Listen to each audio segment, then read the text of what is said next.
Roughing It by Mark Twain. Chapter 47.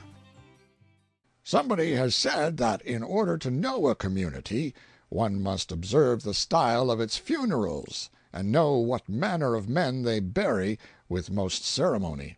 I cannot say which class we buried with most éclat in our flush times, the distinguished public benefactor or the distinguished rough.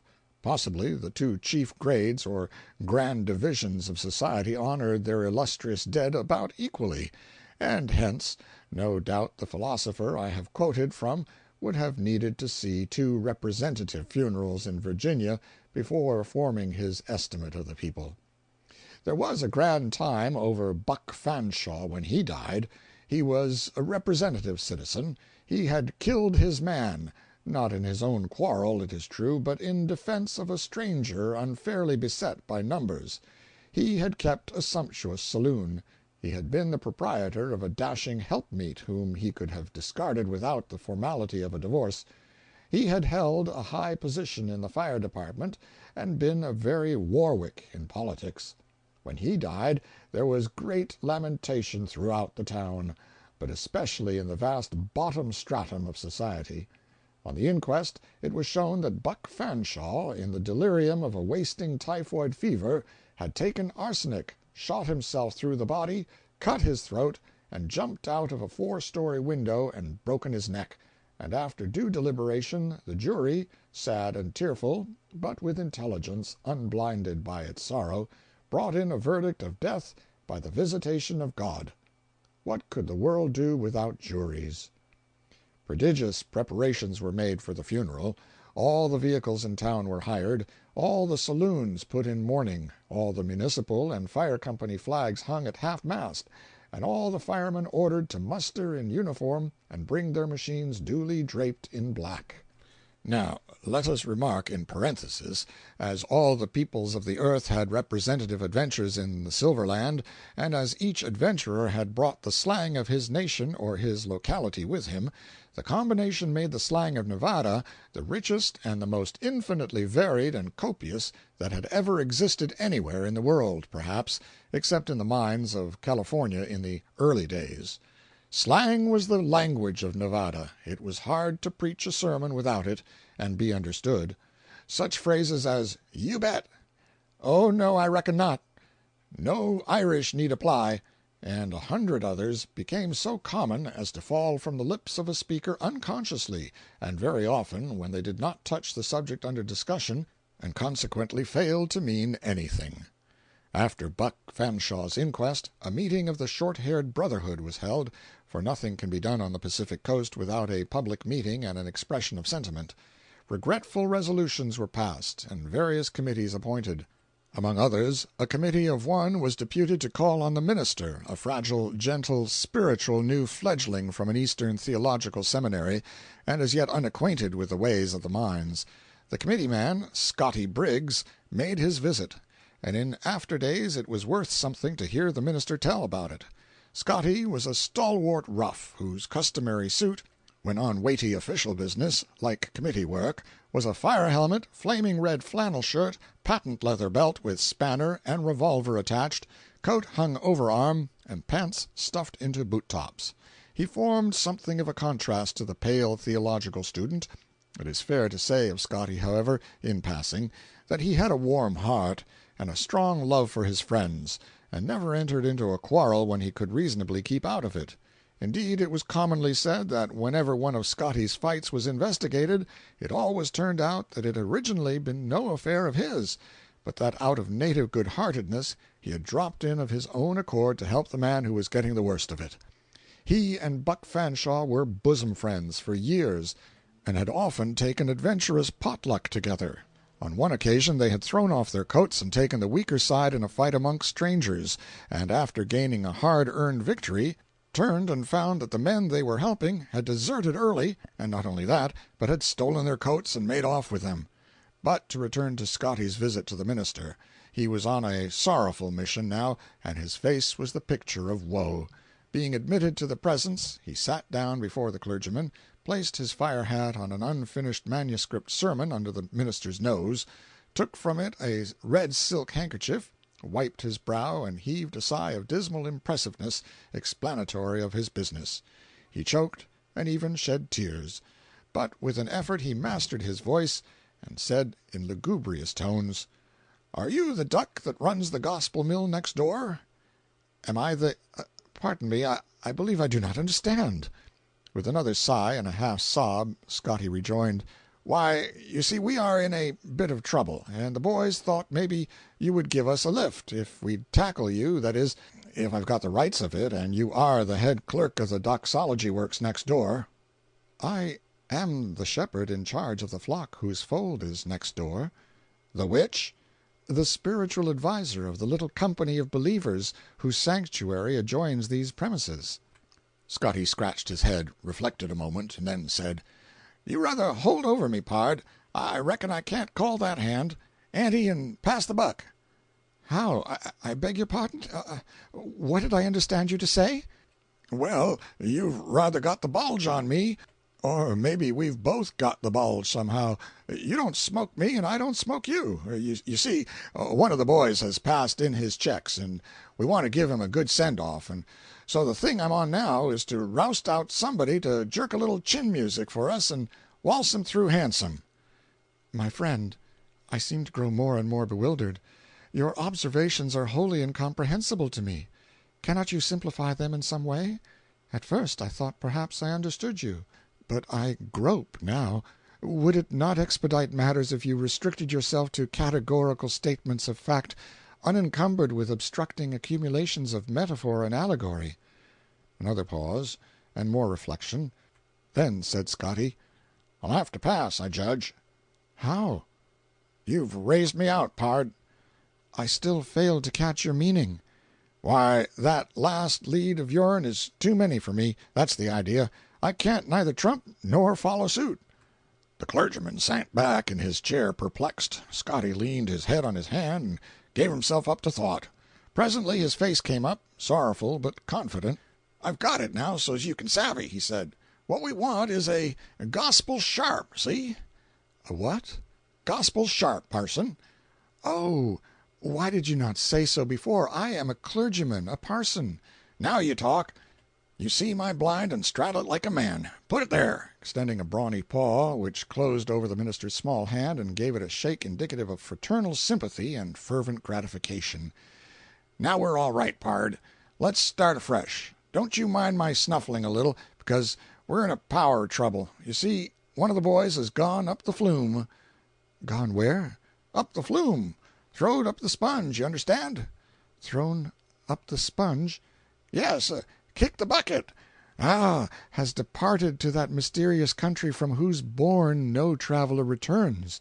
"Return? I reckon not. Why, pard, he's dead." "Yes, I understand." "Oh, you do? Well, I thought maybe you might be getting tangled some more. Yes, you see, he's dead again."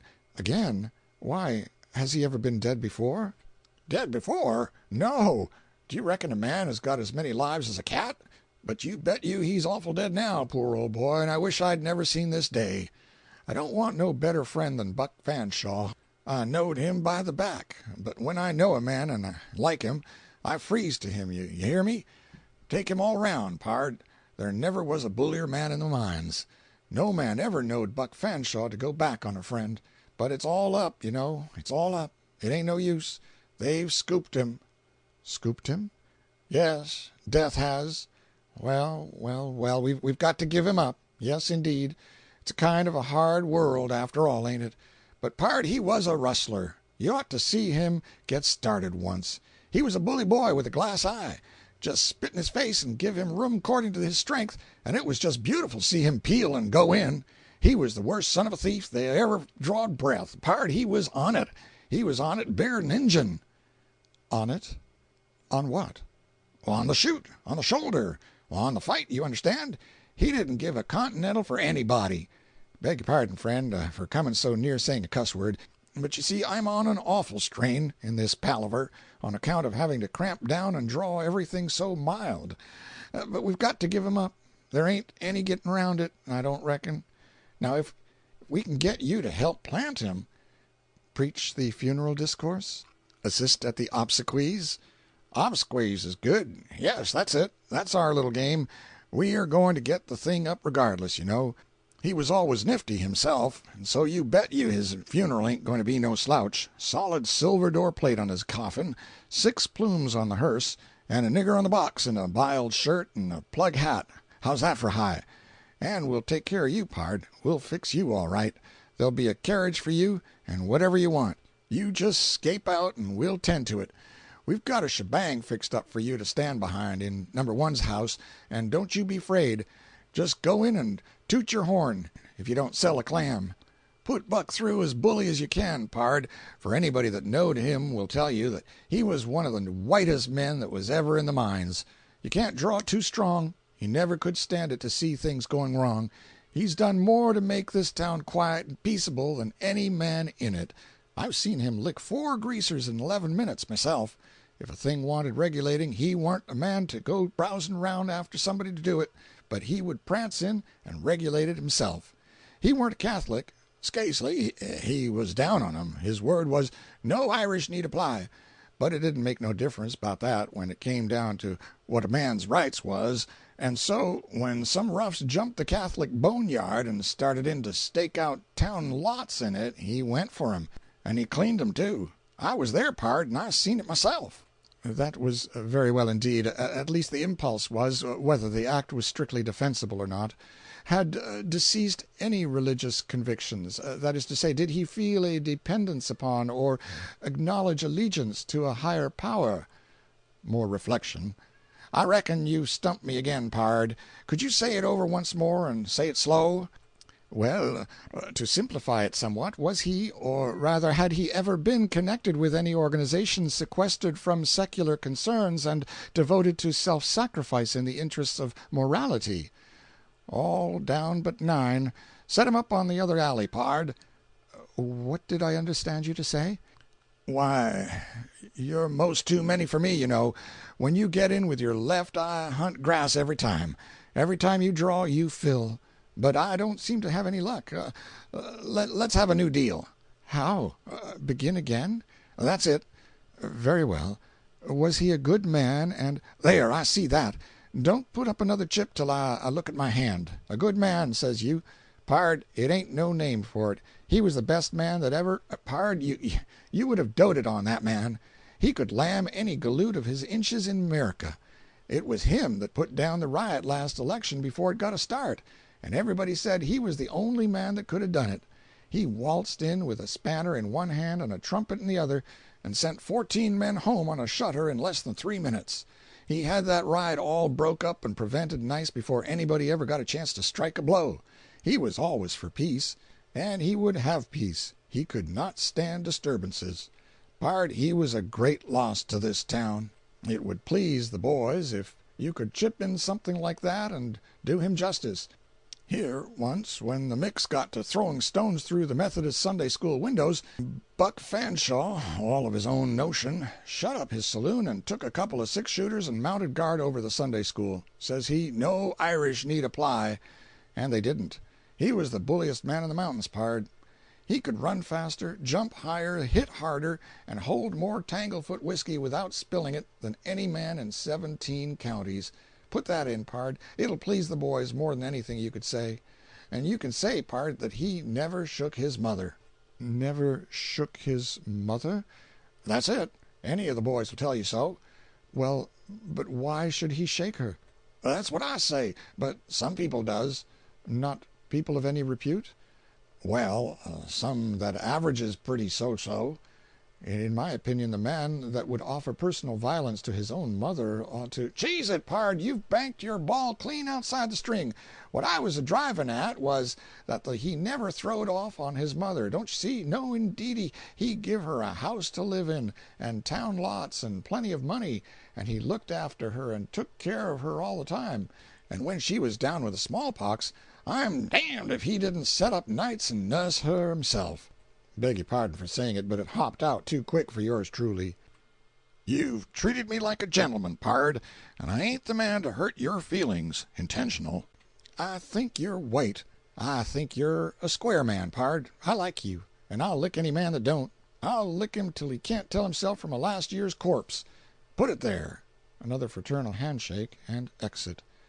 The obsequies were all that the boys could desire. Such a marvel of funeral pomp had never been seen in Virginia. The plumed hearse, the dirge-breathing brass bands, the closed marts of business, the flags drooping at half-mast, the long, plodding procession of uniformed secret societies, military battalions and fire companies, draped engines, carriages of officials, and citizens in vehicles and on foot, attracted multitudes of spectators on the sidewalks, roofs, and windows, and for years afterward the degree of grandeur attained by any civic display in Virginia was determined by comparison with Buck Fanshaw's funeral. Scotty Briggs, as a pallbearer and a mourner, occupied a prominent place at the funeral, and when the sermon was finished and the last sentence of the prayer for the dead man's soul ascended, he responded, in a low voice but with feelings, "Amen. No Irish need apply."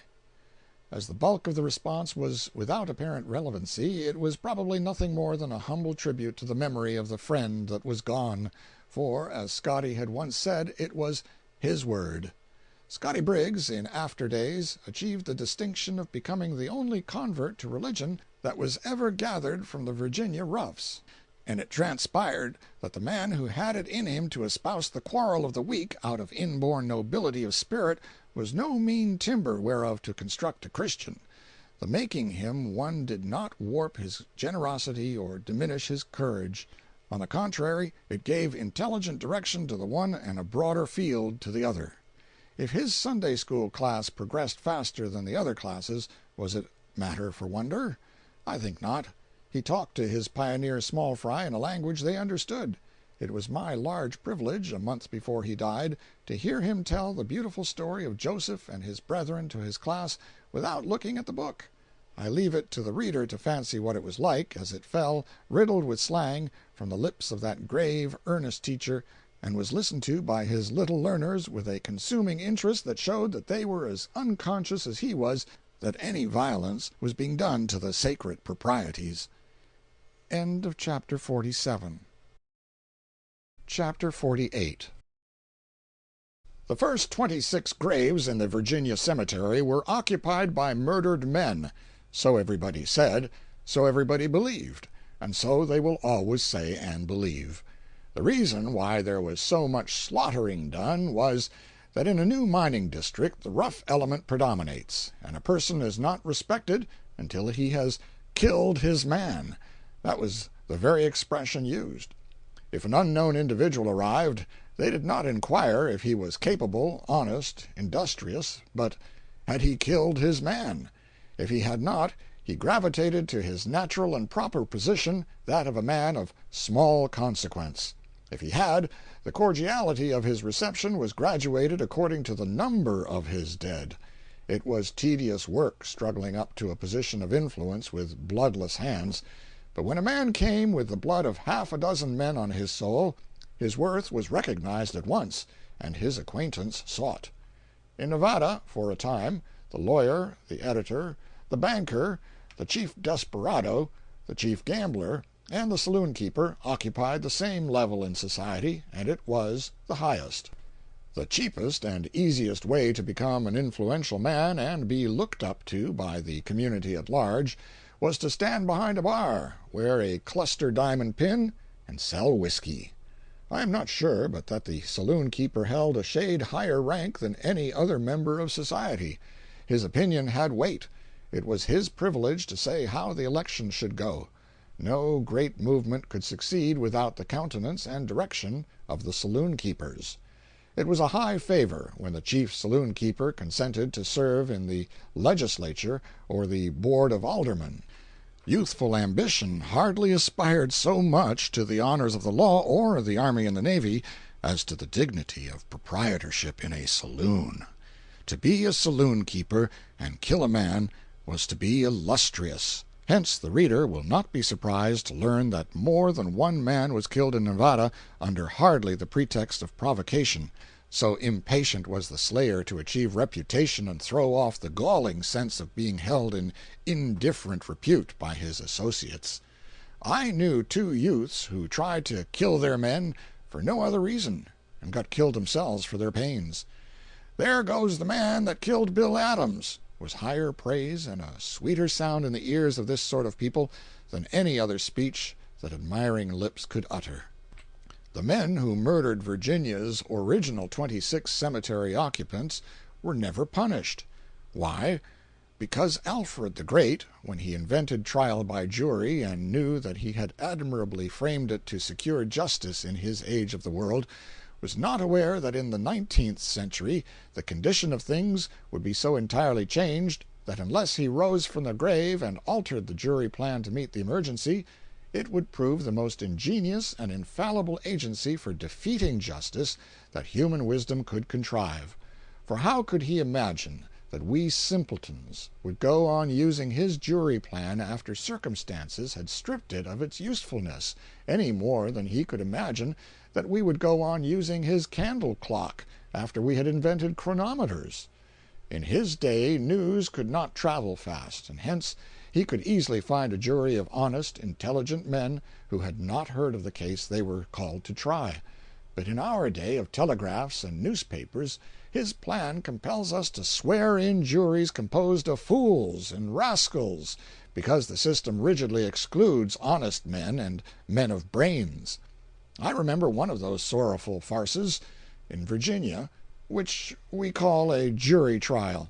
A noted desperado killed Mr. B., a good citizen, in the most wanton and cold-blooded way.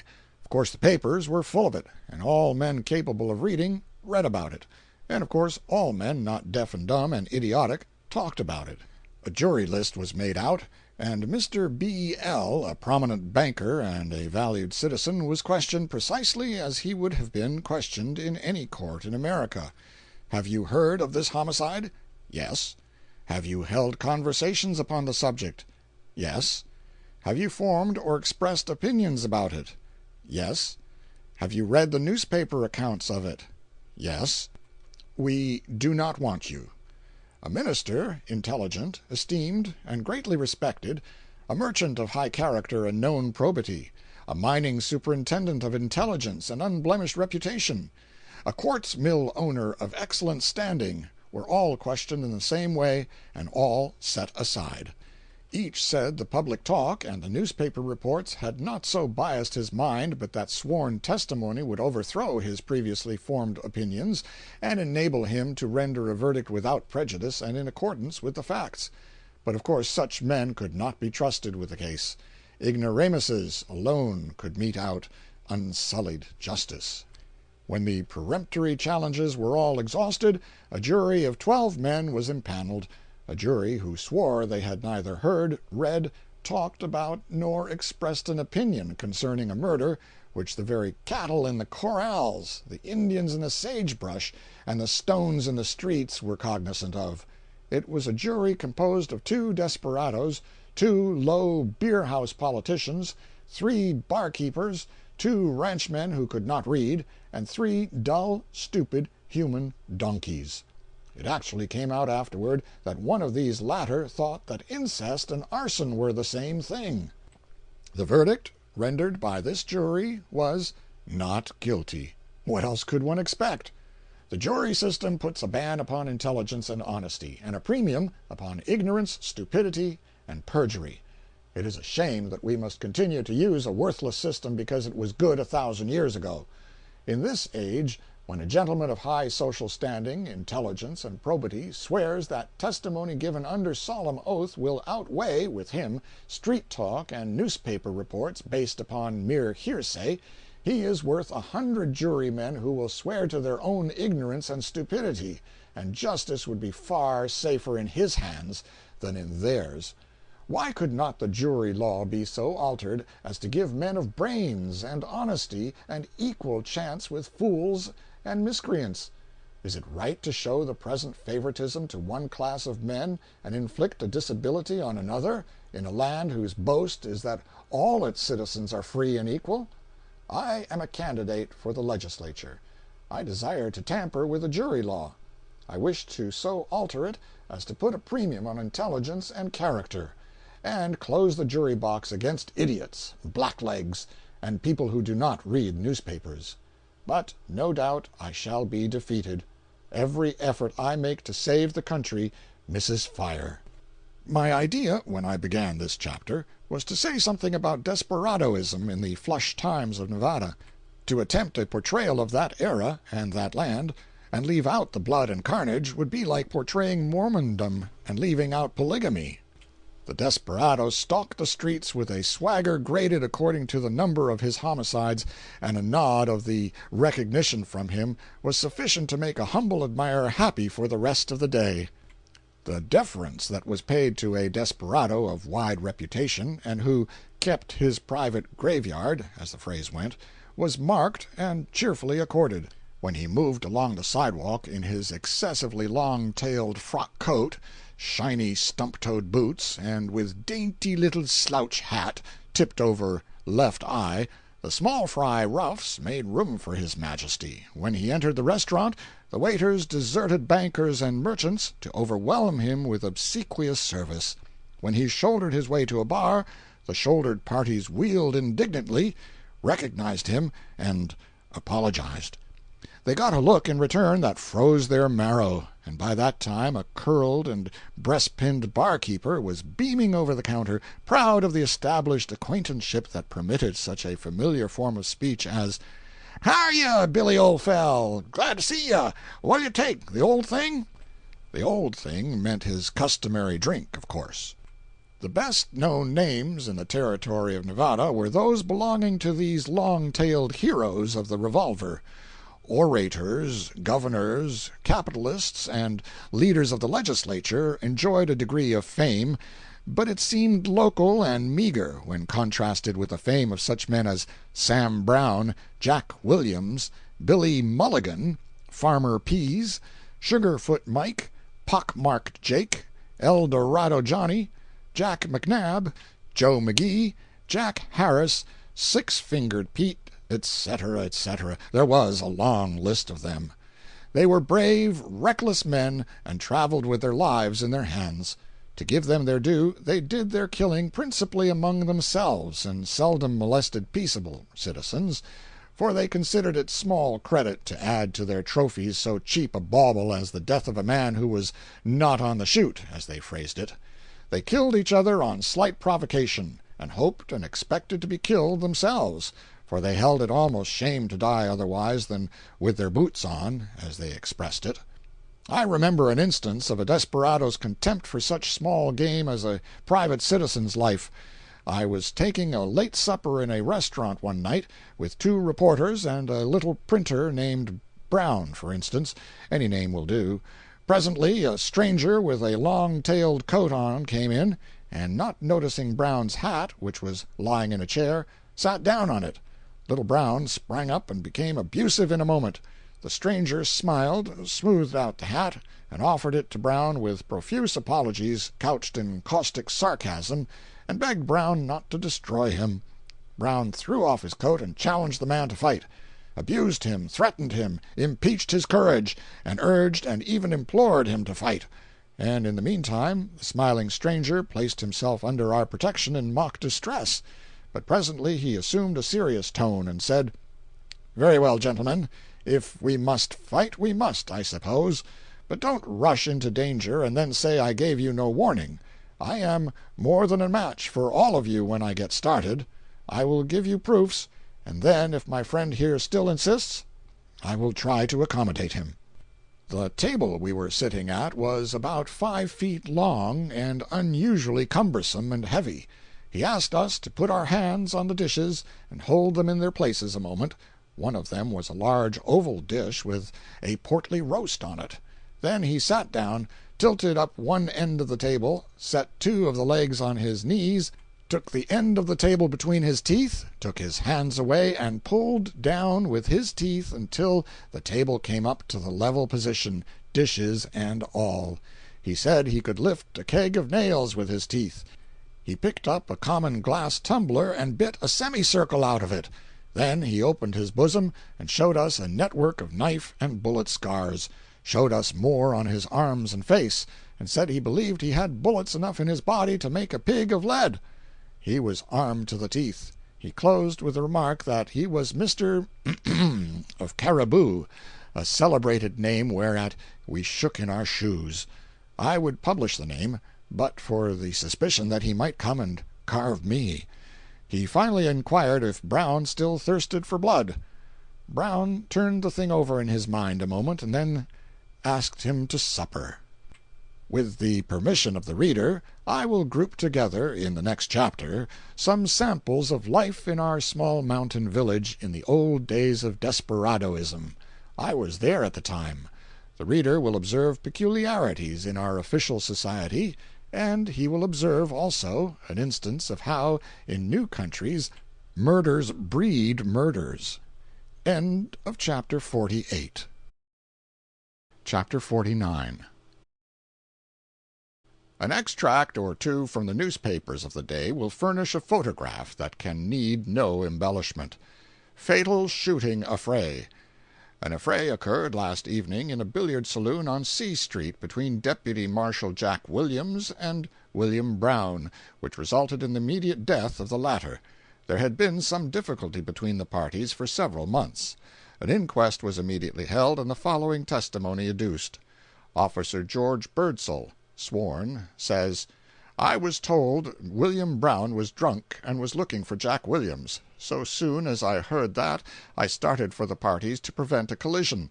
Went into the billiard saloon, saw Billy Brown running around, saying if anybody had anything against him to show cause. He was talking in a boisterous manner, and Officer Perry took him to the other end of the room to talk to him.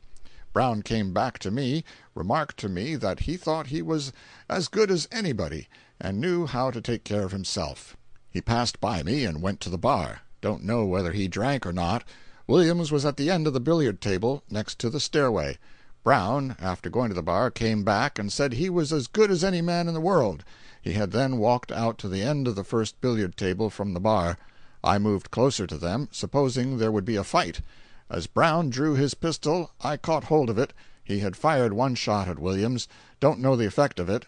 Caught hold of him with one hand, and took hold of the pistol and turned it up. Think he fired once after I caught hold of the pistol. I wrenched the pistol from him, walked to the end of the billiard table, and told a party that I had Brown's pistol, and to stop shooting. I think 4 shots were fired in all. After walking out, Mr. Foster remarked that Brown was shot dead. Oh, there was no excitement about it. He merely remarked the small circumstance. 4 months later, the following item appeared in the same paper, the Enterprise. In this item, the name of one of the city officers above referred to, Deputy Marshal Jack Williams, occurs again. Robbery and desperate affray. On Tuesday night, a German named Charles Herzl, engineer in a mill at Silver City, came to this place and visited the hurdy-gurdy house on B Street.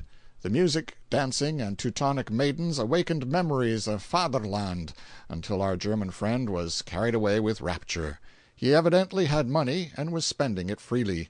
Late in the evening, Jack Williams and Andy Blessington invited him downstairs to take a cup of coffee. William proposed a game of cards and went upstairs to procure a deck, but not finding any, returned. On the stairway he met the German, and, drawing his pistol, knocked him down and rifled his pockets of some $70.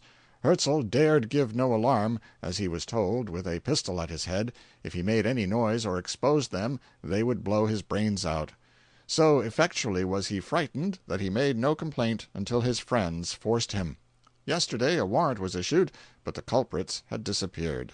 This efficient city officer, Jack Williams, had the common reputation of being a burglar, a highwayman, and a desperado. It was said that he had several times drawn his revolver and levied money contributions on citizens at dead of night in the public streets of Virginia. 5 months after the above item appeared, Williams was assassinated while sitting at a card table one night. A gun was thrust through the crack of the door, and Williams dropped from his chair, riddled with balls. It was said at the time that Williams had been for some time aware that a party of his own sort, desperadoes, had sworn away his life, and it was generally believed among the people that William's friends and enemies would make the assassination memorable, and useful too, by a wholesale destruction of each other. It did not so happen, but still times were not dull during the next 24 hours, for within that time a woman was killed by a pistol shot, a man was brained with a slung shot, and a man named Reeder was also disposed of permanently. Some matters in the Enterprise account of the killing of Reeder are worth noting, especially the accommodating complaisance of a Virginia justice of the peace. The italics in the following narrative are mine. More cutting and shooting. The devil seems to have again broken loose in our town. Pistols and guns explode, and knives gleam in our streets as in early times. When there has been a long season of quiet, people are slow to wet their hands in blood, but once blood is spilled, cutting and shooting come easy. Night before last Jack Williams was assassinated, and yesterday forenoon we had more bloody work, growing out of the killing of Williams, and on the same street in which he met his death. It appears that Tom Reeder, a friend of Williams, and George Gumbert were talking, at the meat market of the latter, about the killing of Williams the previous night, when Reeder said it was a most cowardly act to shoot a man in such a way, giving him no show. Gumbert said that Williams had as good a show as he gave Billy Brown, meaning the man killed by Williams last March. Reeder said it was a damned lie, that Williams had no show at all. At this, Gumbert drew a knife and stabbed Reeder, cutting him in 2 places in the back. One stroke of the knife cut into the sleeve of Reeder's coat and passed downward in a slanting direction through his clothing and entered his body at the small of the back. Another blow struck more squarely and made a much more dangerous wound. Gumbert gave himself up to the officers of justice, and was shortly after discharged by Justice Atwill on his own recognizance, to appear for trial at 6 o'clock in the evening. In the meantime, Reeder had been taken into the office of Dr. Owens, where his wounds were properly dressed. One of his wounds was considered quite dangerous, and it was thought by many that it would prove fatal. But, being considerably under the influence of liquor, Reeder did not feel his wounds as he otherwise would, and he got up and went into the street. He went to the meat market and renewed his quarrel with Gumbert, threatening his life. Friends tried to interfere to put a stop to the quarrel and get the parties away from each other. In the Fashion Saloon, Reeder made threats against the life of Gumbert, saying he would kill him, and it is said that he requested the officers not to arrest Gumbert, as he intended to kill him. After these threats, Gumbert went off and procured a double-barreled shotgun, loaded with buckshot or revolver balls, and went after Reeder.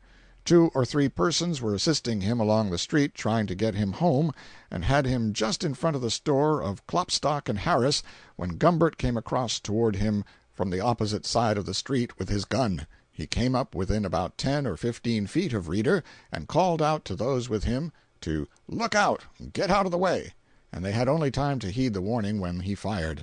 Reeder was at the time attempting to screen himself behind a large cask, which stood against the awning post of Klopstock and Harris's store, but some of the balls took effect in the lower part of his breast, and he reeled around forward and fell in front of the cask. Gumbert then raised his gun and fired the second barrel, which missed Reeder and entered the ground. At the time that this occurred, there were a great many persons on the street in the vicinity, and a number of them called out to Gumbert when they saw him raise his gun to "hold on" and "don't shoot." The cutting took place about 10 o'clock, and the shooting about 12. After the shooting, the street was instantly crowded with the inhabitants of that part of the town, some appearing much excited and laughing, declaring that it looked like the good old times of '60. Marshal Perry and Officer Birdsall were near when the shooting occurred, and Gumbert was immediately arrested and his gun taken from him, when he was marched off to jail. Many persons who were attracted to the spot where this bloody work had just taken place looked bewildered and seemed to be asking themselves what was to happen next, appearing in doubt as to whether the killing mania had reached its climax, or whether we were to turn in and have a grand killing spell, shooting whoever might have given us offense. It was whispered around that it was not all over yet. 5 or 6 more were to be killed before night. Reeder was taken to the Virginia City Hotel, and doctors called in to examine his wounds. They found that 2 or 3 balls had entered his right side. One of them appeared to have passed through the substance of the lungs, while another passed into the liver. 2 balls were also found to have struck one of his legs. As some of the balls struck the cask, the wounds in Reeder's leg were probably from these, glancing downward, so they might have been caused by the second shot fired. After being shot, Reeder said, when he got on his feet, smiling as he spoke, "It will take better shooting than that to kill me."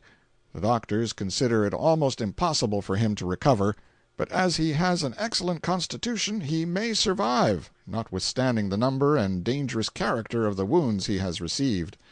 The town appears to be perfectly quiet at present, as though the late stormy times had cleared our moral atmosphere.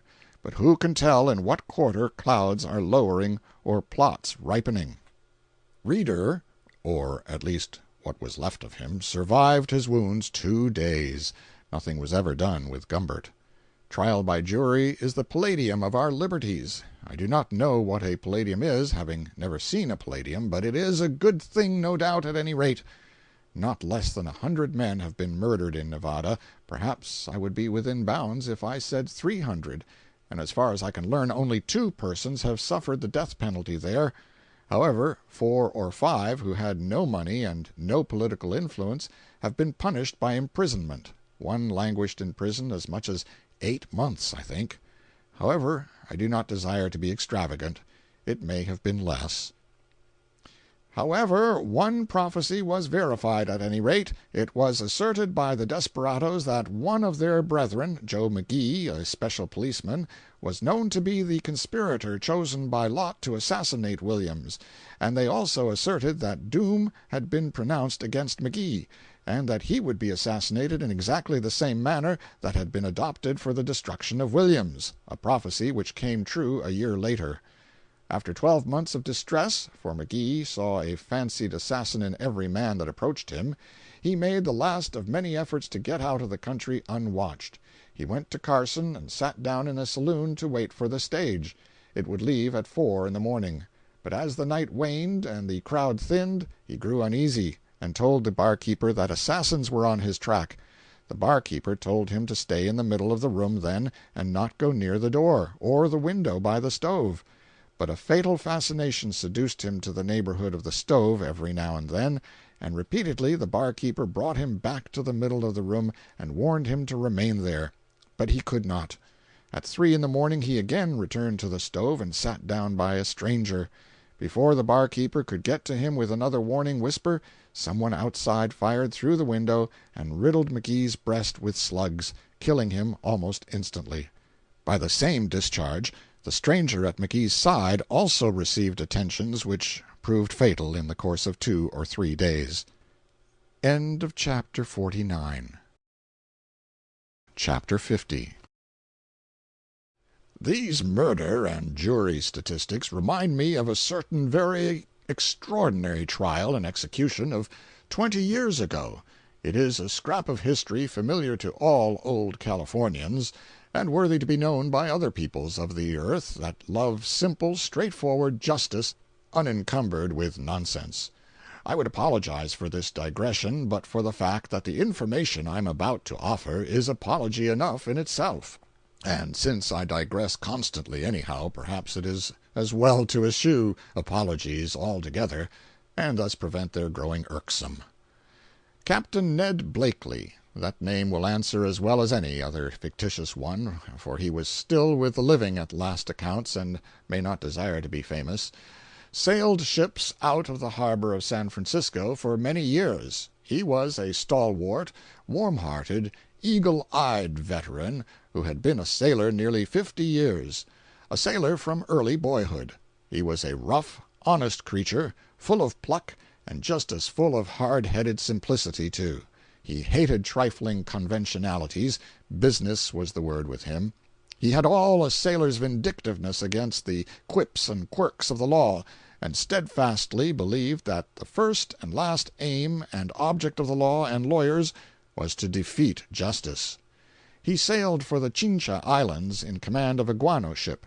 He had a fine crew, but his negro mate was his pet. On him he had for years lavished his admiration and esteem.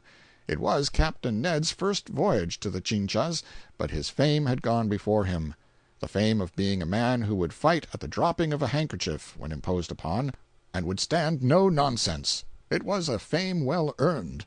Arrived in the islands, he found that the staple of conversation was the exploits of one Bill Nookes, a bully, the mate of a trading ship. This man had created a small reign of terror there. At 9 o'clock at night Captain Ned, all alone, was pacing his deck in the starlight. A form ascended the side and approached him. Captain Ned said, "Who goes there?" "I'm Bill Nookes, the best man in the islands." "What do you want aboard this ship?" "I've heard of Captain Ned Blakely, and one of us is a better man than t'other. I'll know which before I go ashore." "You've come to the right shop. I'm your man. I'll learn you to come aboard this ship without an invite." He seized Nookes, backed him against the mainmast, pounded his face to a pulp, and then threw him overboard. Nookes was not convinced. He returned the next night, got the pulp renewed, and went overboard head first, as before. He was satisfied. A week after this, while Nookes was carousing with a sailor crowd on shore, at noonday, Captain Ned's colored mate came along, and Nookes tried to pick a quarrel with him. The negro evaded the trap, and tried to get away. Nookes followed him up. The negro began to run. Nookes fired on him with a revolver and killed him. Half a dozen sea captains witnessed the whole affair. Nookes retreated to the small after cabin of his ship, with 2 other bullies, and gave out that death would be the portion of any man that intruded there. There was no attempt made to follow the villains. There was no disposition to do it, and indeed very little thought of such an enterprise. There were no courts and no officers. There was no government. The islands belonged to Peru, and Peru was far away. She had no official representative on the ground, and neither had any other nation. However, Captain Ned was not perplexing his head about such things. They concerned him not. He was boiling with rage and furious for justice. At 9 o'clock at night he loaded a double-barreled gun with slugs, fished out a pair of handcuffs, got a ship's lantern, summoned his quartermaster, and went ashore. He said, "Do you see that ship there at the dock?" "Aye, aye, sir." "It's the Venus." "Aye, aye, sir." You know me." "Aye, aye, sir." "Very well, then. Take the lantern, carry it just under your chin. I'll walk behind you and rest this gun-barrel on your shoulder, pointing forward, so. Keep your lantern well up so's I can see things ahead of you. Good. I'm going to march in on Nookes and take him, and jug the other chaps. If you flinch, well, you know me." "Aye, aye, sir." In this order they filed aboard softly, arrived at Nookes' den. The quartermaster pushed the door open, and the lantern revealed the 3 desperadoes sitting on the floor. Captain Ned said, "I'm Ned Blakely. I've got you under fire. Don't you move without orders, any of you. You 2 kneel down in the corner, faces to the wall. Now. Bill Nookes, put these handcuffs on. Now, come up close. Quartermaster, fasten 'em. All right. Don't stir, sir. Quartermaster, put the key in the outside of the door.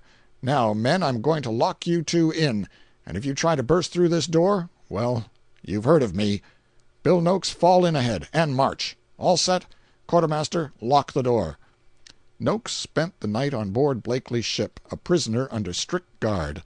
Early in the morning Captain Ned called in all the sea captains in the harbor and invited them, with nautical ceremony, to be present on board his ship at 9 o'clock to witness the hanging of Nookes at the yardarm. "What? The man has not been tried." "Of course he hasn't. But didn't he kill the nigger?" "Certainly he did. But you are not thinking of hanging him without a trial." "Trial? What do I want to try him for, if he killed the nigger?" "Oh, Captain Ned, this will never do. Think how it will sound." "Sound be hanged. Didn't he kill the nigger?" "Certainly, certainly, Captain Ned. Nobody denies that. But, well, then I'm going to hang him, that's all. Everybody I've talked to talks just the same way you do. Everybody says he killed a nigger, everybody knows he killed a nigger, and yet every lubber of you wants him tried for it. I don't understand such bloody foolishness as that. Tried! Mind you, I don't object to trying him, if it's got to be done to give satisfaction. And I'll be there and chip in and help, too. But put it off till afternoon. Put it off till afternoon, or I'll have my hands middling full till after the burying." "Why, what do you mean? Are you going to hang him anyhow and try him afterward?" "Didn't I say I was going to hang him? I never saw such people as you. What's the difference? You ask a favor, and then you ain't satisfied when you get it. Before or after all's one. You know how the trial will go. He killed the nigger. Say, I must be going. If your mate would like to come to the hanging, fetch him along. I like him." There was a stir in the camp. The captains came in a body and pleaded with Captain Ned not to do this rash thing. They promised that they would create a court composed of captains of the best character, they would impanel a jury, they would conduct everything in a way becoming the serious nature of the business in hand, and give the case an impartial hearing and the accused a fair trial. And they said it would be murder, and punishable by the American courts if he persisted and hung the accused on his ship. They pleaded hard. Captain Ned said, "Gentlemen, I'm not stubborn and I'm not unreasonable. I'm always willing to do just as near right as I can. How long will it take?" "Probably only a little while." "And can I take him up the shore and hang him as soon as you are done?" "If he is proven guilty, he shall be hanged without unnecessary delay." "If he's proven guilty? Great Neptune, ain't he guilty? This beats my time. Why, you all know he's guilty." But at last they satisfied him that they were projecting nothing underhanded. Then he said, "Well, all right. You go on and try him, and I'll go down and overhaul his conscience and prepare him to go. Like enough he needs it, and I don't want to send him off without a show for hereafter." This was another obstacle. They finally convinced him that it was necessary to have the accused in court. Then they said they would send a guard to bring him. "No, sir, I prefer to fetch him myself. He don't get out of my hands. Besides, I've got to go to the ship to get a rope anyway."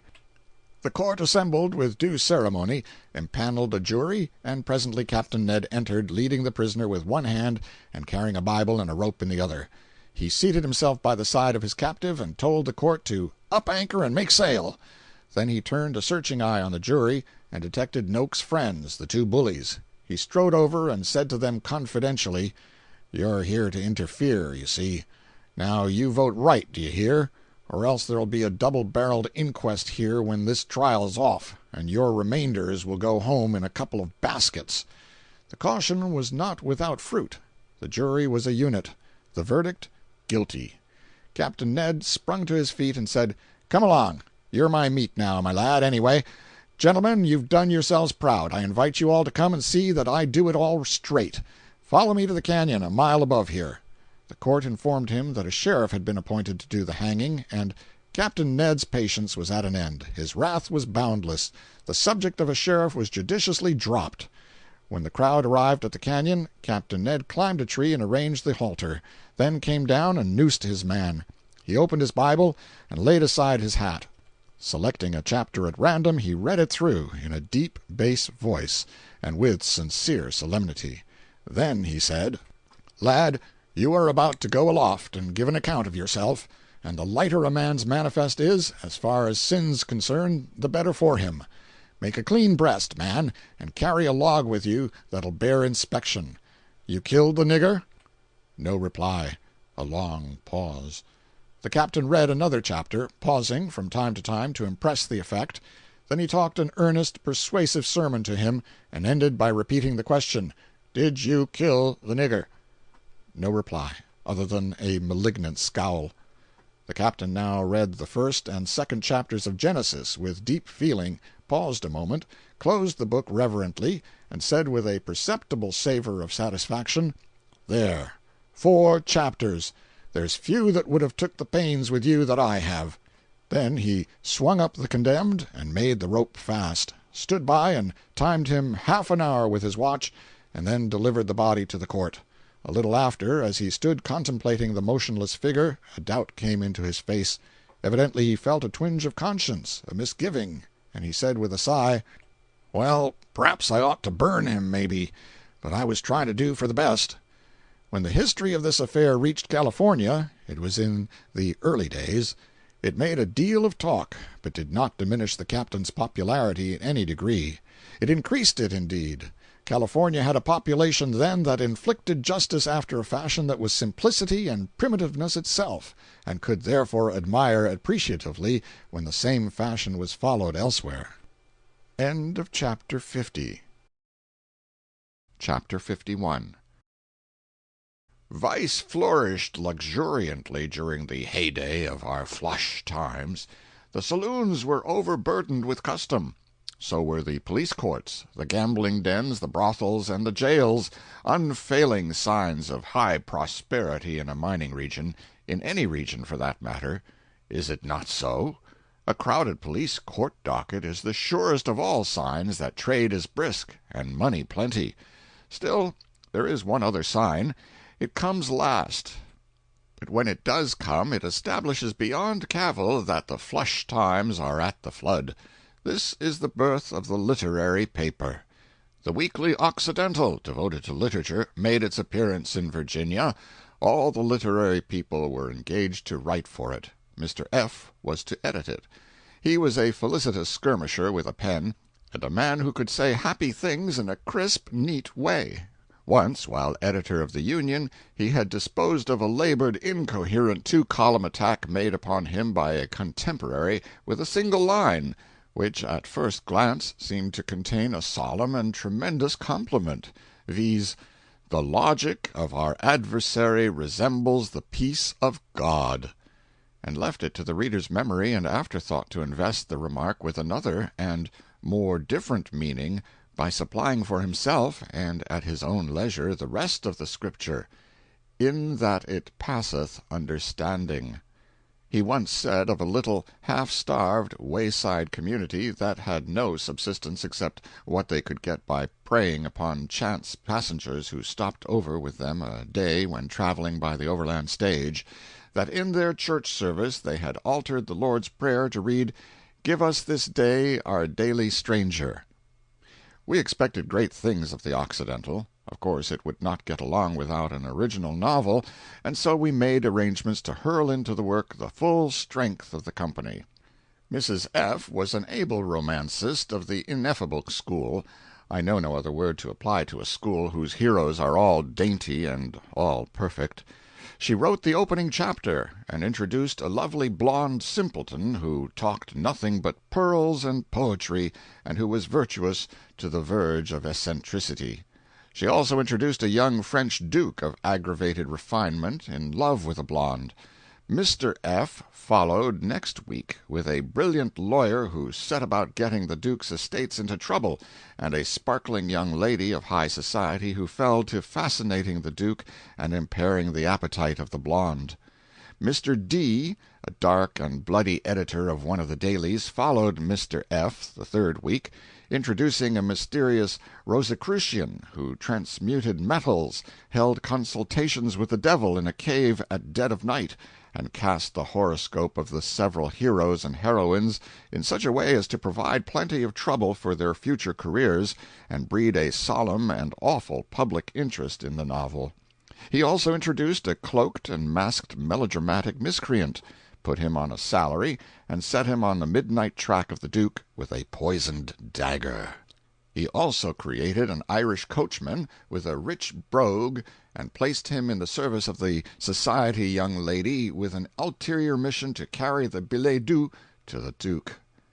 About this time there arrived in Virginia a dissolute stranger with a literary turn of mind. Rather seedy he was, but very quiet and unassuming, almost diffident indeed. He was so gentle, and his manners were so pleasing and kindly, whether he was sober or intoxicated, that he made friends of all who came in contact with him. He applied for literary work, offered conclusive evidence that he wielded an easy and practised pen, and so Mr. F. engaged him at once to help write the novel. His chapter was to follow Mr. D.'s, and mine was to come next. Now what does this fellow do but go off and get drunk, and then proceed to his quarters and set to work with his imagination in a state of chaos, and that chaos in a condition of extravagant activity. The result may be guessed. He scanned the chapters of his predecessors, found plenty of heroes and heroines already created, and was satisfied with them. He decided to introduce no more. With all the confidence that whiskey inspires and all the easy complacency it gives to its servant, he then launched himself lovingly into his work.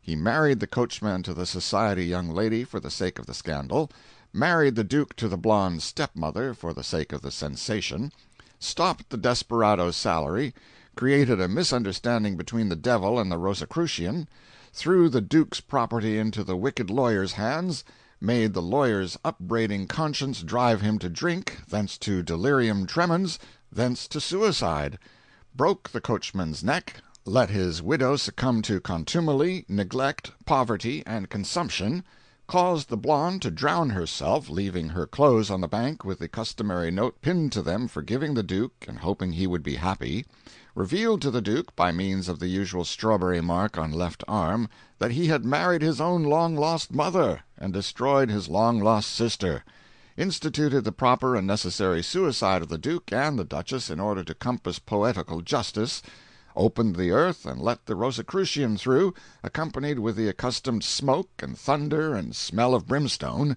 and finished with the promise that in the next chapter, after holding a general inquest, he would take up the surviving character of the novel and tell what became of the devil. It read with singular smoothness, and with a dead earnestness that was funny enough to suffocate a body. But there was war when it came in. The other novelists were furious.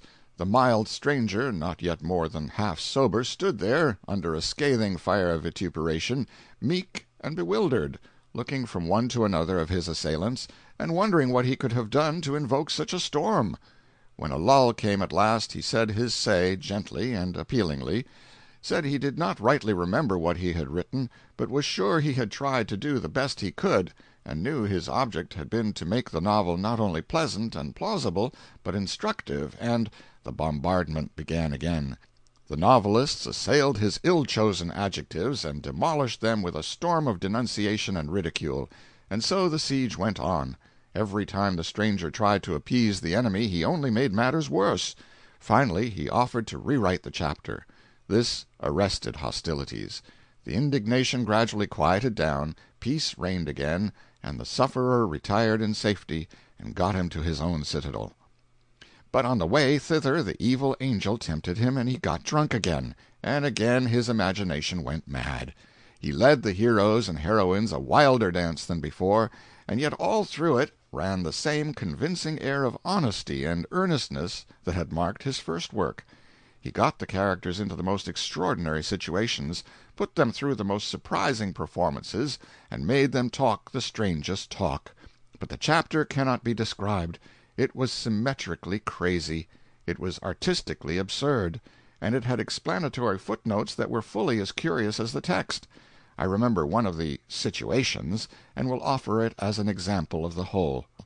He altered the character of the brilliant lawyer, and made him a great-hearted, splendid fellow, gave him fame and riches, and set his age at 33 years. Then he made the blonde discover, through the help of the Rosicrucian and the melodramatic miscreant, that while the Duke loved her money ardently and wanted it, he secretly felt a sort of leaning toward the society young lady. Stung to the quick, she tore her affections from him, and bestowed them with tenfold power upon the lawyer, who responded with consuming zeal. But the parents would none of it. What they wanted in the family was a duke, and a duke they were determined to have, though they confessed that next to the Duke the lawyer had their preference. Necessarily the blonde now went into a decline. The parents were alarmed. They pleaded with her to marry the Duke, but she steadfastly refused, and pined on. Then they laid a plan. They told her to wait a year and a day, and if at the end of that time she still felt that she could not marry the Duke, she might marry the lawyer with their full consent. The result was as they had foreseen. Gladness came again, and the flush of returning health. Then the parents took the next step in their scheme. They had the family physician recommend a long sea voyage and much land travel for the thorough restoration of the blonde's strength, and they invited the Duke to be of the party. They judged that the Duke's constant presence and the lawyer's protracted absence would do the rest, for they did not invite the lawyer. So they set sail in a steamer for America, and the third day out, when their seasickness called truce and permitted them to take their first meal at the public table, behold, there sat the lawyer. The Duke and party made the best of an awkward situation. The voyage progressed, and the vessel neared America. But by and by, 200 miles off New Bedford, the ship took fire. She burned to the water's edge. Of all her crew and passengers, only 30 were saved. They floated about the sea half an afternoon and all night long. Among them were our friends. The lawyer, by superhuman exertions, had saved the blonde and her parents, swimming back and forth 200 yards and bringing one each time, the girl first. The Duke had saved himself. In the morning 2 whale ships arrived on the scene and sent their boats. The weather was stormy, and the embarkation was attended with much confusion and excitement. The lawyer did his duty like a man, helped his exhausted and insensible blonde, her parents, and some others into a boat the Duke helped himself in. Then the child fell overboard at the other end of the raft, and the lawyer rushed thither and helped half a dozen people fish it out, under the stimulus of its mother's screams. Then he ran back, a few seconds too late. The blonde's boat was under way, so he had to take the other boat and go to the other ship. The storm increased, and drove the vessels out of sight of each other, drove them whither it would. When it calmed at the end of 3 days, the blonde ship was 700 miles north of Boston, and the other about 700 south of that port. The blonde's captain was bound on a whaling cruise in the North Atlantic, and could not go back such a distance or make a port without orders, such being nautical law. The lawyer's captain was to cruise in the North Pacific, and he could not go back or make port without orders. All the lawyer's money and baggage were in the blonde's boat, and went to the blonde's ship, so his captain made him work his passage as a common sailor. When both ships had been cruising nearly a year, the one was off the coast of Greenland, and the other in Bering Strait. The blonde had long ago been well nigh persuaded that her lawyer had been washed overboard and lost just before the whale ships reached the raft, and now, under the pleadings of her parents and the Duke, she was at last beginning to nerve herself for the doom of the covenant, and prepare for the hated marriage. But she would not yield a day before the date set. The weeks dragged on, the time narrowed. Orders were given to deck the ship for the wedding, a wedding at sea among icebergs and walruses. 5 days more and all would be over. So the blonde reflected, with a sigh and a tear. Oh, where was her true love, and why did he not come and save her? At that moment he was lifting his harpoon to strike a whale in Bering Strait, 5,000 miles away, by the way of the Arctic Ocean, or 20,000 by the way of the Horn. That was the reason. He struck, but not with perfect aim. His foot slipped, and he fell in the whale's mouth, and went down his throat. He was insensible 5 days. Then he came to himself and heard voices. Daylight was streaming through a hole cut in the whale's roof. He climbed out, and astonished the sailors who were hoisting blubber up the ship's side. He recognized the vessel, flew aboard, surprised the wedding party at the altar, and exclaimed, "Stop the proceedings! I'm here! Come to my arms, my own!" There were footnotes to this extravagant piece of literature, wherein the author endeavored to show that the whole thing was within the possibilities. He said he got the incident of the whale traveling from Bering Strait to the coast of Greenland, 5,000 miles in 5 days, through the Arctic Ocean, from Charles Reade's "Love Me Little, Love Me Long," and considered that that established the fact that the thing could be done, and he instanced Jonah's adventure as proof that a man could live in a whale's belly, and added that if a preacher could stand it 3 days, a lawyer could surely stand it 5. There was a fiercer storm than ever in the editorial sanctum now, and the stranger was peremptorily discharged, and his manuscript flung at his head. But he had already delayed things so much that there was not time for some one else to rewrite the chapter, and so the paper came out without any novel in it. It was but a feeble, struggling, stupid journal, and the absence of the novel probably shook public confidence. At any rate, before the first side of the next issue went to press, the weekly Occidental died as peacefully as an infant.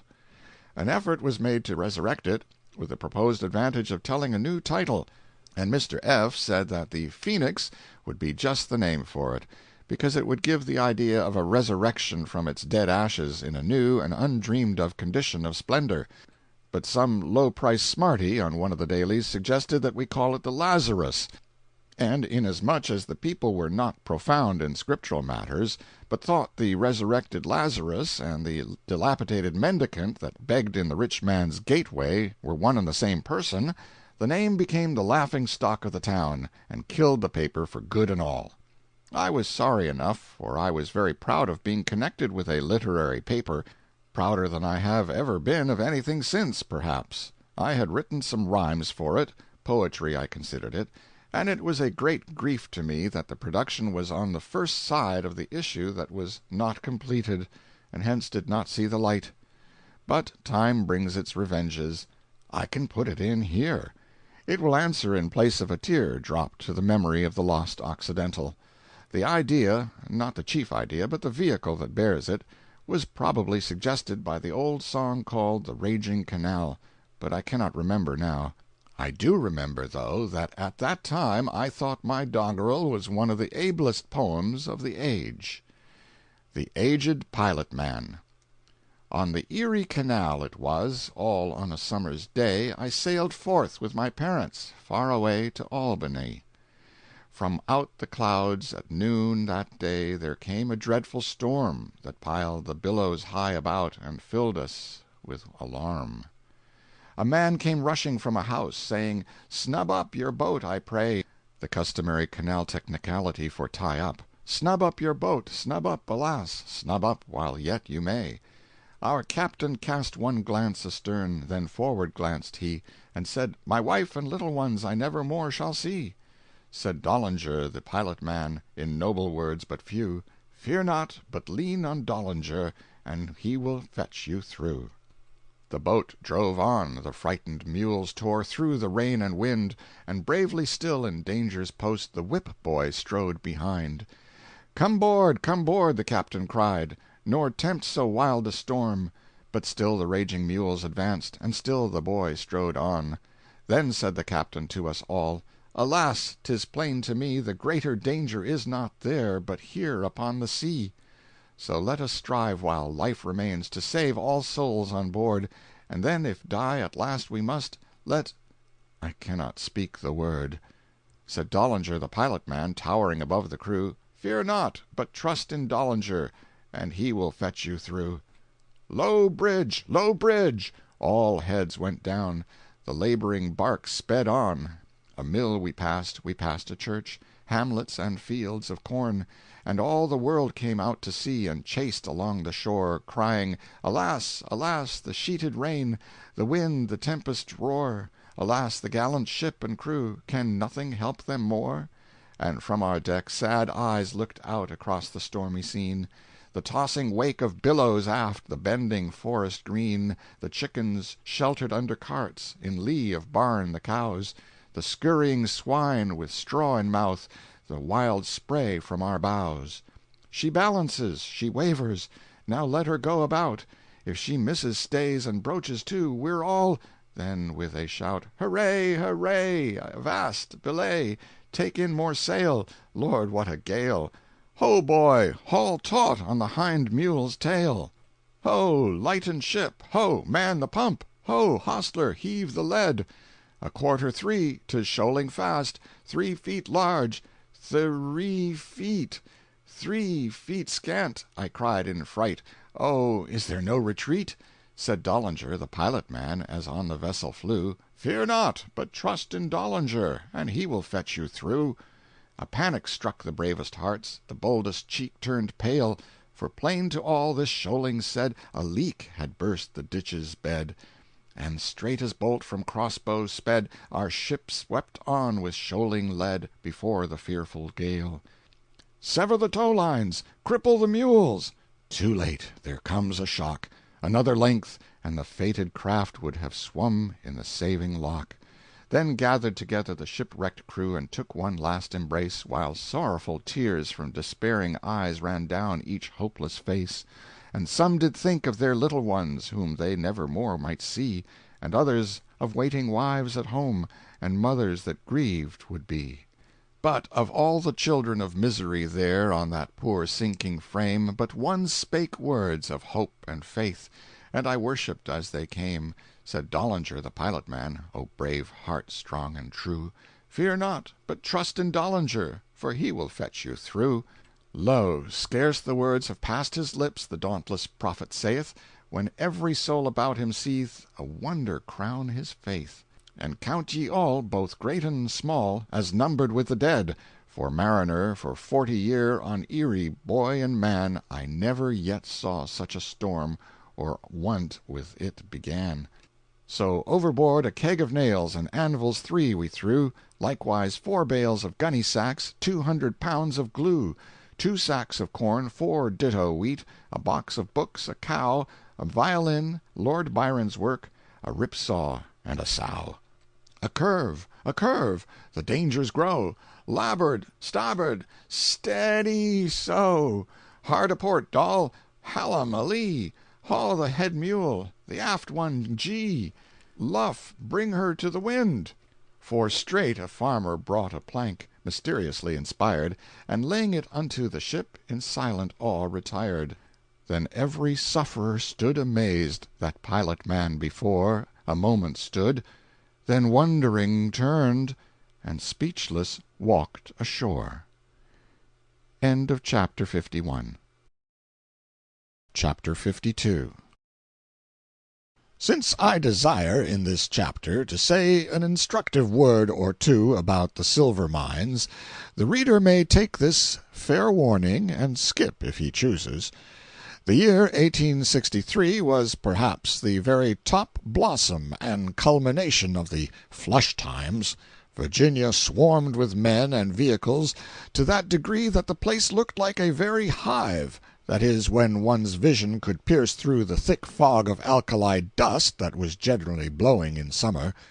I will say, concerning this dust, that if you drove 10 miles through it, you and your horses would be coated with it 1/16 of an inch thick, and present an outside appearance that was a uniform pale yellow color, and your buggy would have 3 inches of dust in it, thrown there by the wheels. The delicate scales used by the assayers were enclosed in glass cases, intended to be airtight, and yet some of this dust was so impalpable and so invisibly fine that it would get in, somehow, and impair the accuracy of those scales. Speculation ran riot, and yet there was a world of substantial business going on, too. All freights were brought over the mountains from California, 150 miles, by pack train partly, and partly in huge wagons drawn by such long mule teams that each team amounted to a procession, and it did seem, sometimes, that the grand combined procession of animals stretched unbroken from Virginia to California. Its long route was traceable clear across the deserts of the territory by the writhing serpent of dust it lifted up. By these wagons, freights over that 150 miles were $200 a ton for small lots, same price for all express matter brought by stage, and $100 a ton for full loads. One Virginia firm received 100 tons of freight a month, and paid $10,000 a month freightage. In the winter the freights were much higher. All the bullion was shipped in bars by stage to San Francisco. A bar was usually about twice the size of a pig of lead, and contained from $1,500 to $3,000 according to the amount of gold mixed with the silver, and the freight on it, when the shipment was large, was 1¼ per cent. Of its intrinsic value. So the freight on these bars probably averaged something more than $25 each. Small shippers paid 2 per cent. There were 3 stages a day each way, and I have seen the outgoing stages carry away 1/3 of a ton of bullion each, and more than once I saw them divide a 2-ton lot and take it off. However, these were extraordinary events. Mr. Valentine, Wells Fargo's agent, has handled all of the bullion shipped through the Virginia office for many a month. To his memory, which is excellent, we are indebted for the following exhibit of the company's business in the Virginia office since the 1st of January, 1862. From January 1st to April 1st, about $270,000 worth of bullion passed through that office. During the next quarter, $570,000. Next quarter, $800,000. Next quarter, $956,000. Next quarter, $1,275,000, and for the quarter ending on the 30th of last June, about $1,600,000. Thus, in a year and a half, the Virginia office only shipped $5,330,000 in bullion. During the year 1862, they shipped $2,615,000, so we perceive the average shipments have more than doubled in the last 6 months. This gives us room to promise for the Virginia office $500,000 a month for the year 1863, though perhaps judging by the steady increase in the business, we are underestimating somewhat. This gives us $6 million for the year. Gold Hill and Silver City together can beat us. We will give them $10 million. To Dayton, Empire City, Ophir, and Carson City we will allow an aggregate of $8 million, which is not over the mark perhaps, and may possibly be a little under it. To Esmeralda we give $4 million. To Reese, River, and Humboldt, $2 million, which is liberal now, but may not be before the year is out. So we prognosticate that the yield of bullion this year will be about $30 million. Placing the number of mills in the territory at 100, this gives to each the labor of producing $300,000 in bullion during the 12 months. Allowing them to run 300 days in the year, which none of them more than do, this makes their work average $1,000 a day. Say the mills average 20 tons of rock a day, and this rock worth $50 as a general thing, and you have the actual work of our 100 mills figured down to a spot, $1,000 a day each, and $30 million a year in the aggregate. Enterprise. A considerable overestimate. M.T. 2 tons of silver bullion would be in the neighborhood of 40 bars, and the freight on it over $1,000. Each coach always carried a deal of ordinary express matter beside, and also from 15 to 20 passengers at from $25 to $30 a head. With 6 stages going all the time, Wells Fargo & Company's Virginia City business was important and lucrative. All along under the center of Virginia and Gold Hill, for a couple of miles ran the great Comstock silver lode, a vein of ore from 50 to 80 feet thick between its solid walls of rock, a vein as wide as some of New York's streets. I will remind the reader that in Pennsylvania a coal vein only 8 feet wide is considered ample. Virginia was a busy city of streets and houses above ground. Under it was another busy city, down in the bowels of the earth, where a great population of men thronged in and out among the intricate maze of tunnels and drifts, flitting hither and thither under a winking sparkle of lights, and over their heads towered a vast web of interlocking timbers that held the walls of the gutted Comstock apart. These timbers were as large as a man's body, and the framework stretched upward so far that no eye could pierce to its top through the closing gloom. It was like peering up through the clean-picked ribs and bones of some colossal skeleton. Imagine such a framework 2 miles long, 60 feet wide, and higher than any church spire in America. Imagine this stately lattice-work stretching down Broadway from the St. Nicholas to Wall Street, and a 4th of July procession reduced to pygmies parading on top of it and flaunting their flags high above the pinnacle of Trinity Steeple. One can imagine that, but he cannot well imagine what that forest of timbers cost, from the time they were felled in the pineries beyond Washoe Lake, hauled up and around Mount Davidson at atrocious rates of freightage, then squared, let down into the deep maw of the mine, and built up there. 20 ample fortunes would not timber one of the greatest of those silver mines. The Spanish proverb says it requires a gold mine to run a silver one, and it is true. A beggar with a silver mine is a pitiable pauper indeed if he cannot sell. I spoke of the underground Virginia as a city. The Gould and Curry is only one single mine under there, among a great many others. Yet the Gould and Curry streets of dismal drifts and tunnels were 5 miles in extent altogether, and its population 500 miners. Taken as a whole, the underground city had some 30 miles of streets and a population of 5,000 or 6,000. In this present day some of those populations are at work from 12 to 1,600 feet under Virginia and Gold Hill, and the signal bells that tell them what the superintendent above ground desires them to do are struck by telegraph as we strike a fire alarm. Sometimes men fall down a shaft there 1,000 feet deep. In such cases the usual plan is to hold an inquest. If you wish to visit one of those mines, you may walk through a tunnel about half a mile long if you prefer, or you may take the quicker plan of shooting like a dart down a shaft on a small platform. It is like tumbling down through an empty steeple, feet first. When you reach the bottom, you take a candle and tramp through drifts and tunnels where throngs of men are digging and blasting. You watch them send up tubs full of great lumps of stone, silver ore. You select choice specimens from the mass as souvenirs. You admire the world of skeleton timbering. You reflect frequently that you are buried under a mountain, 1,000 feet below daylight. Being in the bottom of the mine, you climb from gallery to gallery, up endless ladders that stand straight up and down. When your legs fail you at last, you lie down in a small box-car in a cramped incline, like a half up-ended sewer, and are dragged up to daylight feeling as if you are crawling through a coffin that has no end to it.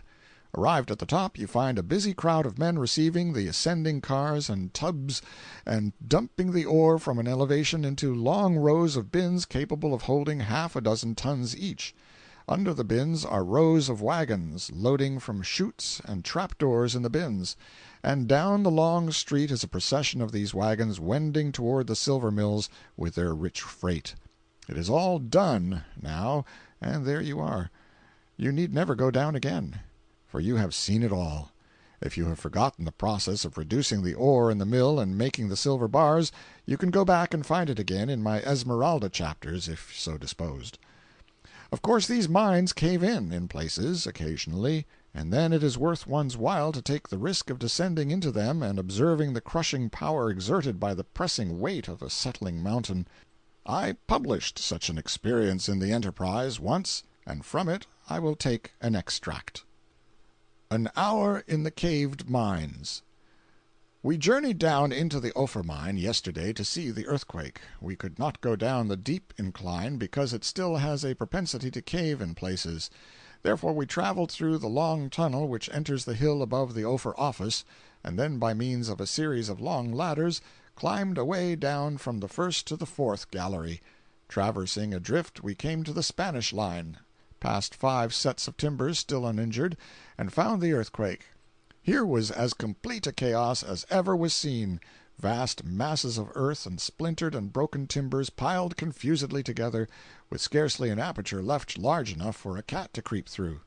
Rubbish was still falling at intervals from above, and one timber which had braced others earlier in the day was now crushed down out of its former position, showing that the caving and settling of the tremendous mass was still going on. We were in that portion of the Ophir known as the North Mines. Returning to the surface, we entered a tunnel leading into the Central, for the purpose of getting into the main Ophir. Descending a long incline in this tunnel, we traversed a drift or so, and then went down a deep shaft from whence we proceeded into the 5th gallery of the Ophir. From a side drift we crawled through a small hole and got into the midst of the earthquake again. Earth and broken timbers mingled together without regard to grace or symmetry.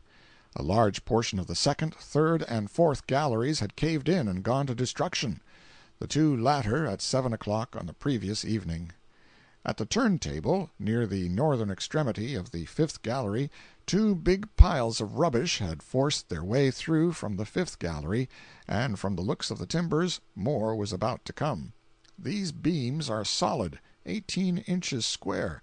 First a great beam is laid on the floor, then upright ones, 5 feet high, stand on it, supporting another horizontal beam, and so on, square above square, like the framework of a window.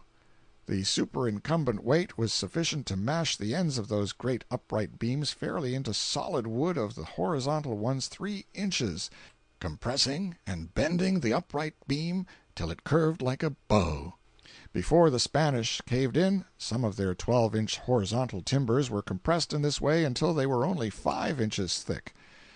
Imagine the power it must take to squeeze a solid log together in that way. Here also was a range of timbers, for a distance of 20 feet, tilted 6 inches out of the perpendicular by the weight resting upon them from the caved galleries above. You could hear things cracking and giving way, and it was not pleasant to know that the world overhead was slowly and silently sinking down upon you. The men down in the mine do not mind it, however. Returning along the 5th gallery, we struck the safe part of the Ophir incline and went down into the 6th, but we found 10 inches of water there and had to come back. In repairing the damage done to the incline, the pump had to be stopped for 2 hours, and in the meantime the water gained about a foot. However, the pump was at work again, and the flood water was decreasing. We climbed up to the 5th gallery again and sought a deep shaft, whereby we might descend to another part of the 6th, out of reach of the water, but suffered disappointment, as the men had gone to dinner, and there was no one to man the windlass. So, having seen the earthquake, we climbed out at the Union incline and tunnel and adjourned, all dripping with candle grease and perspiration, to lunch at the Ophir office. During the great flush year of 1863, Nevada claims to have produced $25 million in bullion, almost, if not quite, a round million to each 1,000 inhabitants, which is very well, considering that she was without agriculture and manufactures. Silver mining was her sole productive industry. Since the above was in type, I learned from an official source that the above figure is too high, and that the yield for 1863 did not exceed $20 million. However, the day for large figures is approaching. The Sutro Tunnel is to plow through the Comstock lode from end to end at a depth of 2,000 feet, and then mining will be easy and comparatively inexpensive, and the momentous matters of drainage, and hoisting and hauling of ore will cease to be burdensome. This vast work will absorb many years and millions of dollars in its completion, but it will early yield money, for that desirable epoch will begin as soon as it strikes the first end of the vein. The tunnel will be some 8 miles long, and will develop astonishing riches. Cars will carry the ore through the tunnel and dump it in the mills, and thus do away with the present costly system of double handling and transportation by mule teams. The water from the tunnel will furnish the motive power for the mills. Mr. Sutro, the originator of this prodigious enterprise, is one of the few men in the world who is gifted with the pluck and perseverance necessary to follow up and hound such an undertaking to its completion. He has converted several obstinate Congresses to a deserved friendliness toward his important work, and has gone up and down and to and fro in Europe until he has enlisted a great moneyed interest in it there. End of Chapter 52. Chapter 53. Every now and then in these days the boys used to tell me I ought to get one Jim Blaine to tell me the stirring story of his grandfather's old ram, but they always added that I must not mention the matter unless Jim was drunk at the time, but just comfortably and sociably drunk. They kept this up until my curiosity was on the rack to hear the story. I got to haunting Blaine, but it was of no use. The boys always found fault with his condition. He was often moderately, but never satisfactorily drunk. I never watched a man's condition with such absorbing interest, such anxious solicitude. I never so pined to see a man uncompromisingly drunk before. At last, one evening, I hurried to his cabin, for I learned that this time his situation was such that even the most fastidious could find no fault with it. He was tranquilly, serenely, symmetrically drunk, not a hiccup to mar his voice, not a cloud upon his brain thick enough to obscure his memory. As I entered, he was sitting upon an empty powder keg, with a clay pipe in one hand and the other raised to command silence. His face was round, red, and very serious. His throat was bare and his hair tumbled. In general appearance and costume he was a stalwart miner of the period. On the pine table stood a candle, and its dim light revealed the boys sitting here and there on bunks, candle boxes, powder kegs, etc. They said, "Shh, don't speak. He's going to commence." "The story of the old ram." I found a seat at once, and Blaine said, "I don't reckon them times will ever come again. There never was a more bullier old ram than what he was. Grandfather fetched him from Illinois. Got him of a man by the name of Yates, Bill Yates. Maybe you might have heard of him. His father was a deacon, Baptist, and he was a rustler, too. A man had to get up rather early to get the start of old Thankful Yates. It was him that put the Greens up to jinin' teams with my grandfather when he moved west. Seth Green was probably the pick of the flock. He married a Wilkerson, Sarah Wilkerson, good creetur, she was. One of the likeliest heifers that was ever raised in old Stoddard, everybody said that knowed her. She could heft a barrel of flour as easy as I could flirt a flapjack. And spin? Don't mention it. Independent? When Sile Hawkins come a-browsing around her, she let him know that for all his tin he couldn't trot in harness alongside of her. You see, Sile Hawkins was—no, it warn't Sile Hawkins after all. It was a galoot by the name of Filkins. I disremember his first name, but he was a stump, coming to prayer meeting drunk one night, hurraying for Nixon because he thought it was a primary. And old Deacon Ferguson up and scooted him through the window, and he lit on old Miss Jefferson's head, poor old filly.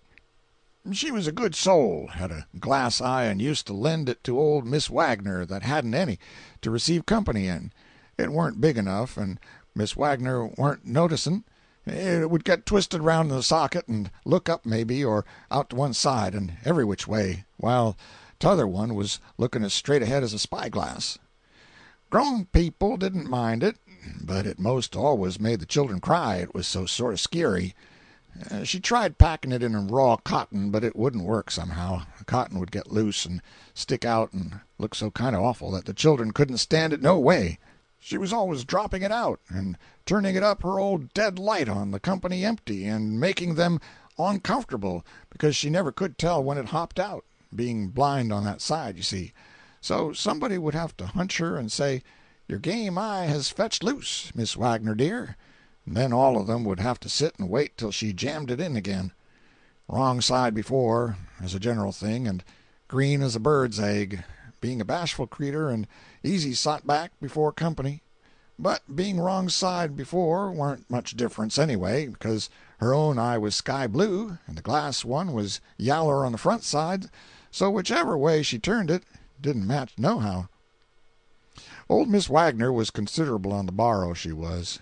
When she had a quiltin' or Dorcas society at her house, she generally borrowed Miss Higgins' wooden leg to stump round on. It was considerable shorter than her other pin, but much she minded that. She said she couldn't bide crutches when she had company, 'cause they were so slow. Said when she had company and things had to be done, she wanted to get up and hump herself. She was as bald as a jug, and so she used to borrow Miss Jacobs' wig. Miss Jacobs was the coffin peddler's wife. A ratty old buzzard he was, that used to go roosting around where people was sick, waiting for 'em, and there that old rip would sit all day in the shade on a coffin that he judged would fit the candidate, and if it was a slow customer and kind of uncertain, he'd fetch his rations and a blanket along and sleep in the coffin nights. He was anchored out that way in frosty weather for about 3 weeks once, before old Robinson's place, waiting for him. And after that, for as much as 2 years, Jacobs was not on speaking terms with the old man on account of his disappointing him. He got one of his feet froze and lost money, too, because old Robbins took a favorable turn and got well. The next time Robbins got sick, Jacobs tried to make up with him and varnished up the same old coffin and fetched it along, but old Robbins was too many for him. He had him in and 'peared to be powerful weak.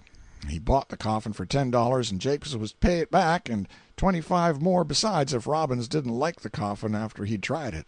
And then Robbins died, and at the funeral he bursted off the lid and riz up in his shroud and told the parson to let up on the performances, because he could not stand such a coffin as that. You see, he had been in a trance once before when he was young, and he took the chances on another, calculating that if he made the trip it was money in his pocket, and if he missed fire he couldn't lose a cent. And by George, he sued Jacobs for the rhino and got judgment, and he set up the coffin in his back parlor and said he allowed to take his time now. It was always an aggravation to Jacobs, the way that miserable old thing acted. He moved back to Indiany pretty soon, went to Wellsville. Wellsville was the place the Hoggadorns was from. Mighty fine family, old Maryland stock. Old Squire Hoggadorn could carry around more mixed liquor and cuss better than most any man I ever see. His second wife was the Widder Billings, she that was Becky Martin. Her dam was Deacon Dunlap's first wife. Her oldest child, Maria, married a missionary and died in grace, et up by the savages. They et him too, poor feller, biled him. It warn't the custom, so they say, but they explained to friends of his'n that went down there to bring away his things that they'd tried missionaries every other way and never could get any good out of them, and so it annoyed all his relations to find out that that man's life was fooled away just out of a derned experiment, so to speak. But mind you, there ain't anything ever really lost. Everything that people can't understand and don't see the reason of does good if you only hold on and give it a fair shake. Providence don't fire no blank cartridges, boys. That there missionary Substance, unbeknownst to himself, actually converted every last one of them heathens that took a chance at the barbecue. Nothing ever fetched them but that. Don't tell me it was an accident that he was biled. There ain't no such thing as an accident. When my Uncle Lem was leaning up agin a scaffolding once, sick or drunk or something, an Irishman with a hod full of bricks fell on him out of the third story and broke the old man's back in 2 places. People said it was an accident. Much accident there was about that. He didn't know what he was there for, but he was there for a good object. If he hadn't been there, the Irishman would have been killed. Nobody can ever make me believe anything different from that. Uncle Lem's dog was there. Why didn't the Irishman fall on the dog? Because the dog would a seen him a-comin' and stood from under. That's the reason the dog warn't appointed. A dog can't be depended on to carry out a special providence. Mark my words, it was a put-up thing. Accidents don't happen, boys.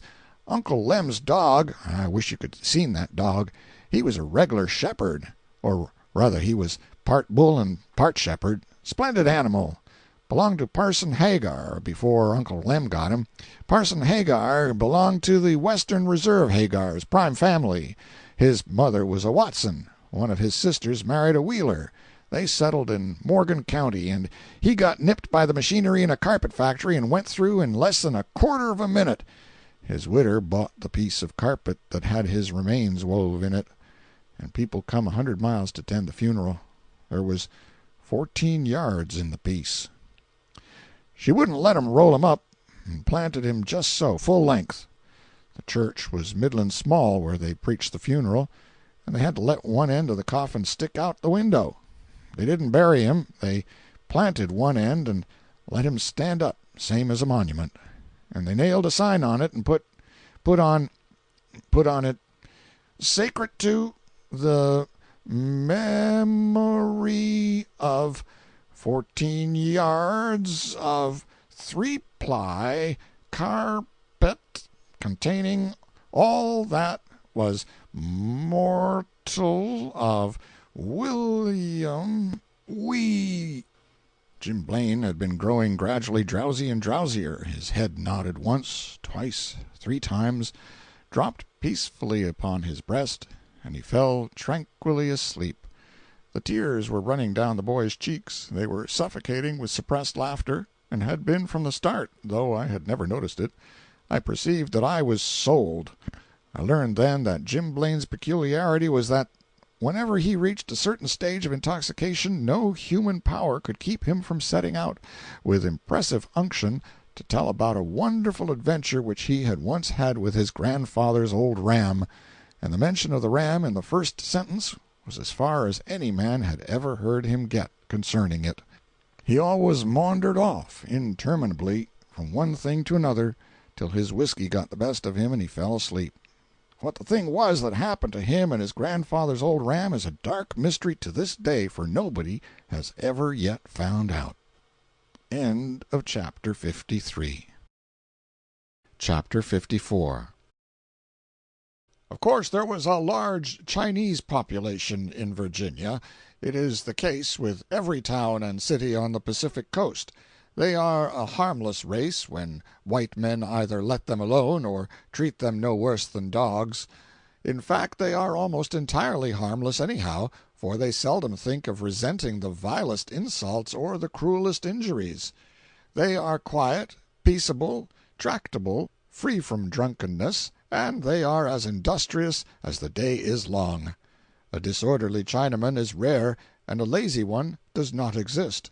So long as a Chinaman has strength to use his hands, he needs no support from anybody. White men often complain of want of work, but a Chinaman offers no such complaint. He always manages to find something to do. He is a great convenience to everybody, even to the worst class of white men, for he bears the most of their sins, suffering fines for their petty thefts, imprisonment for their robberies, and death for their murders. Any white man can swear a Chinaman's life away in the courts, but no Chinaman can testify against a white man. Ours is the land of the free. Nobody denies that.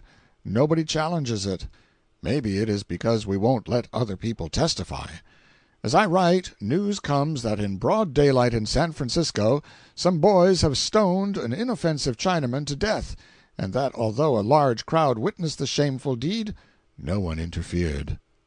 There are 70,000 and possibly 100,000 Chinamen on the Pacific coast. There were about 1,000 in Virginia.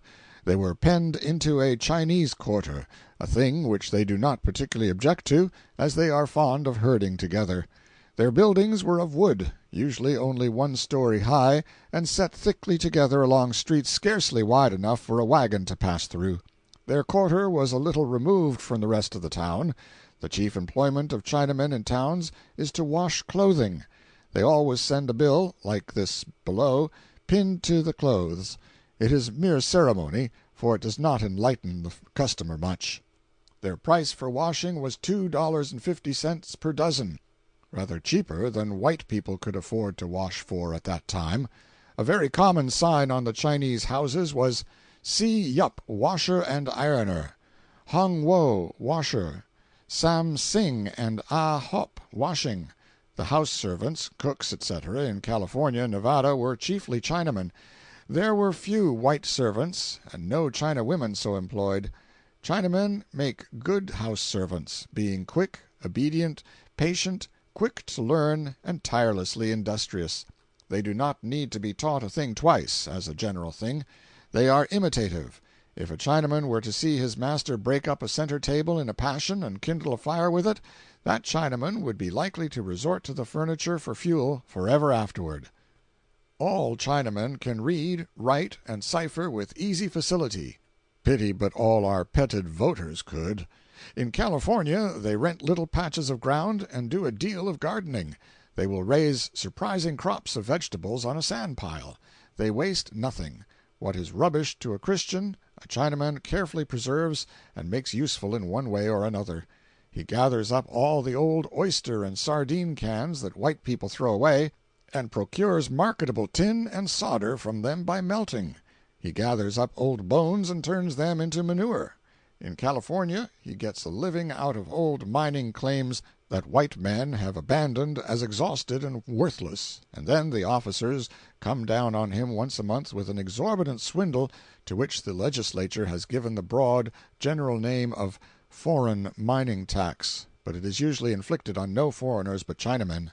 This swindle has in some cases been repeated once or twice on the same victim in the course of the same month, but the public treasury was not additionally enriched by it, probably. Chinamen hold their dead in great reverence. They worship their departed ancestors, in fact. Hence, in China, a man's front yard, back yard, or any other part of his premises, is made his family burying ground, in order that he may visit the graves at any and all times. Therefore that huge empire is one mighty cemetery. It is ridged and ringled from its center to its circumference with graves, and inasmuch as every foot of ground must be made to do its utmost, in China, lest the swarming population suffer for food, the very graves are cultivated and yield a harvest, custom holding this to be no dishonor to the dead.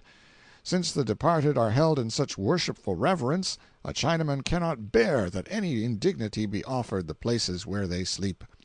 Mr. Burlingame said that herein lay China's bitter opposition to railroads. A road could not be built anywhere in the empire without disturbing the graves of their ancestors or friends. A Chinaman hardly believes he could enjoy the hereafter except his body lay in his beloved China. Also, he desires to receive, himself, after death, that worship with which he has honored his dead that preceded him. Therefore, if he visits a foreign country, he makes arrangements to have his bones returned to China in case he dies. If he hires to go to a foreign country on a labor contract, there is always a stipulation that his body shall be taken back to China if he dies. If the government sells a gang of coolies to a foreigner for the usual 5-year term, it is specified in the contract that their bodies shall be restored to China in case of death. On the Pacific coast the Chinamen all belong to one or another of several great companies or organizations, and these companies keep track of their members, register their names, and ship their bodies home when they die. The Si Yup Company is held to be the largest of these. The Ning Yong Company is next, and numbers 18,000 members on the coast. Its headquarters are at San Francisco, where it has a costly temple, several great officers, one of whom keeps regal state in seclusion and cannot be approached by common humanity, and a numerous priesthood. In it I was shown a register of its members, with the dead and the date of their shipment to China duly marked. Every ship that sails from San Francisco carries away a heavy freight of Chinese corpses, or did at least until the legislature, with an ingenious refinement of Christian cruelty, forbade the shipments as a neat underhanded way of deterring Chinese immigration. The bill was offered, whether it passed or not. It is my impression that it passed. There was another bill, it became a law, compelling every incoming Chinaman to be vaccinated on the wharf and pay a duly appointed quack (no decent doctor would defile himself with such legalized robbery) $10 for it. As few importers of Chinese would want to go to an expense like that, the lawmakers thought this would be another heavy blow to Chinese immigration. What the Chinese quarter of Virginia was like, or indeed what the Chinese quarter of any Pacific coast town was and is like, may be gathered from this item, which I printed in the Enterprise while reporting for that paper. Chinatown. Accompanied by a fellow reporter, we made a trip through our Chinese quarter the other night. The Chinese have built their portion of the city to suit themselves, and as they keep neither carriages nor wagons, their streets are not wide enough, as a general thing, to admit the passage of vehicles. At 10 o'clock at night the Chinaman may be seen in all his glory, in every little cooped-up dingy cavern of a hut, faint with the odor of burning Josh lights and with nothing to see the gloom by save the sickly guttering tallow candle, were 2 or 3 yellow, long-tailed vagabonds coiled up on a sort of short truckle-bed, smoking opium, motionless, and with their lusterless eyes turned inward from excess of satisfaction, or rather the recent smoker looks thus, immediately after having passed the pipe to his neighbor, for opium smoking is a comfortless operation and requires constant attention.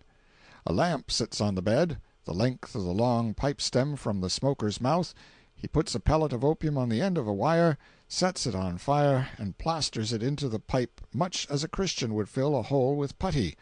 Then he applies the bowl to the lamp and proceeds to smoke, and the stewing and frying of the drug and the gurgling of the juices in the stem would well nigh turn the stomach of a statue. John likes it, though. It soothes him. He takes about 2 dozen whiffs, and then rolls over to dream. Heaven knows what, for we could not imagine by looking at the soggy creature. Possibly in his visions he travels far away from the gross world and his regular washing, and feast on succulent rats and birds' nests in paradise. Mr. Ah Sing keeps a general grocery and provision store at No. 13 Wang Street. He lavished his hospitality upon our party in the friendliest way.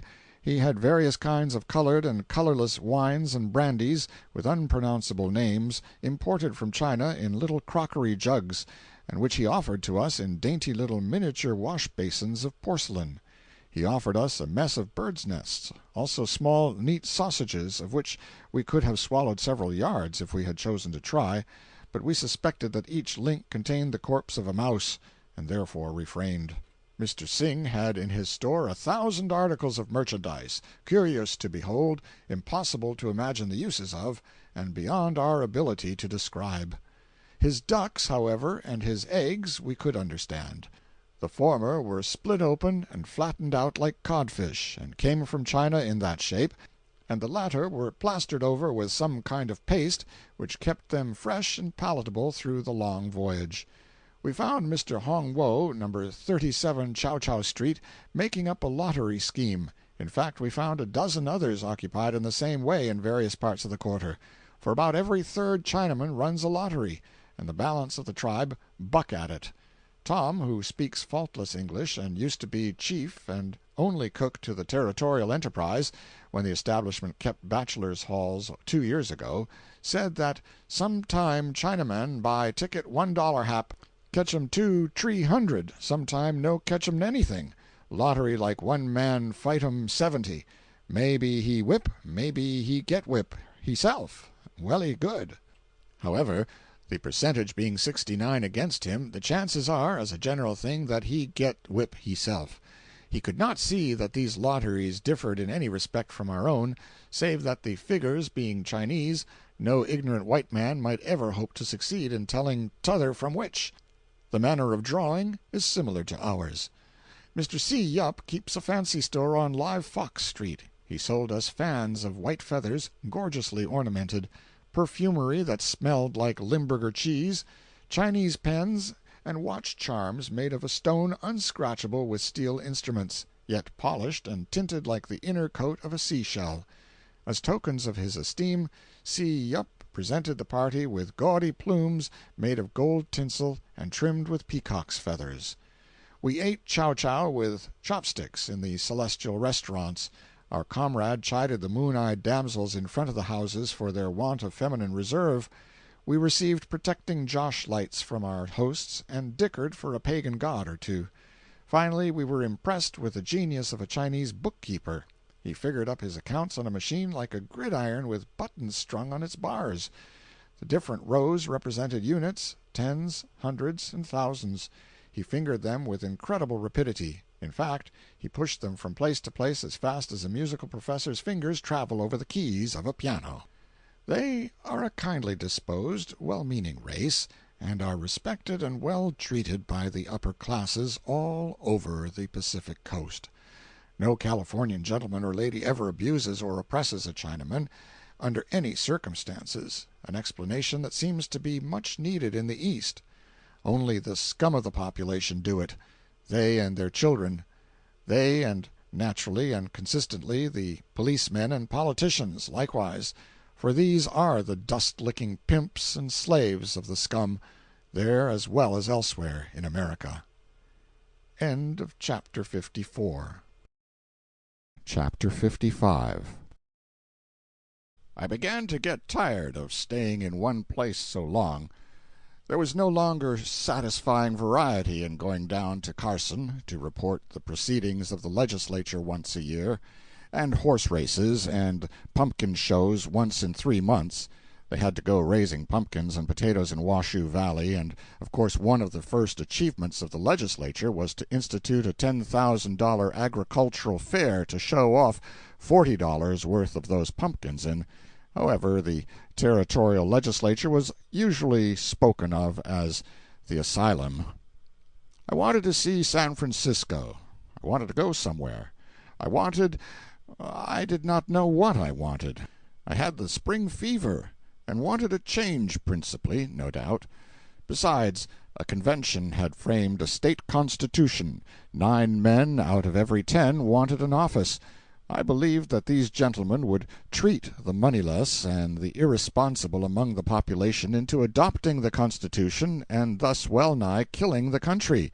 It could not well carry such a load as a state government, since it had nothing to tax that could stand a tax, for undeveloped minds could not, and there were not 50 developed ones in the land.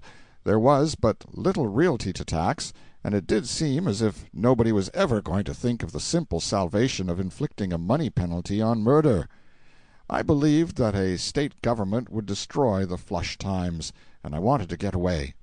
I believed that the mining stocks I had on hand would soon be worth $100,000, and thought if they reached that before the Constitution was adopted, I would sell out and make myself secure from the crash the change of government was going to bring. I considered $100,000 sufficient to go home with decently, though it was but a small amount compared to what I had been expecting to return with. I felt rather downhearted about it, but I tried to comfort myself with the reflection that with such a sum I could not fall into want. About this time a schoolmate of mine, whom I had not seen since boyhood, came tramping in on foot from the Reese River, a very allegory of poverty. The son of wealthy parents, here he was, in a strange land, hungry, bootless, mantled in an ancient horse blanket, roofed with a brimless hat, and so generally and so extravagantly dilapidated that he could have taken the shine out of the prodigal son himself, as he pleasantly remarked. He wanted to borrow $46. $26 to take him to San Francisco, and $20 for something else, to buy some soap with, maybe, for he needed it. I found I had but little more than the amount wanted in my pocket, so I stepped in and borrowed $46 of a banker, on 20 days' time, without the formality of a note, and gave it him, rather than walk half a block to the office, where I had some specie laid up. If anybody had told me that it would take me 2 years to pay back that $46 to the banker, for I did not expect it of the prodigal and was not disappointed, I would have felt injured, and so would the banker. I wanted a change. I wanted variety of some kind. It came. Mr. Goodman went away for a week and left me the post of chief editor. It destroyed me.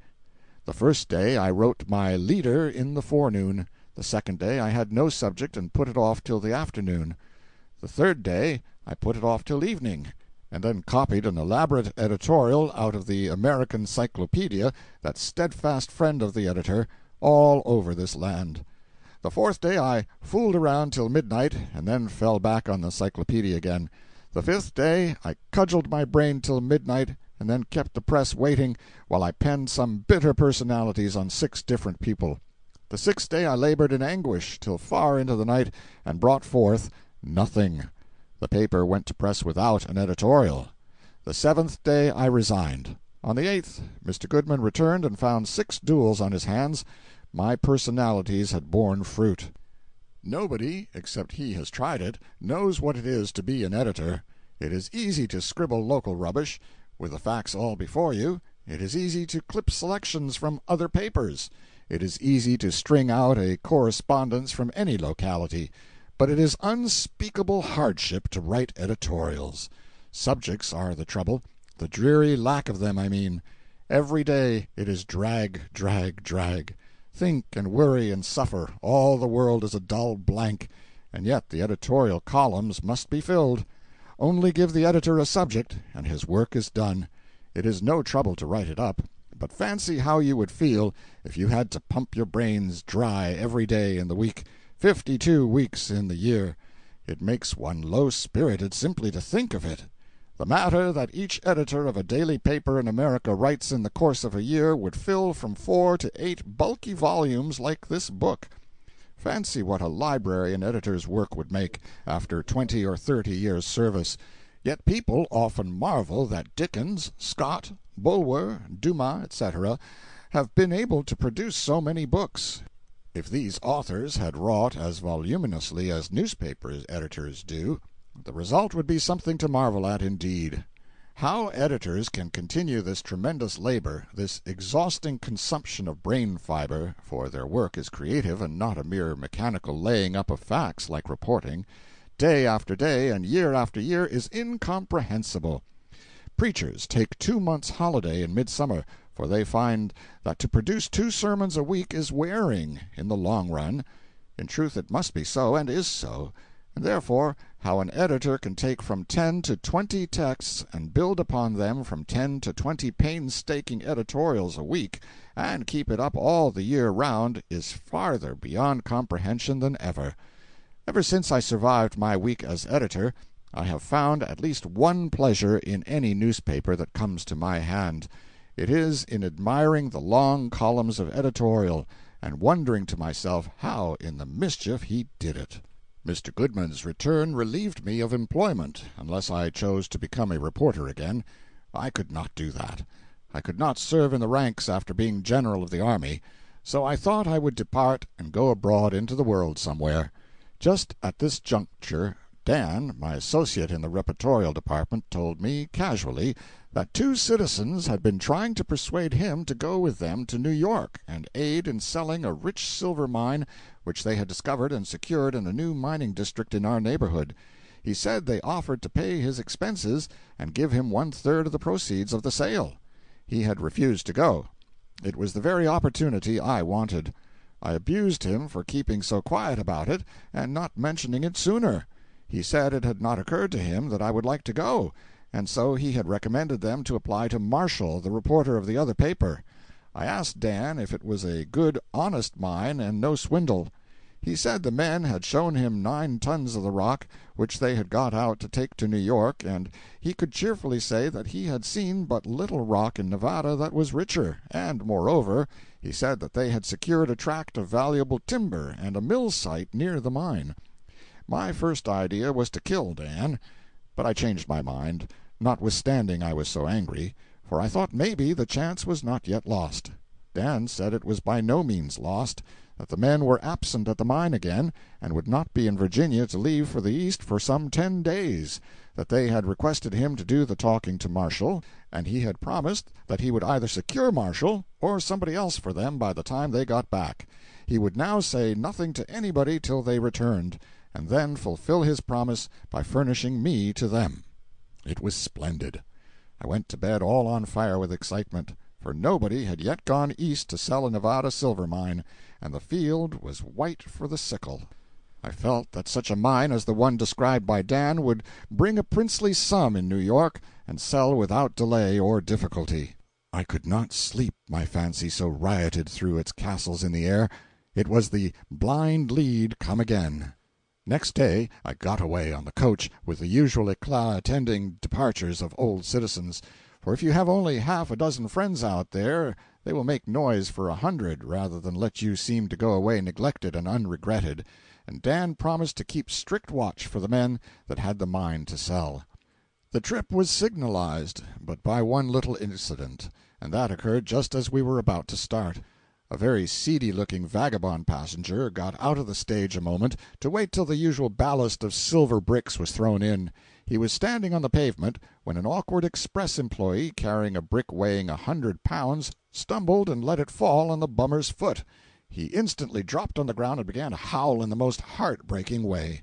A sympathizing crowd gathered around and were going to pull his boot off, but he screamed louder than ever and they desisted. Then he fell to gasping, and between the gasps ejaculated, "Brandy! For heaven's sakes, brandy!" They poured half a pint down him, and it wonderfully restored and comforted him. Then he begged the people to assist him to the stage, which was done. The express people urged him to have a doctor at their expense, but he declined, and said that if he only had a little brandy to take along with him to soothe his paroxysms of pain when they came on, he would be grateful and content. He was quickly supplied with 2 bottles, and we drove off. He was so smiling and happy after that I could not refrain from asking him how he could possibly be so comfortable with a crushed foot. "Well," he said, "I hadn't had a drink for 12 hours, and hadn't a cent to my name.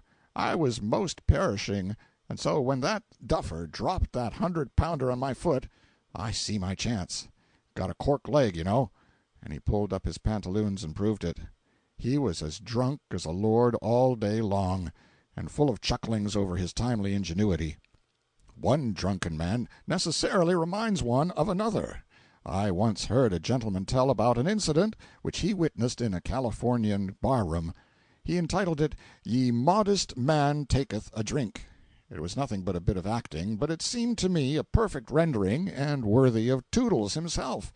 The modest man, tolerably far gone with beer and other matters, enters a saloon.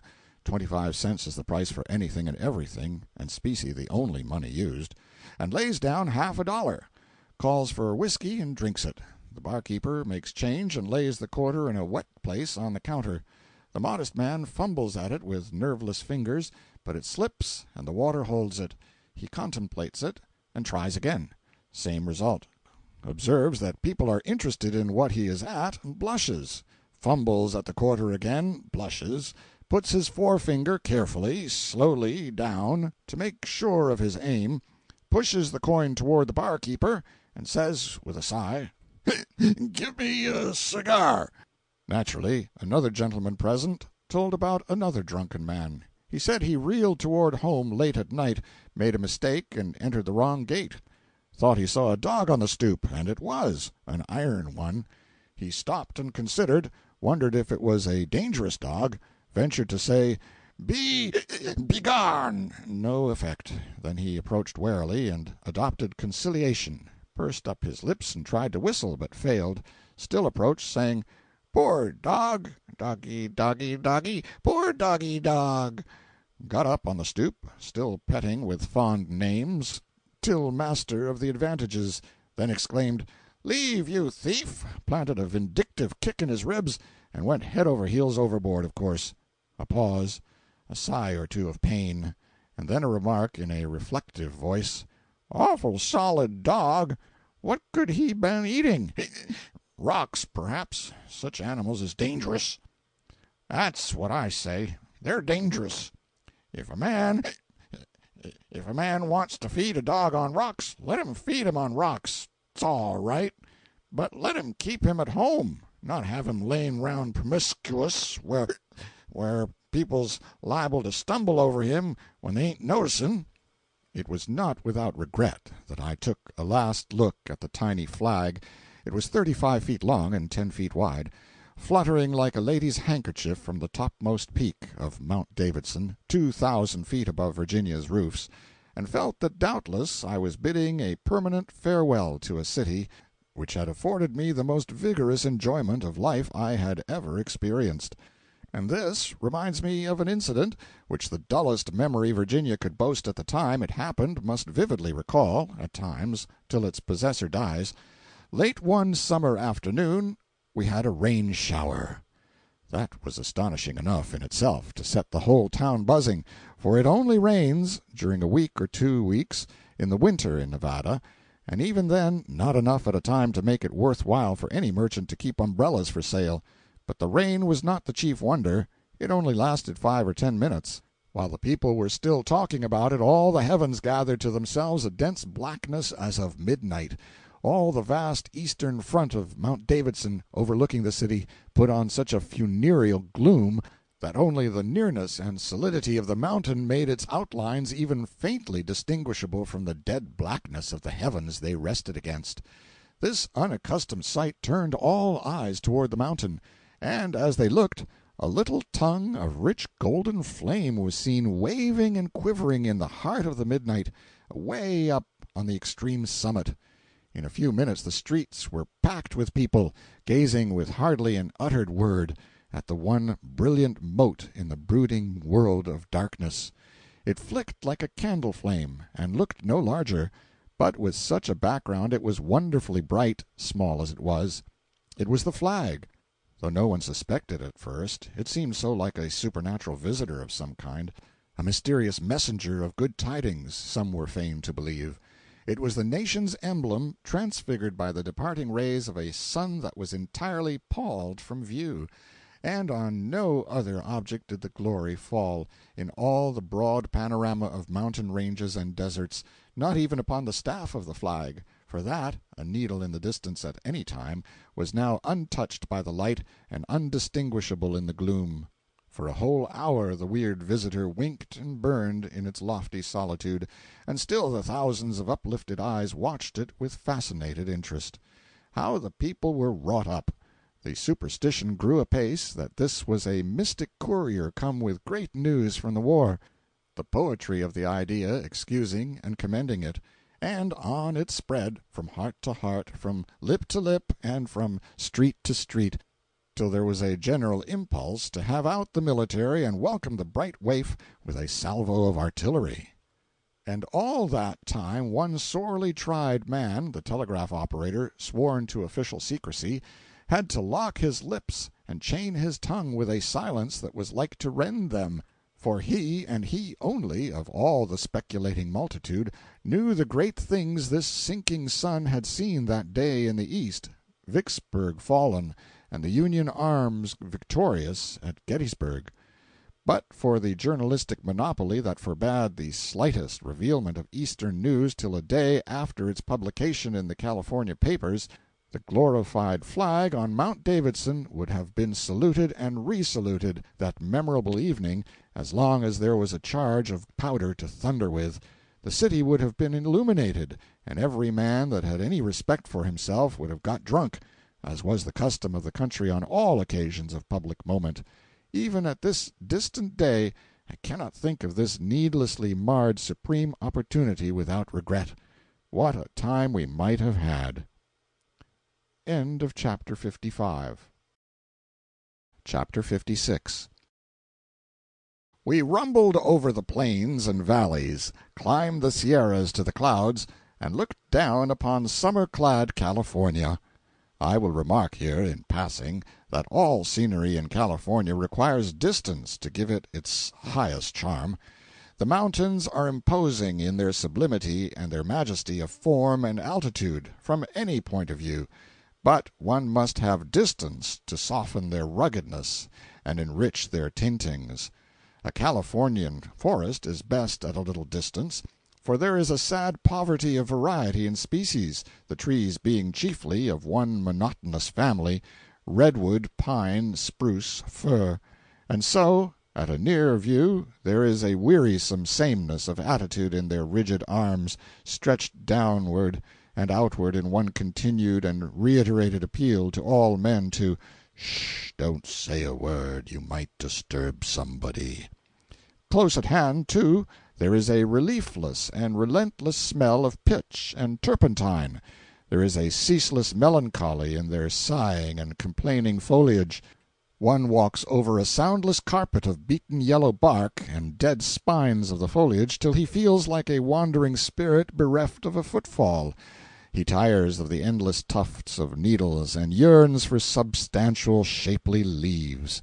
He looks for moss and grass to loll upon, and finds none. For where there is no bark, there is naked clay and dirt, enemies to pensive musing and clean apparel. Often a grassy plain in California is what it should be, but often, too, it is best contemplated at a distance, because although its grass blades are tall, they stand up vindictively straight and self-sufficient, and are unsociably wide apart, with uncomely spots of barren sand between.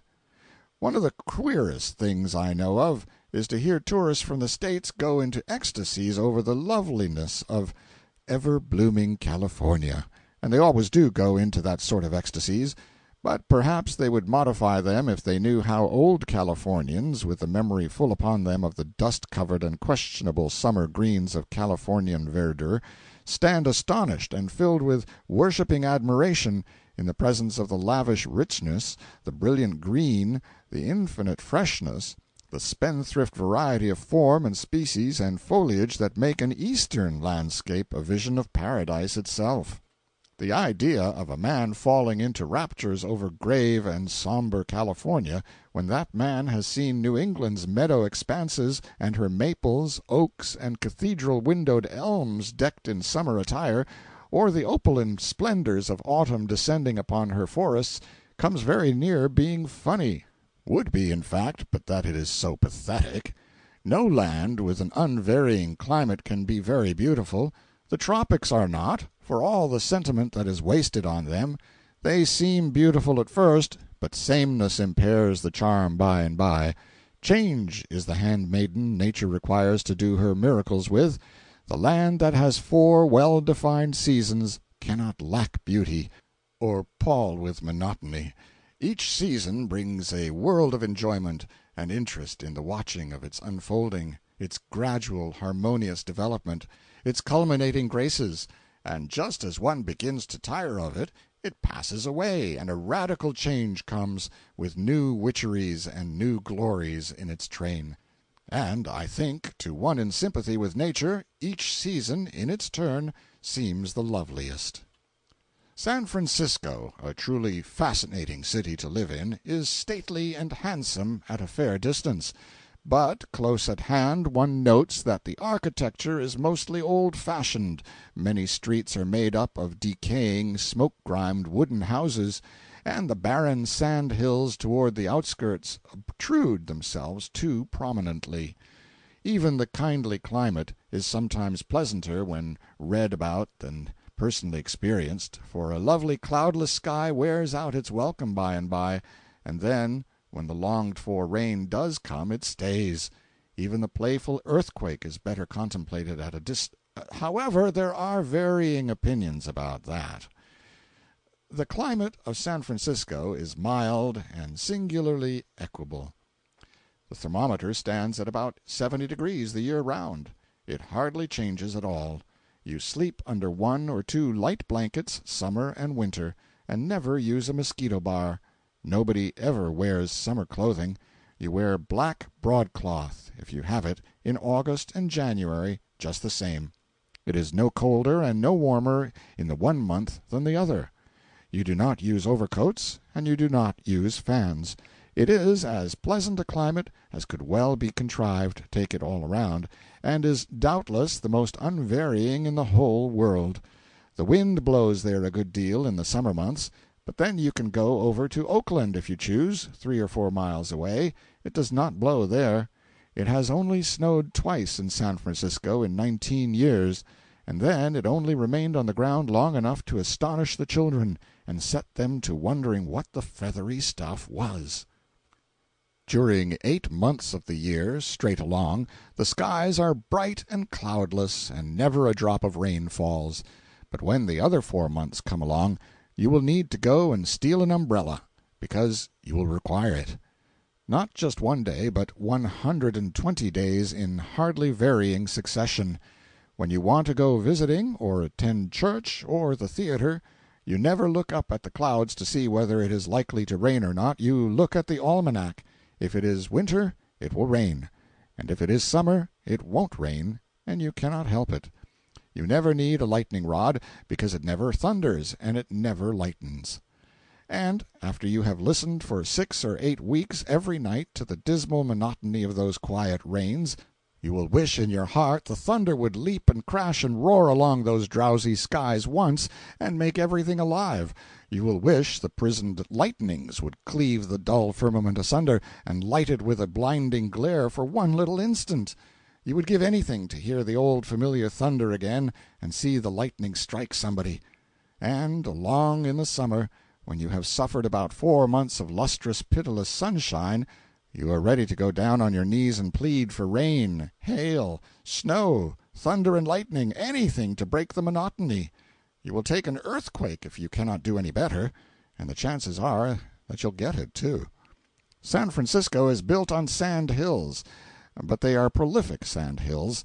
They yield a generous vegetation. All the rare flowers which people in the States rear with such patient care in parlor flower pots and greenhouses flourish luxuriantly in the open air there all the year round. Calla lilies, all sorts of geraniums, passion flowers, moss roses. I do not know the names of a 10th part of them. I only know that while New Yorkers are burdened with banks and drifts of snow, Californians are burdened with banks and drifts of flowers, if they only keep their hands off and let them grow. And I have heard that they have also that rarest and most curious of all the flowers, the beautiful Espiritu Santo, as the Spaniards call it, or flower of the Holy Spirit, though I thought it grew only in Central America, down on the Isthmus. In its cup is the daintiest little facsimile of a dove, as pure as snow. The Spaniards have a superstitious reverence for it. The blossom has been conveyed to the States, submerged in ether, and the bulb has been taken thither also, but every attempt to make it bloom after it arrived has failed. I have elsewhere spoken of the endless winter of Mono, California, and but this moment of the eternal spring of San Francisco. Now, if we travel 100 miles in a straight line, we come to the eternal summer of Sacramento. One never sees summer clothing or mosquitoes in San Francisco, but they can be found in Sacramento. Not always and unvaryingly, but about 143 months out of 12 years, perhaps. Flowers bloom there, always, the reader can easily believe. People suffer and sweat and swear morning, noon, and night, and wear out their staunchest energies fanning themselves. It gets hot there, but if you go down to Fort Yuma, you will find it hotter. Fort Yuma is probably the hottest place on earth. The thermometer stays at 120 in the shade there all the time, except when it varies and goes higher. It is a U.S. military post, and its occupants get so used to the terrific heat that they suffer without it. There is a tradition, attributed to John Phoenix, it has been purloined by 50 different scribblers who were too poor to invent a fancy but not ashamed to steal one. M.T.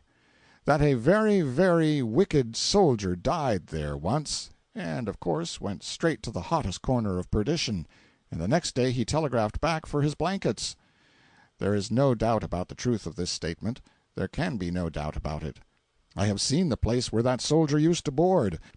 In Sacramento it is fiery summer always, and you can gather roses and eat strawberries and ice cream and wear white linen clothes and pant and perspire at 8 or 9 o'clock in the morning, and then take the cars and at noon put on your furs and your skates and go skimming over frozen Donner Lake, 7,000 feet above the valley, among snowbanks 15 feet deep, and in the shadow of grand mountain peaks that lift their frosty crags 10,000 feet above the level of the sea. There is a transition for you. Where will you find another like it in the Western Hemisphere?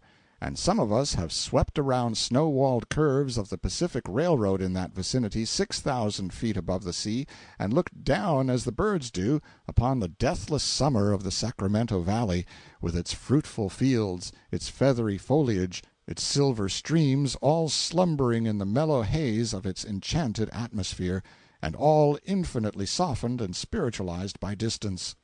A dreamy, exquisite glimpse of fairyland, made all the more charming and striking that it was caught through a forbidden gateway of ice and snow and savage crags and precipices. End of chapter 56. Chapter 57. It was in this Sacramento Valley, just referred to, that a deal of the most lucrative of the early gold mining was done, and you may still see, in places, its grassy slopes and levels torn and guttered and disfigured by the avaricious spoilers of 15 and 20 years ago. You may see such disfigurements far and wide over California, and in some such places where only meadows and forests are visible, not a living creature, not a house, no stick or stone or remnant of a ruin, and not a sound, not even a whisper, to disturb the Sabbath stillness. You will find it hard to believe that there stood at one time a fiercely flourishing little city of 2,000 or 3,000 souls, with its newspaper, fire company, brass band, volunteer militia, bank, hotels, noisy Fourth of July processions and speeches, gambling hells crammed with tobacco smoke, profanity, and rough-bearded men of all nations and colors, with tables heaped with gold dust sufficient for the revenues of a German principality, streets crowded and rife with business, town lots worth $400 a front foot, labor, laughter, music, dancing, swearing, fighting, shooting, stabbing, a bloody inquest and a man for breakfast every morning, everything that delights and adorns existence, all the appointments and appurtenances of a thriving and prosperous and promising young city. And now nothing is left of it all but a lifeless, homeless solitude. The men are gone, the houses have vanished, even the name of the place is forgotten. In no other land, in modern times, have towns so absolutely died and disappeared as in the old mining regions of California. It was a driving, vigorous, restless population in those days. It was a curious population. It was the only population of the kind that the world has ever seen gathered together, and it is not likely that the world will ever see its like again.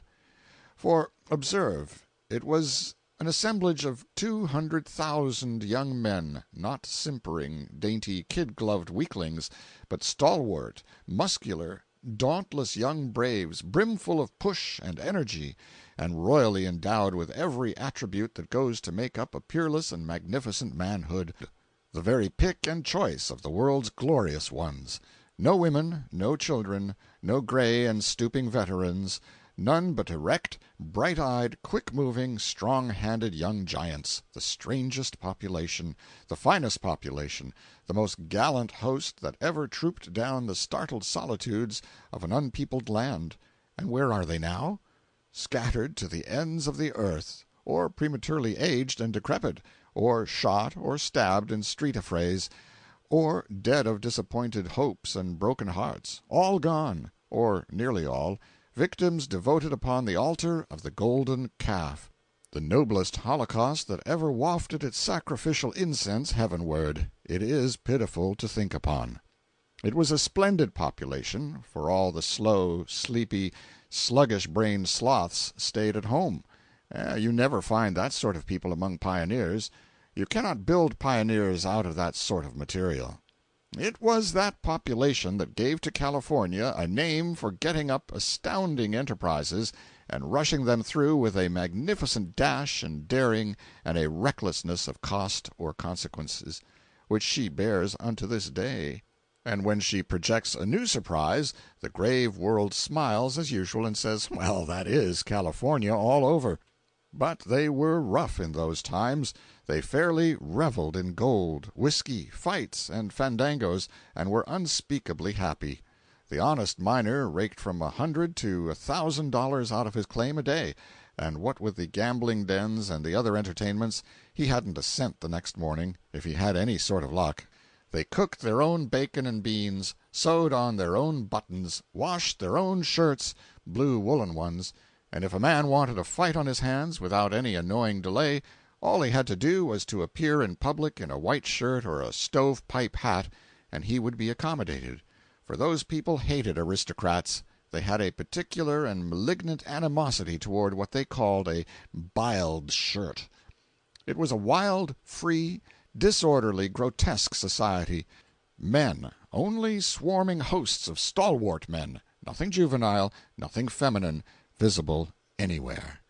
In those days miners would flock in crowds to catch a glimpse of that rare and blessed spectacle, a woman. Old inhabitants tell how, in a certain camp, the news went abroad early in the morning that a woman was come. They had seen a calico dress hanging out of a wagon down at the camping ground, sign of emigrants from over the Great Plains. Everybody went down there, and a shout went up when an actual bona fide dress was discovered fluttering in the wind. The male emigrant was visible. The miners said, "Fetch her out." He said, "It is my wife, gentlemen. She is sick. We have been robbed of money, provisions, everything, by the Indians. We want to rest." "Fetch her out. We've got to see her." "But, gentlemen, the poor thing, she—" "Fetch her out." He fetched her out, and they swung their hats and sent up 3 rousing cheers and a tiger, and they crowded around and gazed at her and touched her dress and listened to her voice with the look of men who listen to a memory rather than a present reality, and then they collected $2,500 in gold and gave it to the man, and swung their hats again and gave 3 more cheers and went home satisfied. Once I dined in San Francisco with the family of a pioneer, and talked with his daughter, a young lady whose first experience in San Francisco was an adventure, though she herself did not remember it, as she was only 2 or 3 years old at the time.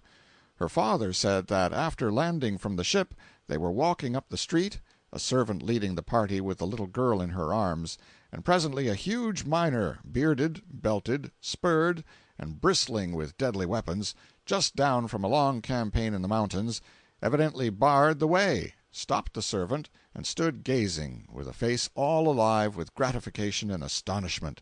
And then he said reverently, "Well, if it ain't a child!" And then he snatched a little leather sack out of his pocket and said to the servant, "There's $150 in dust there, and I'll give it to you to let me kiss the child." That anecdote is true. But see how things change. Sitting at that dinner table, listening to that anecdote, if I had offered double the money for the privilege of kissing the same child, I would have been refused. 17 added years have far more than doubled the price.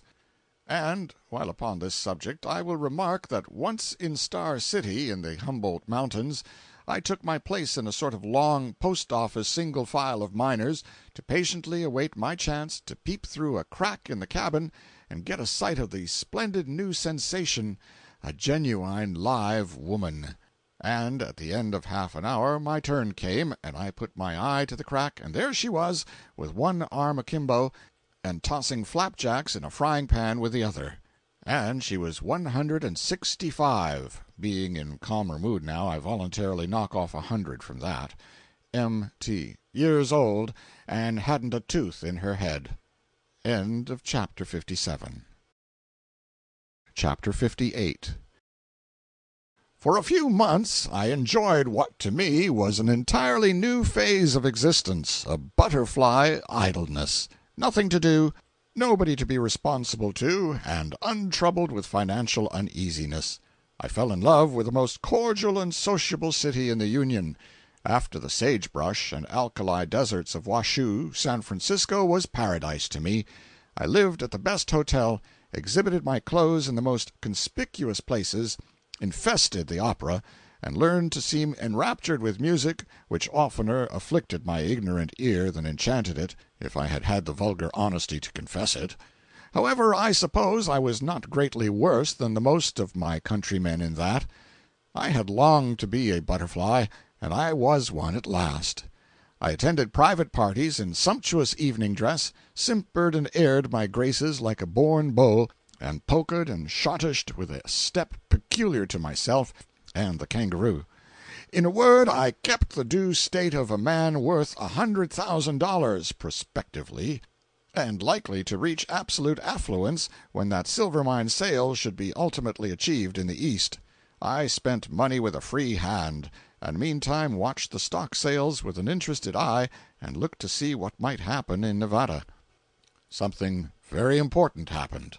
The property holders of Nevada voted against the state constitution, but the folks who had nothing to lose were in the majority and carried the measure over their heads.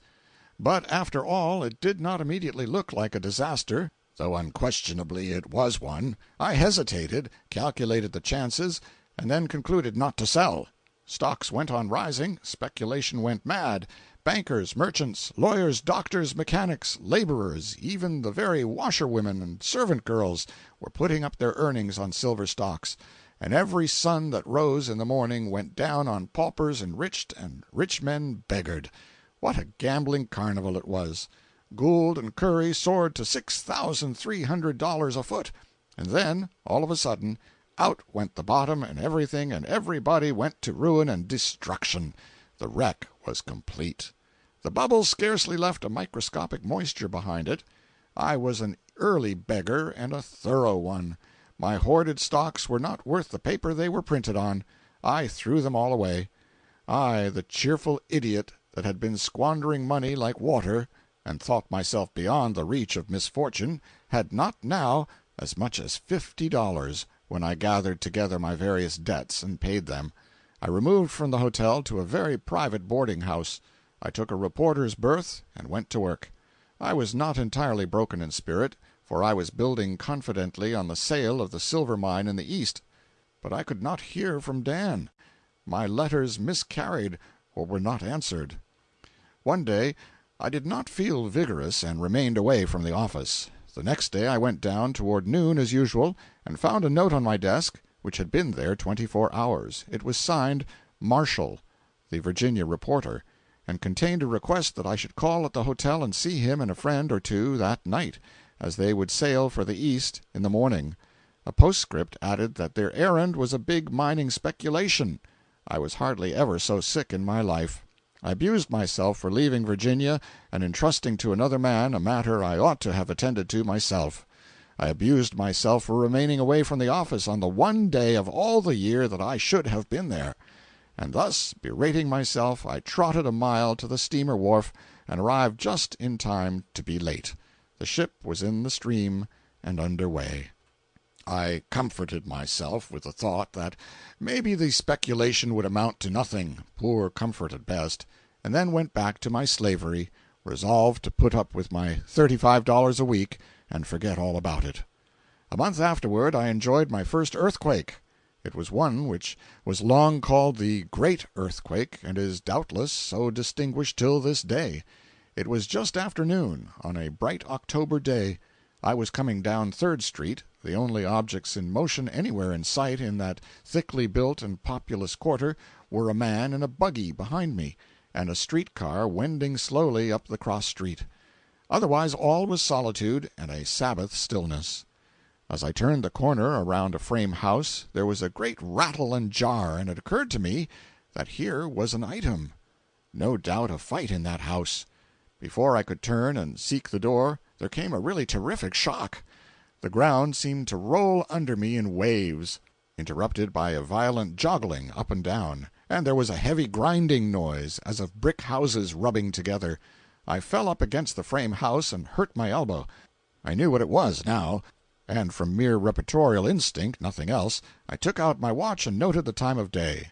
At that moment a third and still severer shock came, and as I reeled about on the pavement trying to keep my footing, I saw a sight. The entire front of a tall 4-story brick building in Third Street sprung outward like a door and fell sprawling across the street, raising a dust like a great volume of smoke. And here came the buggy, overboard went the man, and in less time than I can tell it the vehicle was distributed in small fragments along 300 yards of the street.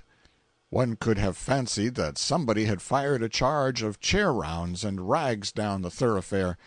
The street car had stopped. The horses were rearing and plunging.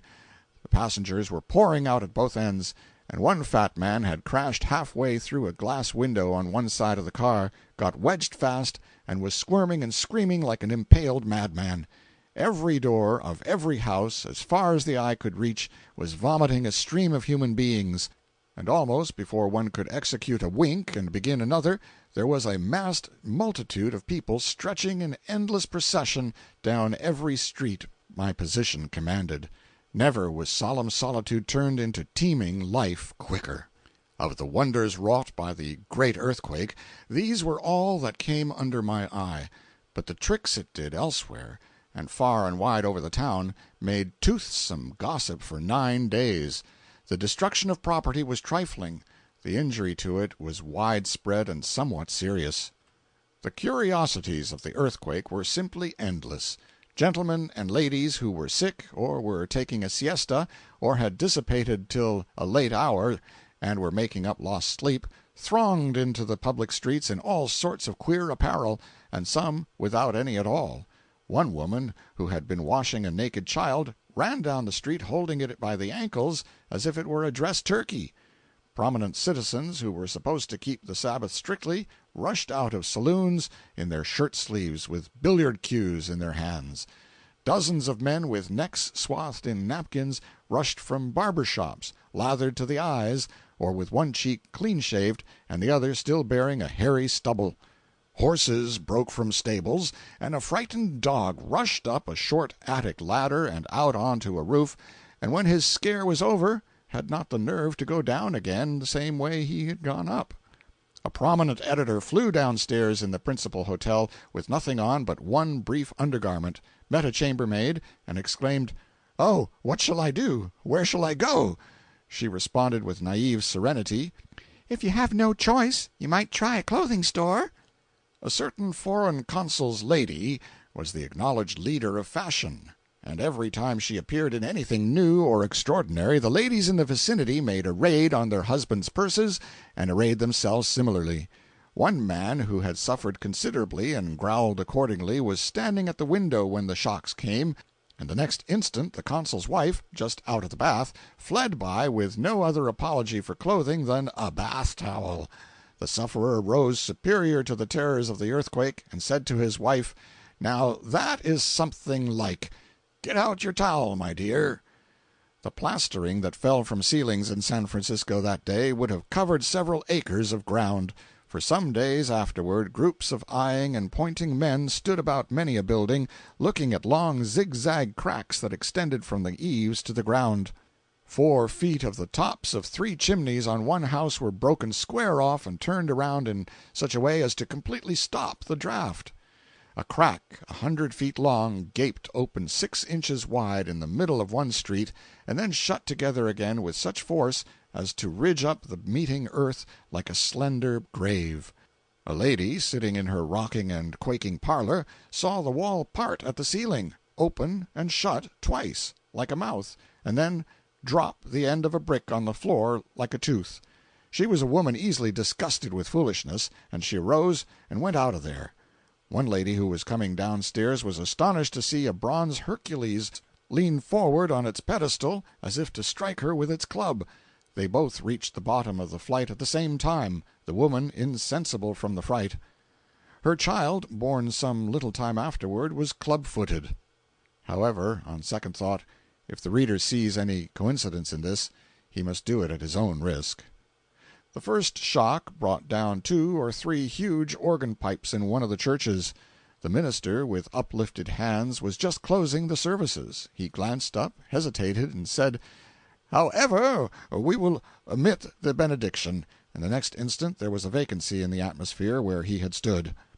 After the first shock, an Oakland minister said, "Keep your seats, there is no better place to die than this," and added, after the third, "but outside is good enough," and then he skipped out the back door. Such another destruction of mantel ornaments and toilet bottles as the earthquake created San Francisco never saw before. There was hardly a girl or a matron in the city but suffered losses of this kind.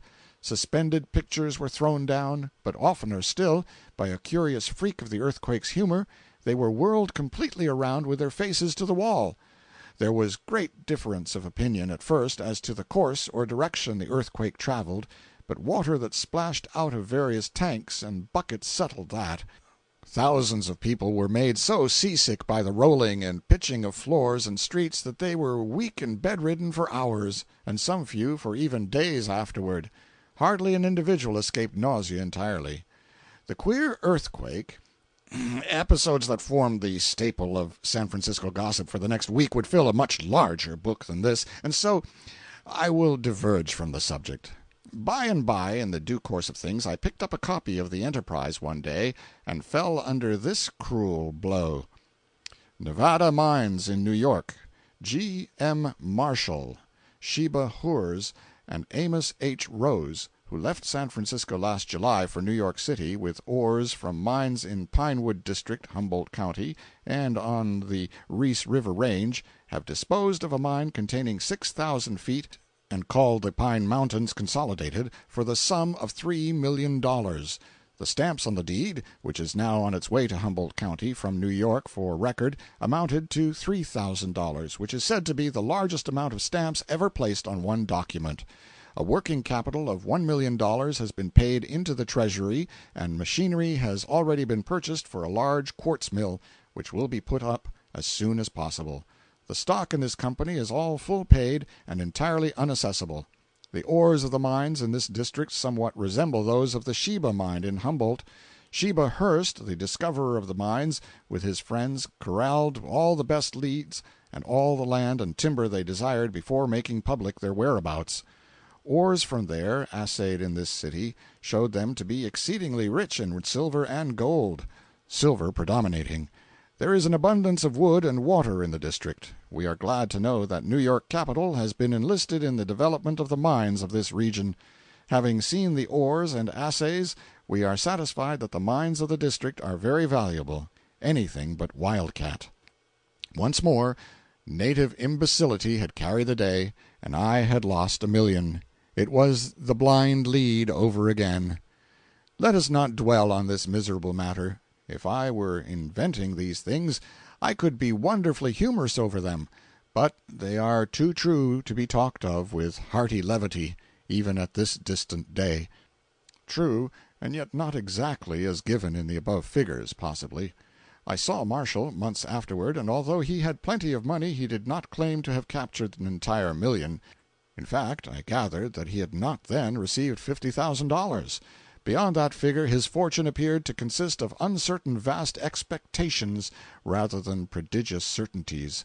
However, when the above item appeared in print I put full faith in it, and incontinently wilted and went to seed under it. Suffice it that I so lost heart, and so yielded myself up to repinings and sighings and foolish regrets, that I neglected my duties and became about worthless as a reporter for a brisk newspaper. And at last one of the proprietors took me aside, with a charity I still remember with considerable respect, and gave me an opportunity to resign my berth, and so save myself the disgrace of a dismissal. End of Chapter 58. Chapter 59. For a time I wrote literary screeds for the golden era. C. H. Webb had established a very excellent literary weekly called The Californian, but high merit was no guarantee of success. It languished, and he sold out to 3 printers, and Bret Harte became editor at $20 a week, and I was employed to contribute an article a week at $12. But the journal still languished, and the printers sold out to Captain Ogden, a rich man and a pleasant gentleman who chose to amuse himself with such an expensive luxury without much caring about the cost of it. When he grew tired of the novelty, he resold to the printers. The paper presently died a peaceful death, and I was out of work again. I would not mention these things but for the fact that they so aptly illustrate the ups and downs that characterize life on the Pacific coast. A man could hardly stumble into such a variety of queer vicissitudes in any other country. For 2 months my sole occupation was avoiding acquaintances, for during that time I did not earn a penny, or buy an article of any kind, or pay my board. I became a very adept at slinking. I slunk from back street to back street. I slunk away from approaching faces that looked familiar. I slunk to my meals, ate them humbly and with a mute apology for every mouthful I robbed my generous landlady of, and at midnight, after wanderings that were but slinkings away from cheerfulness and light, I slunk to my bed. I felt meaner and lowlier and more despicable than the worms. During all this time I had but one piece of money, a silver 10-cent piece, and I held to it and would not spend it on any account, lest the consciousness, coming strong upon me that I was entirely penniless, might suggest suicide. I had pawned everything but the clothes I had on, so I clung to my dime desperately till it was smooth with handling. However, I am forgetting. I did have one other occupation beside that of slinking. It was the entertaining of a collector, and being entertained by him, who had in his hands the Virginia banker's bill for $46 which I had loaned my schoolmate, the prodigal. This man used to call regularly once a week and dun me, and sometimes oftener. He did it from sheer force of habit, for he knew he could get nothing. He would get out his bill, calculate the interest for me at 5 per cent a month, and show me clearly that there was no attempt at fraud in it, and no mistakes, and then plead and argue and dun with all his might for any sum, any little trifle, even $1, even half $1 on account. Then his duty was accomplished and his conscience free. He immediately dropped the subject there always, got out a couple of cigars and divided, put his feet in the window, and then we would have a long, luxurious talk about everything and everybody, and he would furnish me a world of curious dunning adventures out of the ample store in his memory. By and by he would clap his hat on his head, shake hands, and say briskly, "Well, business is business, can't stay with you always," and was off in a second. The idea of pining for a dun! And yet I used to long for him to come, and would get as uneasy as any mother if the day went by without his visit, when I was expecting him. But he never collected that bill, at last, nor any part of it. I lived to pay it to the banker myself. Misery loves company. Now and then at night, in out-of-the-way, dimly lighted places, I found myself happening on another child of misfortune. He looked so seedy and forlorn, so homeless and friendless and forsaken, that I yearned toward him as a brother. I wanted to claim kinship with him, and go about and enjoy our wretchedness together. The drawing toward each other must have been mutual. At any rate, we got to falling together oftener, though still seemingly by accident, and although we did not speak or evince any recognition, I think the dull anxiety passed out of both of us when we saw each other, and then for several hours we would idle along contentedly, wide apart, and glancing furtively in at home lights and fireside gatherings, out of the night shadows, and very much enjoying our dumb companionship. Finally we spoke, and were inseparable after that, for our woes were identical, almost. He had been a reporter, too, and lost his berth, and this was his experience, as nearly as I can recollect it. After losing his berth he had gone down, down, down, with never a halt, from a boarding-house on Russian Hill to a boarding-house in Kearney Street, from thence to Dupont, from thence to a low sailor den, and from thence to lodgings in goods boxes and empty hogsheads near the wharves. Then, for a while, he had gained a meager living by sewing up bursted sacks of grain on the piers. When that failed, he had found food here and there, as chance threw it in his way. He had ceased to show his face in daylight, now, for a reporter knows everybody, rich and poor, high and low, and cannot well avoid familiar faces in the broad light of day. This mendicant Blucher, I call him that for convenience, was a splendid creature. He was full of hope, pluck, and philosophy. He was well-read and a man of cultivated taste. He had a bright wit and was a master of satire. His kindliness and his generous spirit made him royal in my eyes, and changed his curbstone seat to a throne, and his damaged hat to a crown. He had an adventure once which sticks fast in my memory as the most pleasantly grotesque that ever touched my sympathies. He had been without a penny for 2 months.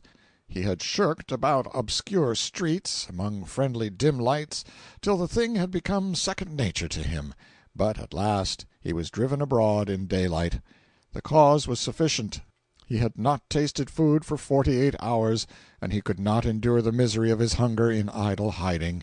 He came along a back street, glowering at the loaves in bake-shop windows, and feeling that he could trade his life away for a morsel to eat. The sight of the bread doubled his hunger, but it was good to look at it anyhow, and imagine what one might do if one only had it. Presently, in the middle of the street, he saw a shining spot, looked again, did not and could not believe his eyes, turned away to try them, then looked again. It was a verity, no vain, hunger-inspired delusion. It was a silver dime. He snatched it, gloated over it, doubted it, bit it, found it genuine, choked his heart down, and smothered a hallelujah. Then he looked around, saw that nobody was looking at him, threw the dime down where it was before, walked away a few steps, and approached again, pretending he did not know it was there, so that he could re-enjoy the luxury of finding it. He walked around it, viewing it from different points, then sauntered about with his hands in his pockets, looking up at the signs and now and then glancing at it and feeling the old thrill again. Finally he took it up and went away, fondling it in his pocket. He idled through unfrequented streets, stopping in doorways and corners to take it out and look at it. By and by he went home to his lodgings, an empty queensware hogshead, and employed himself till night trying to make up his mind what to buy with it. But it was hard to do. To get the most for it was the idea. He knew that at the Miners' Restaurant he could get a plate of beans and a piece of bread for 10 cents, or a fish-ball and some few trifles, but they gave no bread with 1 fish-ball there. At French Pete's he could get a veal cutlet, plain, and some radishes and bread for 10 cents, or a cup of coffee, a pint at least, and a slice of bread, but the slice was not thick enough by the 1/8 of an inch, and sometimes they were still more criminal than that in the cutting of it. At 7 o'clock his hunger was wolfish, and still his mind was not made up. He turned out and went up Merchant Street, still ciphering, and chewing a bit of stick, as is the way of starving men. He passed before the lights of Martin's Restaurant, the most aristocratic in the city, and stopped. It was a place where he had often dined in better days, and Martin knew him well. Standing aside, just out of the range of the light, he worshipped the quails and steaks in the show window, and imagined that may be the fairy times were not gone yet, and some prince in disguise would come along presently and tell him to go in there and take whatever he wanted. He chewed his stick with a hungry interest as he warmed to his subject. Just at this juncture he was conscious of someone at his side, sure enough, and then a finger touched his arm. He looked up over his shoulder and saw an apparition, a very allegory of hunger. It was a man 6 feet high, gaunt, unshaven, hung with rags, with a haggard face and sunken cheeks, and eyes that pleaded piteously. This phantom said, "Come with me, please." He locked his arm in Blucher's and walked up the street to where the passengers were few and the light not strong, and then, facing about, put out his hands in a beseeching way and said, "Friend, stranger, look at me. Life is easy to you. You go about, placid and content, as I did once, in my day. You have been there, and eaten your sumptuous supper, and picked your teeth, and hummed your tune, and thought your pleasant thoughts, and said to yourself, it is a good world, but you've never suffered. You don't know what trouble is. You don't know what misery is. nor hunger. Look at me. Stranger, have pity on a poor, friendless, homeless dog. As God is my judge, I have not tasted food for 48 hours. Look in my eyes and see if I lie. Give me the least trifle in the world to keep me from starving, anything, 25 cents. Do it, stranger, do it, please. It will be nothing to you, but life to me. Do it, and I will go down on my knees and lick the dust before you. I will kiss your footprints. I will worship the very ground you walk on. Only 25 cents. I am famishing, perishing, starving by inches.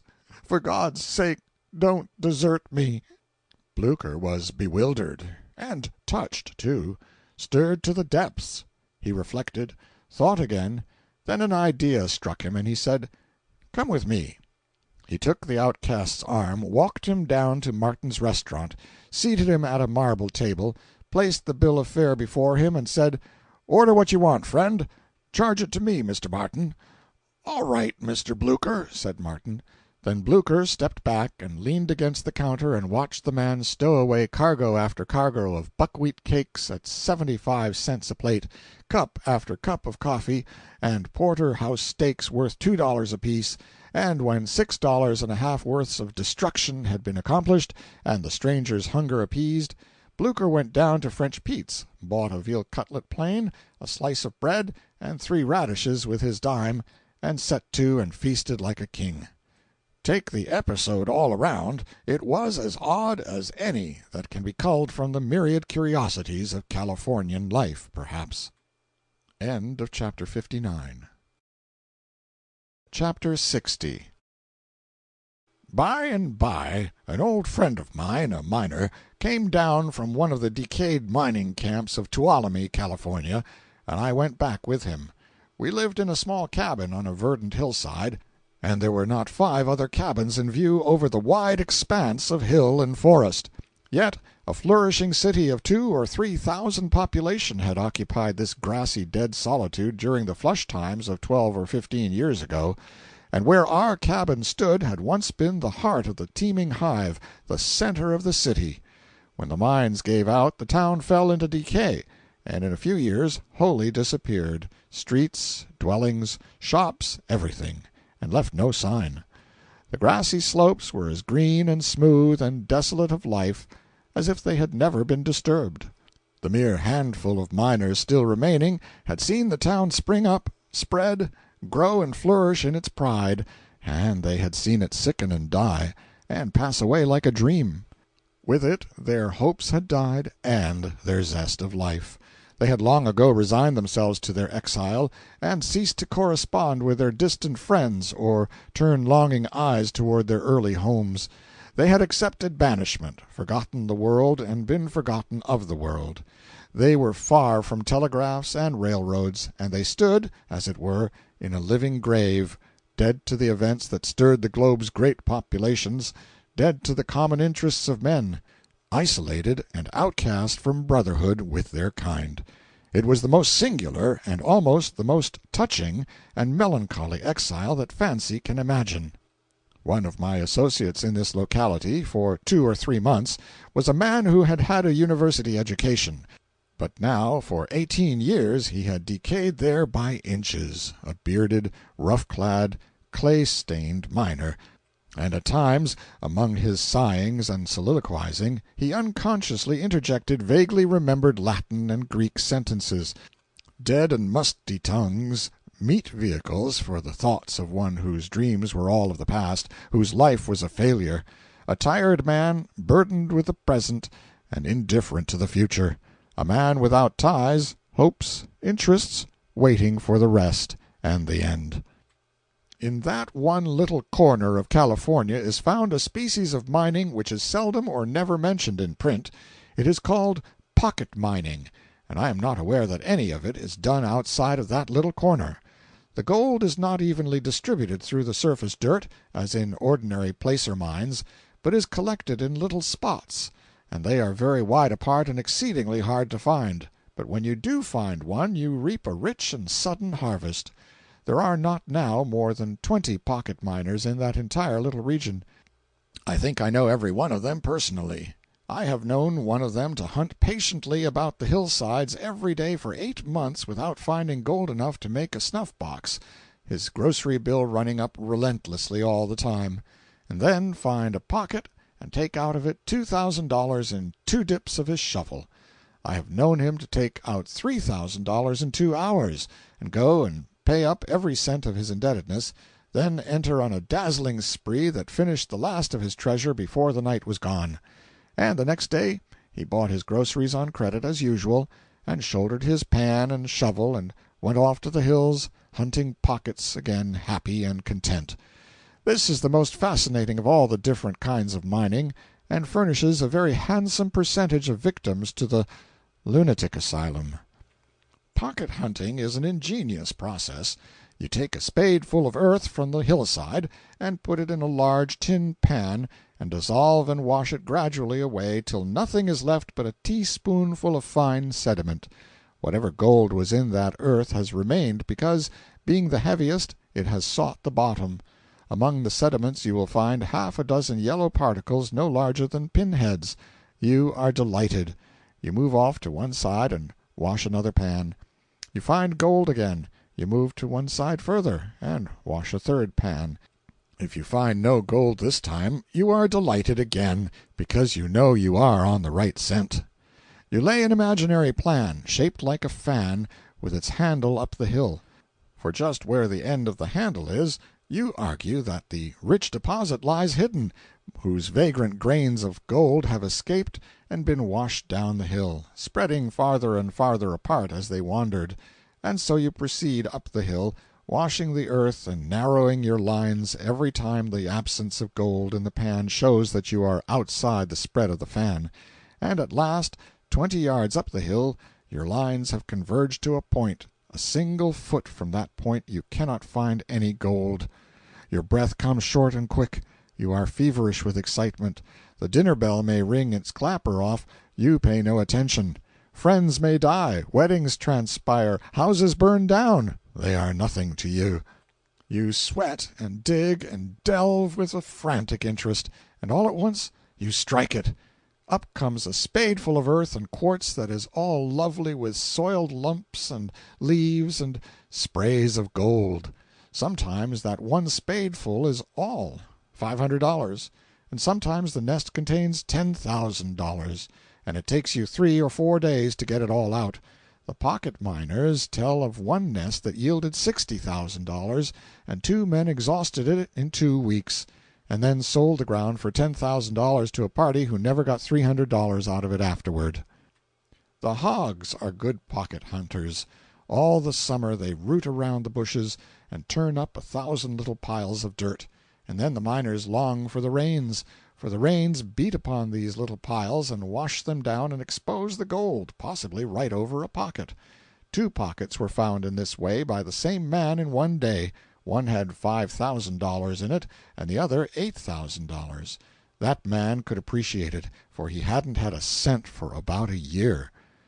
In Tuolumne lived 2 miners who used to go to the neighboring village in the afternoon and return every night with household supplies. Part of the distance they traversed a trail, and nearly always sat down to rest on a great boulder that lay beside the path. In the course of 13 years they had worn that boulder tolerably smooth, sitting on it. By and by 2 vagrant Mexicans came along and occupied the seat. They began to amuse themselves by chipping off flakes from the boulder with a sledge-hammer. They examined one of these flakes and found it rich with gold. That boulder paid them $800 afterward. But the aggravating circumstance was that these greasers knew that there must be more gold where that boulder came from, and so they went panning up the hill and found what was probably the richest pocket that region has yet produced. It took 3 months to exhaust it, and it yielded $120,000. The 2 American miners who used to sit on the boulder are poor yet, and they take turnabout in getting up early in the morning to curse those Mexicans. And when it comes down to pure ornamental cursing, the native American is gifted above the sons of men. I have dwelt at some length upon this matter of pocket mining because it is a subject that is seldom referred to in print, and therefore I judged that it would have for the reader that interest which naturally attaches to novelty. Chapter 61. One of my comrades there, another of those victims of 18 years of unrequited toil and blighted hopes, was one of the gentlest spirits that ever bore its patient cross in a weary exile. Grave and simple Dick Baker, pocket miner of Dead House Gulch. He was 46, gray as a rat, earnest, thoughtful, slenderly educated, slouchily dressed, and clay-soiled, but his heart was finer metal than any gold his shovel ever brought to light. Than any, indeed, that ever was mined or minted.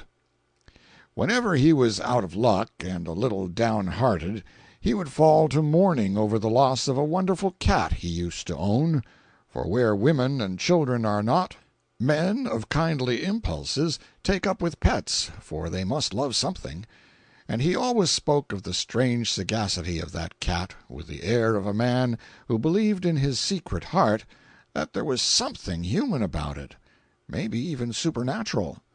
I heard him talking about this animal once. He said, "Gentlemen, I used to have a cat here by the name of Tom Quartz, which you'd took an interest in, I reckon. Most anybody would. I had him here 8 year, and he was the remarkablest cat I ever see. He was a large gray one of the Tom specie, and he had more hard, natural sense than any man in this camp, and a power of dignity. He wouldn't let the governor of California be familiar with him. He never ketched a rat in his life, 'peared to be above it. He never cared for nothing but mining. He knowed more about mining, that cat did, than any man I ever see. You couldn't tell him nothing about placer diggin's, and as for pocket mining, why, he was just born for it. He would dig out after me and Jim when we went over the hills prospecting, and he would trot along behind us for as much as 5 mile, if we went so fur. And he had the best judgment about mining ground. Why, you never see anything like it.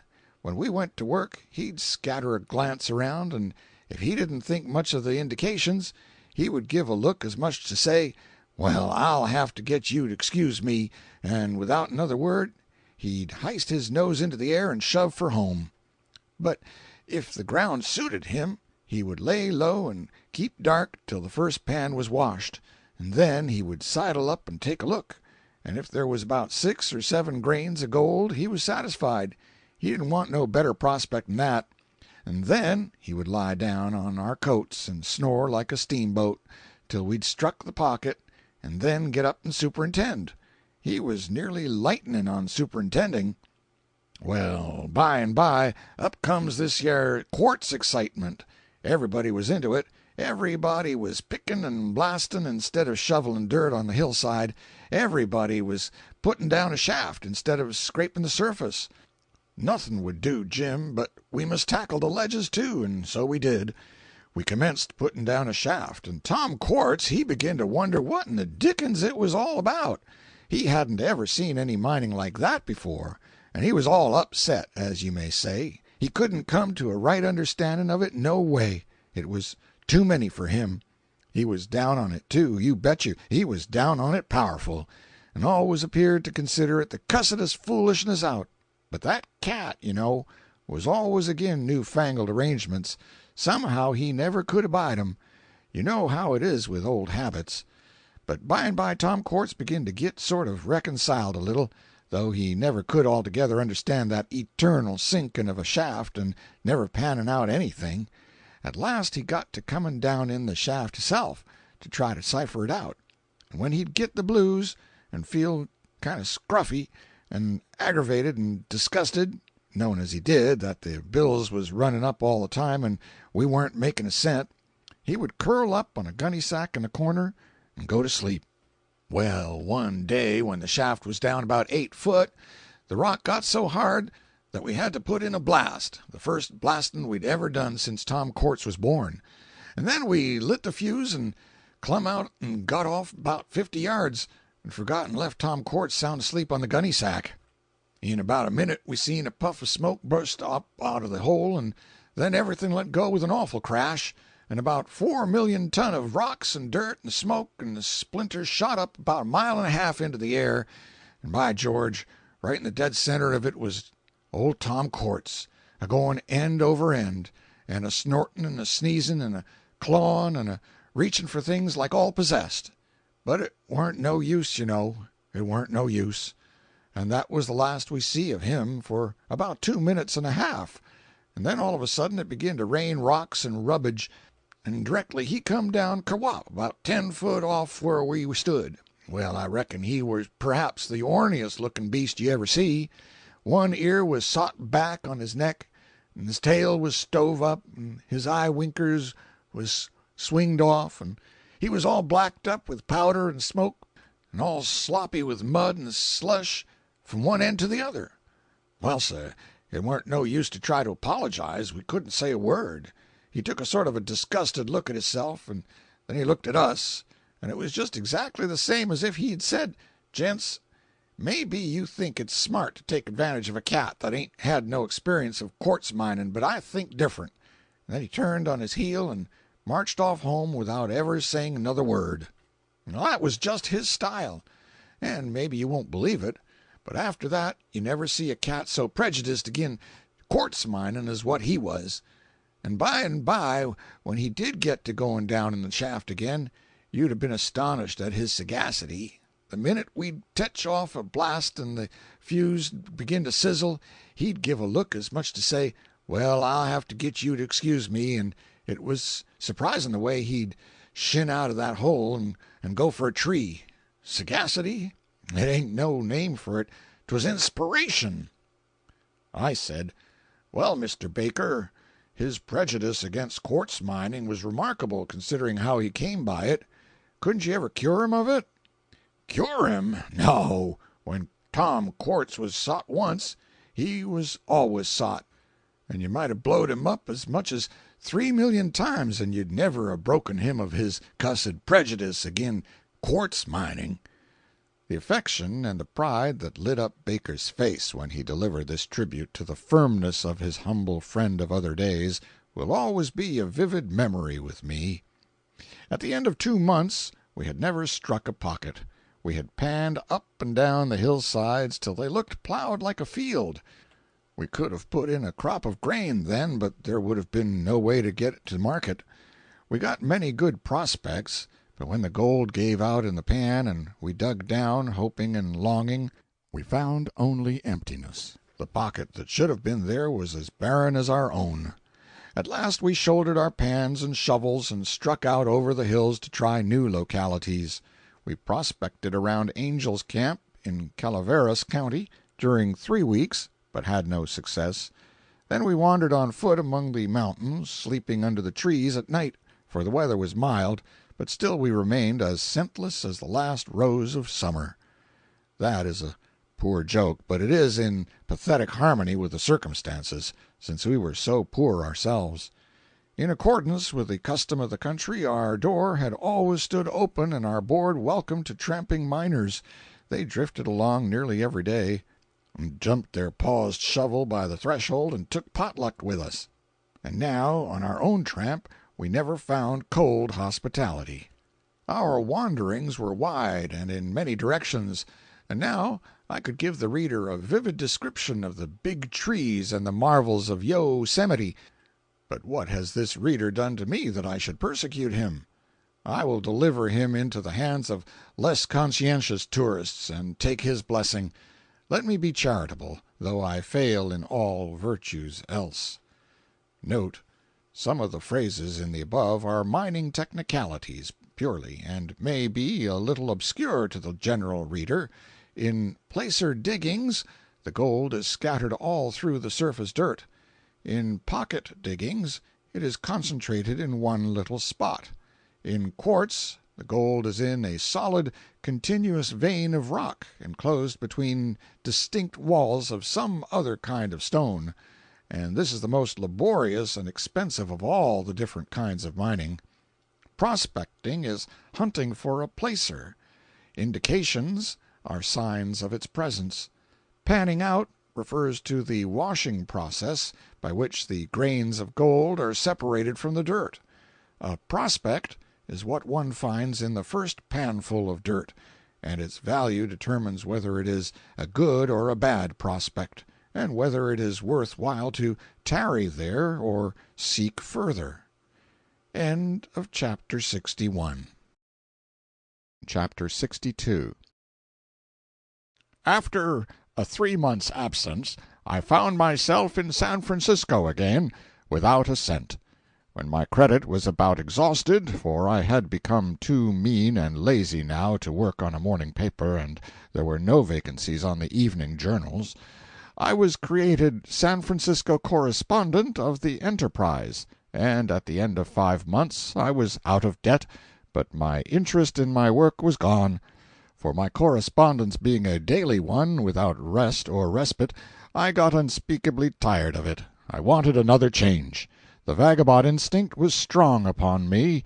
Fortune favored, and I got a new berth, and a delightful one. It was to go down to the Sandwich Islands and write some letters for the Sacramento Union, an excellent journal and liberal with employees. We sailed in the propeller Ajax, in the middle of winter. The almanac called it winter, distinctly enough, but the weather was a compromise between spring and summer. 6 days out of port, it became summer altogether. We had some 30 passengers, among them a cheerful soul by the name of Williams, and 3 sea-worn old whale-ship captains going down to join their vessels. These latter played euchre in the smoking-room day and night, drank astonishing quantities of raw whiskey without being in the least affected by it, and were the happiest people I think I ever saw. And then there was the old Admiral, a retired whaleman. He was a roaring, terrific combination of wind and lightning and thunder, and earnest, whole-souled profanity. But nevertheless he was tender-hearted as a girl. He was a raving, deafening, devastating typhoon, laying waste the cowering seas, but with an unvexed refuge in the center where all comers were safe and at rest.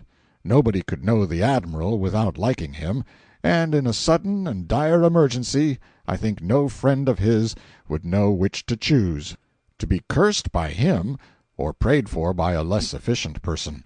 His title of Admiral was more strictly official than any ever worn by a naval officer before or since, perhaps, for it was the voluntary offering of a whole nation, and came direct from the people themselves without any intermediate red tape, the people of the Sandwich Islands.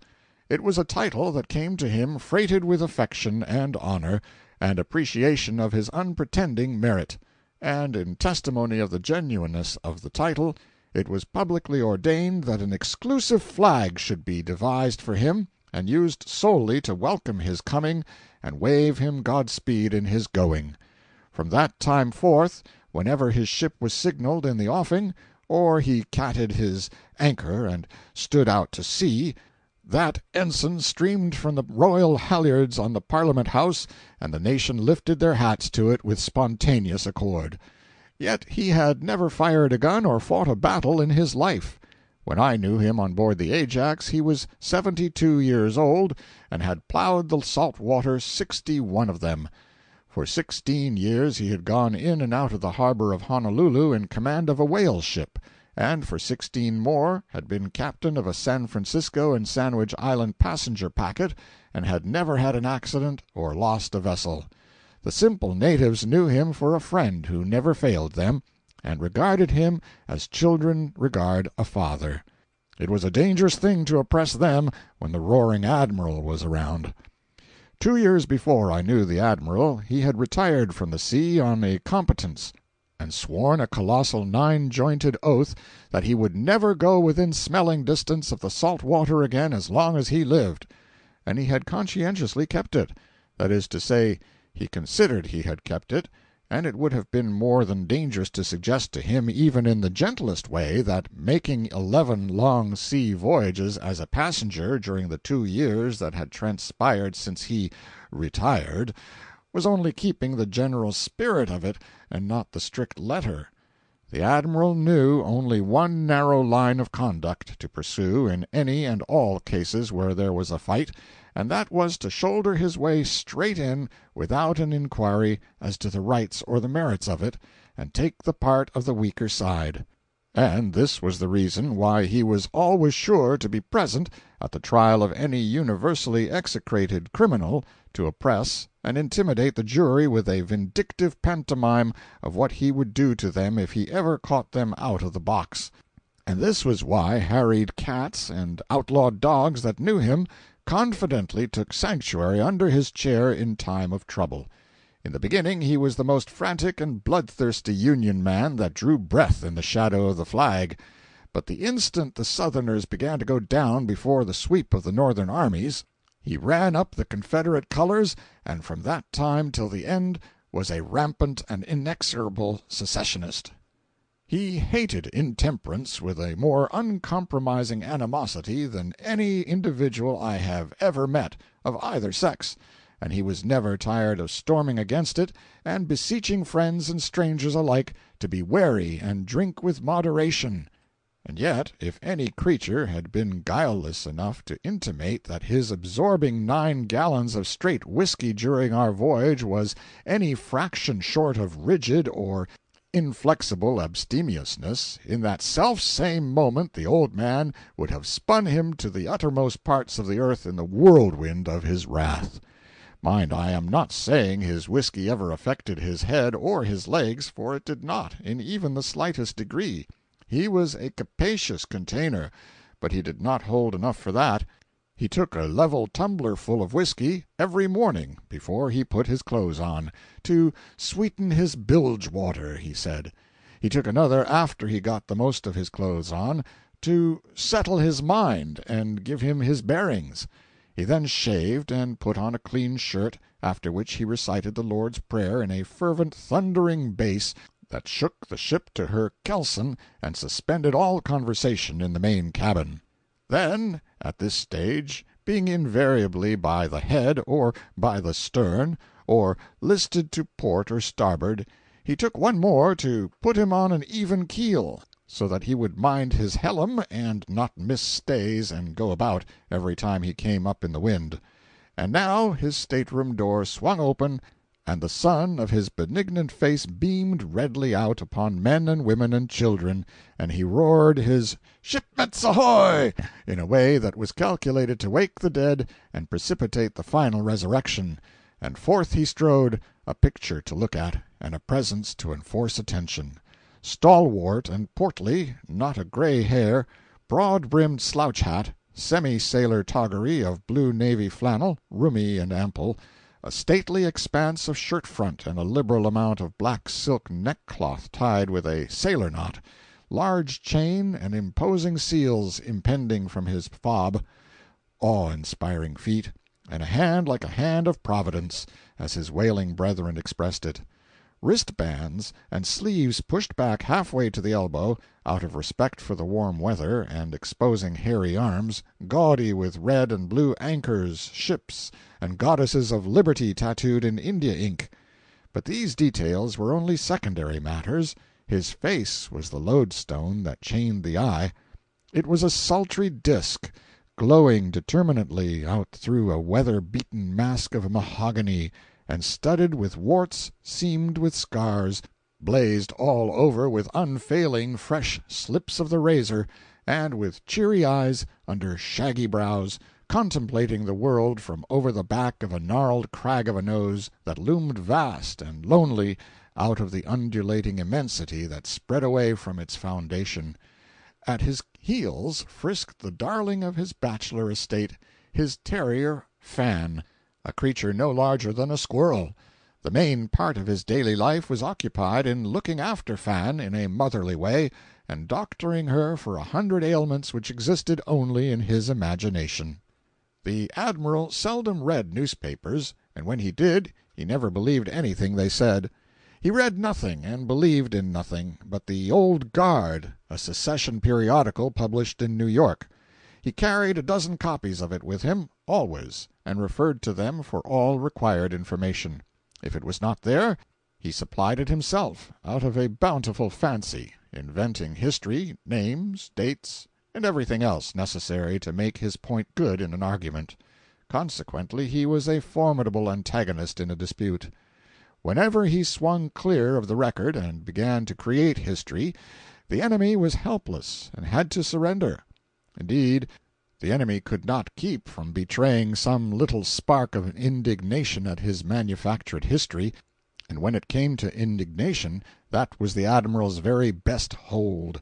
He was always ready for a political argument, and if nobody started one he would do it himself. With his third retort his temper would begin to rise, and within 5 minutes he would be blowing a gale, and within 15 his smoking-room audience would be utterly stormed away, and the old man left solitary and alone, banging the table with his fist, kicking the chairs, and roaring a hurricane of profanity.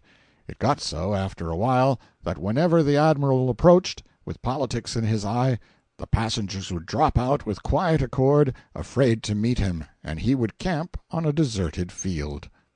But he found his match at last, and before a full company. At one time or another everybody had entered the lists against him and been routed, except the quiet passenger Williams. He had never been able to get an expression of opinion out of him on politics. But now, just as the Admiral drew near the door and the company were about to slip out, Williams said, "Admiral, are you certain about that circumstance concerning the clergymen you mentioned the other day?" referring to a piece of the Admiral's manufactured history. Every one was amazed at the man's rashness. The idea of deliberately inviting annihilation was a thing incomprehensible. The retreat came to a halt. Then everybody sat down again, wondering, to await the upshot of it. The Admiral himself was as surprised as any one. He paused in the door, with his red handkerchief half raised to his sweating face, and contemplated the daring reptile in the corner. "Certain of it? Am I certain of it? Do you think I've been lying about it? What do you take me for? Anybody that don't know that circumstance don't know anything. A child ought to know it. Read up your history. Read it up. And don't come asking a man if he's certain about a bit of ABC stuff that the very Southern niggers know all about." Here the Admiral's fires began to wax hot. The atmosphere thickened. The coming earthquake rumbled. He began to thunder and lighten. Within 3 minutes his volcano was in full eruption, and he was discharging flames and ashes of indignation, belching black volumes of foul history aloft, and vomiting red-hot torrents of profanity from his crater. Meantime Williams sat silent, and apparently deeply and earnestly interested in what the old man was saying. By and by, when the lull came, he said in the most deferential way, and with the gratified air of a man who has had a mystery cleared up which had been puzzling him uncomfortably, "Now I understand it. I always thought I knew that piece of history well enough, but was still afraid to trust it, because there was not that convincing particularity about it that one likes to have in history. But when you mentioned every name the other day, and every date, and every little circumstance, in their just order and sequence, I said to myself, this sounds something like this is history. This is putting it in a shape that gives a man confidence. And I said to myself afterward, I will just ask the Admiral if he is perfectly certain about the details, and if he is, I will come out and thank him for clearing this matter up for me. And that is what I want to do now, for until you set that matter right, it was nothing but just a confusion in my mind without head or tail to it." Nobody ever saw the Admiral look so mollified before, and so pleased. Nobody had ever received his bogus history as gospel before. His genuineness had always been called in question either by words or looks, but here was a man that not only swallowed it all down, but was grateful for the dose. He was taken aback. He hardly knew what to say. Even his profanity failed him. Now Williams continued, modestly and earnestly, "But, Admiral, in saying that this was the first stone thrown, and that this precipitated the war, you have overlooked a circumstance which you are perfectly familiar with, but which has escaped your memory. Now I grant you that what you have stated is correct in every detail, to wit, that on the 16th of October, 1860, two Massachusetts clergymen named Waite and Granger went in disguise to the house of John Moody in Rockport at dead of night, and dragged forth two Southern women and their two little children, and after tarring and feathering them conveyed them to Boston and burned them alive in the State House Square. And I also grant your proposition that this deed is what led to the secession of South Carolina on the 20th of December following. Very well. Here the company were pleasantly surprised to hear Williams proceed to come back at the Admiral with his own invincible weapon, clean, pure, manufactured history without a word of truth in it. Very well, I say. But, Admiral, why overlook the Willis and Morgan case in South Carolina? You are too well informed a man not to know all about that circumstance. Your arguments and your conversations have shown you to be intimately conversant with every detail of this national quarrel. You develop matters of history every day that show plainly that you are no smatterer in it, content to nibble about the surface, but a man who has searched the depths and possessed yourself of everything that has a bearing upon the great question. Therefore, let me just recall to your mind that Willis and Morgan case, though I see by your face that the whole thing is already passing through your memory at this moment. On the 12th of August, 1860, 2 months before the Waite and Granger affair, two South Carolina clergymen named John H. Morgan and Winthrop L. Willis, one a Methodist and the other an old-school Baptist, disguised themselves and went at midnight to the house of a planter named Thompson, Archibald F. Thompson, Vice President under Thomas Jefferson, and took thence at midnight his widowed aunt, a Northern woman, and her adopted child, an orphan, named Mortimer Heye, afflicted with epilepsy and suffering at the time from white swelling on one of his legs, and compelled to walk on crutches in consequence. And the two ministers, in spite of the pleadings of the victims, dragged them to the bush, tarred and feathered them, and afterward burned them at the stake in the city of Charleston. You remember perfectly well what a stir it made. You remember perfectly well that even the Charleston Courier stigmatized the act as being unpleasant, of questionable propriety, and scarcely justifiable, and likewise that it would not be matter of surprise if retaliation ensued. And you remember also that this thing was the cause of the Massachusetts outrage. Who, indeed, were the two Massachusetts ministers? And who were the two Southern women they burned? I do not need to remind you, Admiral, with your intimate knowledge of history, that Waite was the nephew of the woman burned in Charleston, that Granger was her cousin in the second degree, and that the woman they burned in Boston was the wife of John H. Morgan, and the still loved but divorced wife of Winthrop L. Willis. Now, Admiral, it is only fair that you should acknowledge that the first provocation came from the Southern preachers, and that the Northern ones were justified in retaliating. In your arguments you never yet have shown the least disposition to withhold a just verdict, or be in any wise unfair, when authoritative history condemned your position, and therefore I have no hesitation in asking you to take the original blame from the Massachusetts ministers in this matter and transfer it to the South Carolina clergymen, where it justly belongs. The Admiral was conquered.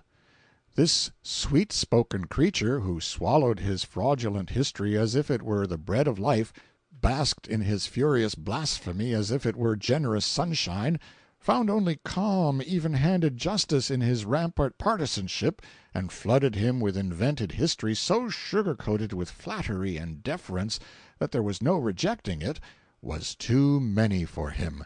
He stammered some awkward, profane sentences about the Willis and Morgan business having escaped his memory, but that he remembered it now, and then, under pretense of giving Fan some medicine for an imaginary cough, drew out of the battle and went away a vanquished man.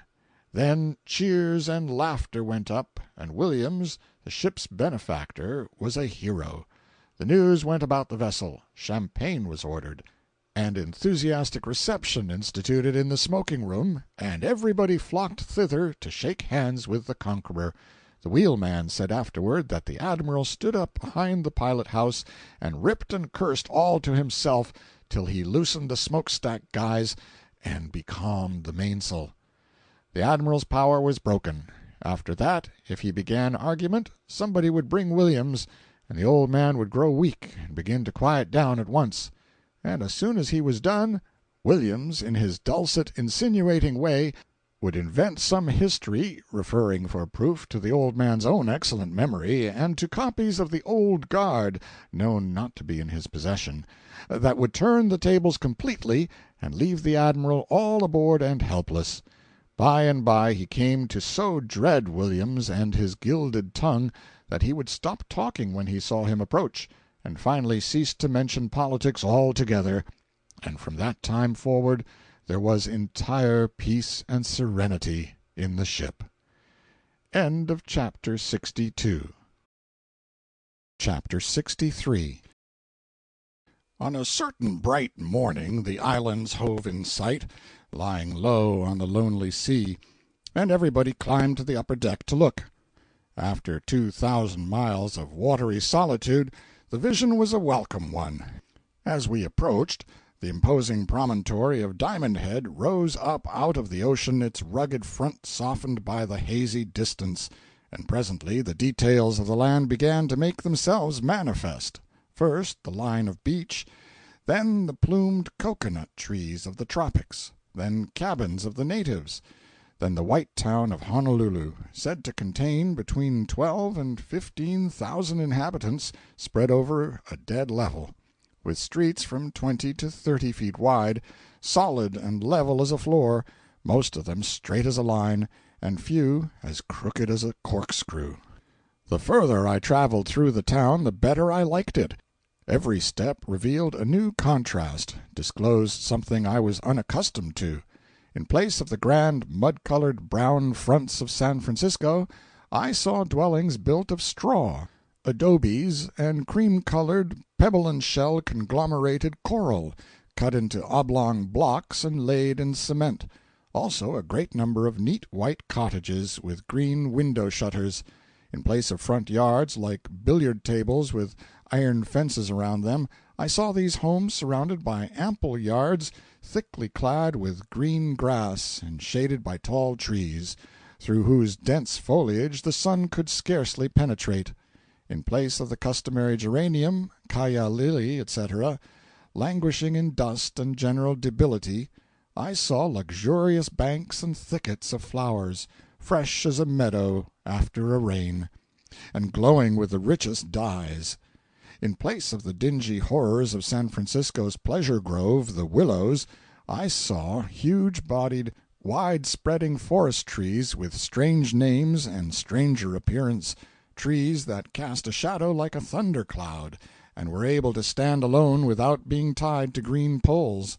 In place of goldfish, wiggling around in glass globes, assuming countless shades and degrees of distortion through the magnifying and diminishing qualities of their transparent prison-houses, I saw cats, tom-cats, Marianne cats, long-tailed cats, bob-tailed cats, blind cats, one-eyed cats, wall-eyed cats, cross-eyed cats, gray cats, black cats, white cats, yellow cats, striped cats, spotted cats, tame cats, wild cats, singed cats, individual cats, groups of cats, platoons of cats, companies of cats, regiments of cats, armies of cats, multitudes of cats, millions of cats, and all of them sleek, fat, lazy, and sound asleep.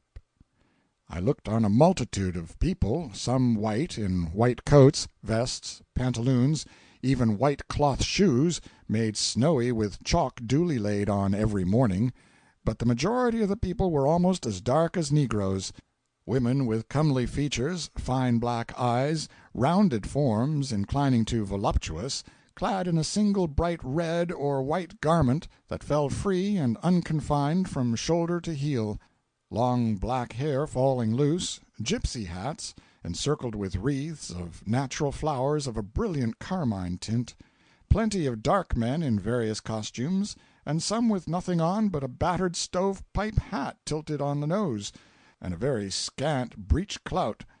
Certain smoke-dried children were clothed in nothing but sunshine, a very neat-fitting and picturesque apparel indeed. In place of roughs and rowdies staring and blackguarding on the corners, I saw long-haired, saddle-colored Sandwich Island maidens sitting on the ground in the shade of corner houses, gazing indolently at whatever or whoever happened along. Instead of wretched cobblestone pavements, I walked on a firm foundation of coral, built up from the bottom of the sea by the absurd but persevering insect of that name, with a light layer of lava and cinders overlying the coral, belched up out of the fathomless perdition long ago through the seared and blackened crater that stands dead and harmless in the distance now. Instead of cramped and crowded street-cars, I met dusky native women sweeping by, free as the wind, on fleet horses, and astride, with gaudy riding sashes streaming like banners behind them. Instead of combined stenches of Chinadom and Brannan Street slaughter-houses, I breathed the balmy fragrance of jessamine, oleander, and the pride of India. In place of the hurry and bustle and noisy confusion of San Francisco, I moved in the midst of a summer calm as tranquil as dawn in the Garden of Eden. In place of the golden city's skirting sand hills and the placid bay, I saw on the one side a framework of tall, precipitous mountains close at hand, clad in refreshing green, and cleft by deep, cool, chasm-like valleys, and in front the grand sweep of the ocean, a brilliant, transparent green near the shore, bound and bordered by a long white line of foamy spray dashing against the reef, and further out the dead blue water of the deep sea, flecked with white-caps, and in the far horizon a single lonely sail, a mere accent mark to emphasize a slumberous calm and a solitude that were without sound or limit. When the sun sank down, the one intruder from other realms and persistent in suggestions of them, it was luxury to sit in the perfumed air and forget that there was any world but these enchanted islands. It was such ecstasy to dream and dream till you got a bite, a scorpion bite. Then the first duty was to get up out of the grass and kill the scorpion, and the next to bathe the bitten place with alcohol or brandy, and the next to resolve to keep out of the grass in future. Then came an adjournment to the bedchamber and the pastime of writing up the day's journal with one hand and the destruction of mosquitoes with the other, a whole community of them at a slap. Then, observing an enemy approaching, a hairy tarantula on stilts, why not set the spittoon on him? It is done, and the projecting ends of his paws give a luminous idea of the magnitude of his reach.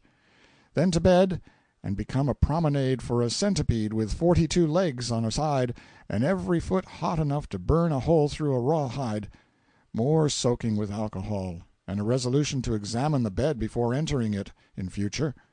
Then wait and suffer till all the mosquitoes in the neighborhood have crawled in under the bar, then slip out quietly, shut them in, and sleep peacefully on the floor till morning. Meantime, it is comforting to curse the tropics in occasional wakeful intervals.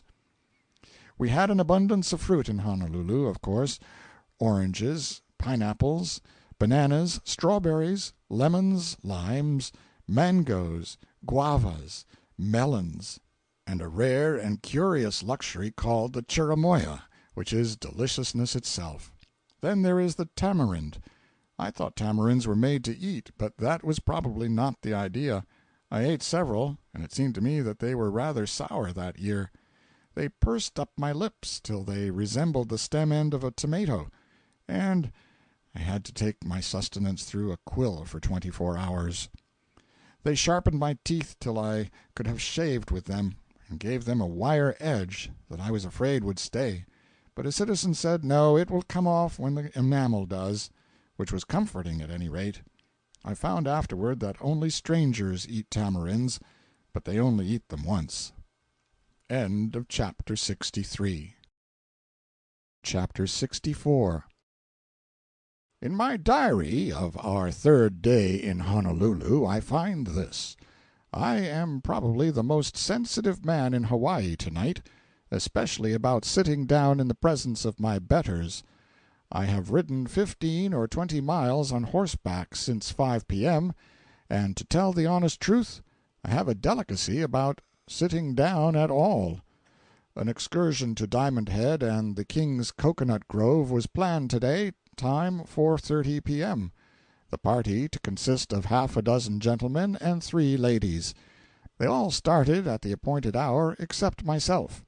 I was at the Government prison, with Captain Fish and another whale ship skipper, Captain Phillips, and got so interested in its examination that I did not notice how quickly the time was passing. Somebody remarked that it was 20 minutes past 5 o'clock, and that woke me up. It was a fortunate circumstance that Captain Phillips was along with his turnout, as he calls a top buggy that Captain Cook brought here in 1778, and a horse that was here when Captain Cook came. Captain Phillips takes a just pride in his driving and in the speed of his horse, and to his passion for displaying them I owe it that we were only 16 minutes coming from the prison to the American Hotel, a distance which has been estimated to be over half a mile. But it took some fearful driving. The captain's whip came down fast, and the blows started so much dust out of the horse's hide that during the last half of the journey we rode through an impenetrable fog, and ran by a pocket compass in the hands of Captain Fish, a whaler of 26 years' experience, who sat there through the perilous voyage as self-possessed as if he had been on the euchre deck of his own ship, and calmly said, "Port your helm, port," from time to time, and "Hold her a little free, steady, so," and "Luff, hard down to starboard," and never once lost his presence of mind or betrayed the least anxiety by voice or manner. When we came to anchor at last, and Captain Phillips looked at his watch and said, "16 minutes, I told you it was in her. That's over 3 miles an hour." I could see he felt entitled to a compliment, and so I said I had never seen lightning go like that horse, and I never had. The landlord of the American said the party had been gone nearly an hour, but that he could give me my choice of several horses that could overtake them. I said, never mind, I preferred a safe horse to a fast one. I would like to have an excessively gentle horse, a horse with no spirit whatever, a lame one, if he had such a thing. Inside of 5 minutes I was mounted and perfectly satisfied with my outfit. I had no time to label him, "This is a horse," and so if the public took him for a sheep, I cannot help it. I was satisfied, and that was the main thing. I could see that he had as many fine points as any man's horse, and so I hung my hat on one of them, behind the saddle, and swabbed the perspiration from my face, and started. I named him after this island, Oahu, pronounced O-Wauhi. The first gate he came to, he started in. I had neither whip nor spur, and so I simply argued the case with him.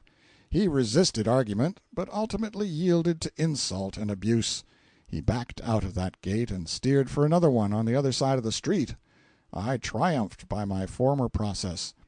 Within the next 600 yards he crossed the street 14 times and attempted 13 gates, and in the meantime the tropical sun was beating down and threatening to cave the top of my head in, and I was literally dripping with perspiration.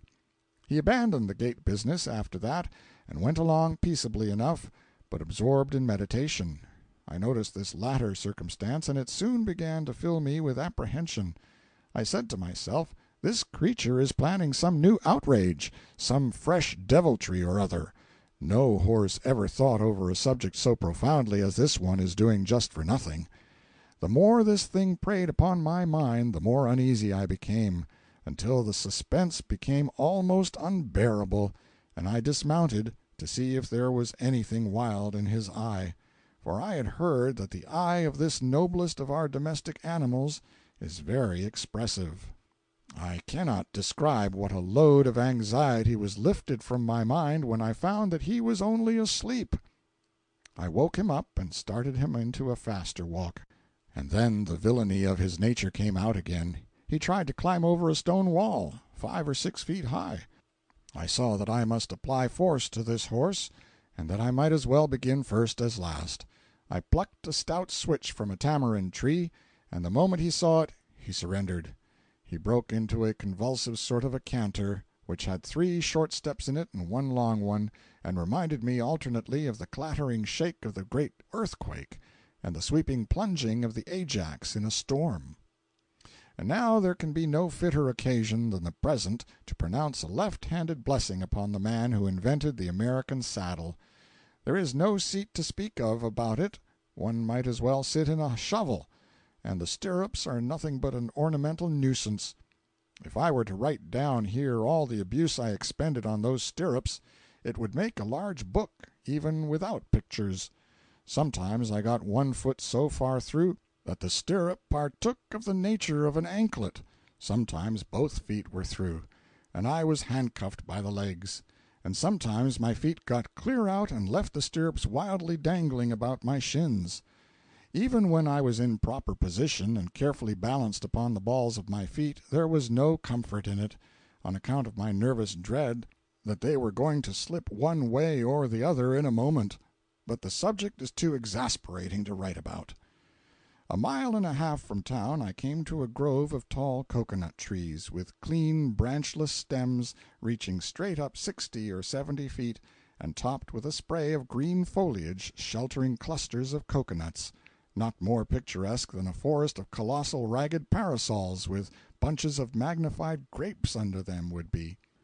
I once heard a gouty northern invalid say that a cocoanut tree might be poetical. Possibly it was, but it looked like a feather duster struck by lightning. I think that describes it better than a picture. And yet, without any question, there is something fascinating about a cocoanut tree, and graceful, too. About a dozen cottages, some frame and the others of native grass, nestled sleepily in the shade here and there. The grass cabins are of a grayish color, and are shaped much like our own cottages, only with higher and steeper roofs usually, and are made of some kind of weed strongly bound together in bundles. The roofs are very thick, and so are the walls. The latter have square holes in them for windows. At a little distance these cabins have a furry appearance, as if they might be made of bear skins. They are very cool and pleasant inside. The King's flag was flying from the roof of one of the cottages, and His Majesty was probably within. He owns the whole concern thereabouts, and passes his time there frequently, on sultry days, laying off. The spot is called the King's Grove. Near by is an interesting ruin, the meager remains of an ancient heathen temple, a place where human sacrifices were offered up in those old bygone days, when the simple child of nature, yielding momentarily to sin when sorely tempted, acknowledged his error when calm reflection had shown it him, and came forward with noble frankness and offered up his grandmother as an atoning sacrifice.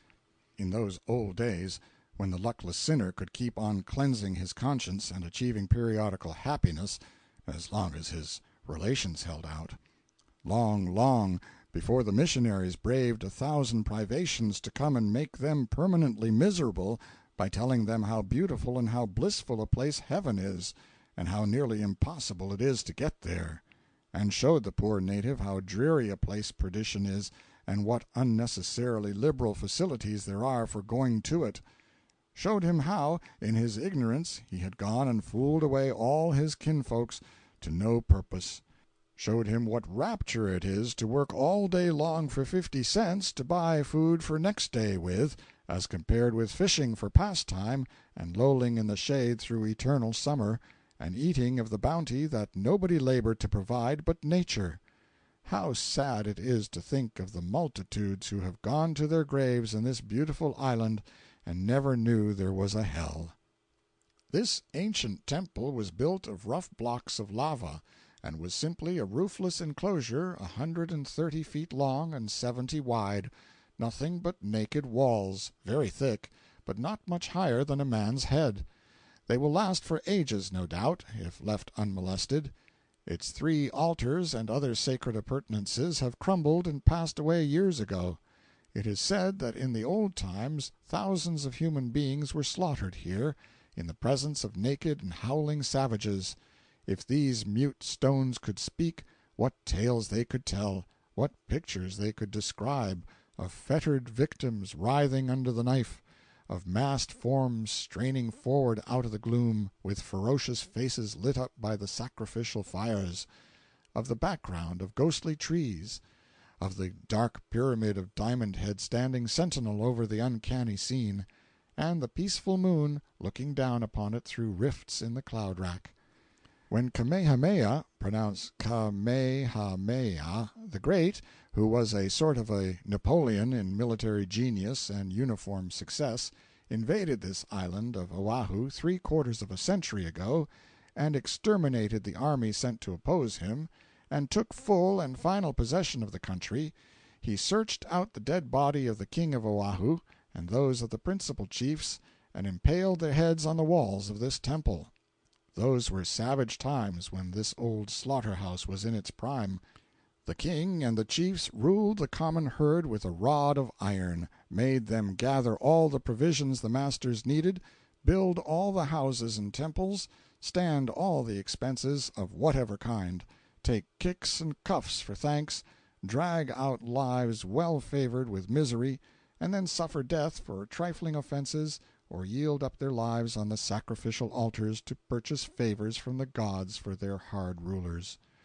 The missionaries have clothed them, educated them, broken up the tyrannous authority of their chiefs, and given them freedom and the right to enjoy whatever their hands and brains produce, with equal laws for all, and punishment for all alike who transgress them. The contrast is so strong, the benefit conferred upon this people by the missionaries is so prominent, so palpable, and so unquestionable, that the frankest compliment I can pay them, and the best, is simply to point to the condition of the Sandwich Islanders of Captain Cook's time, and their condition today.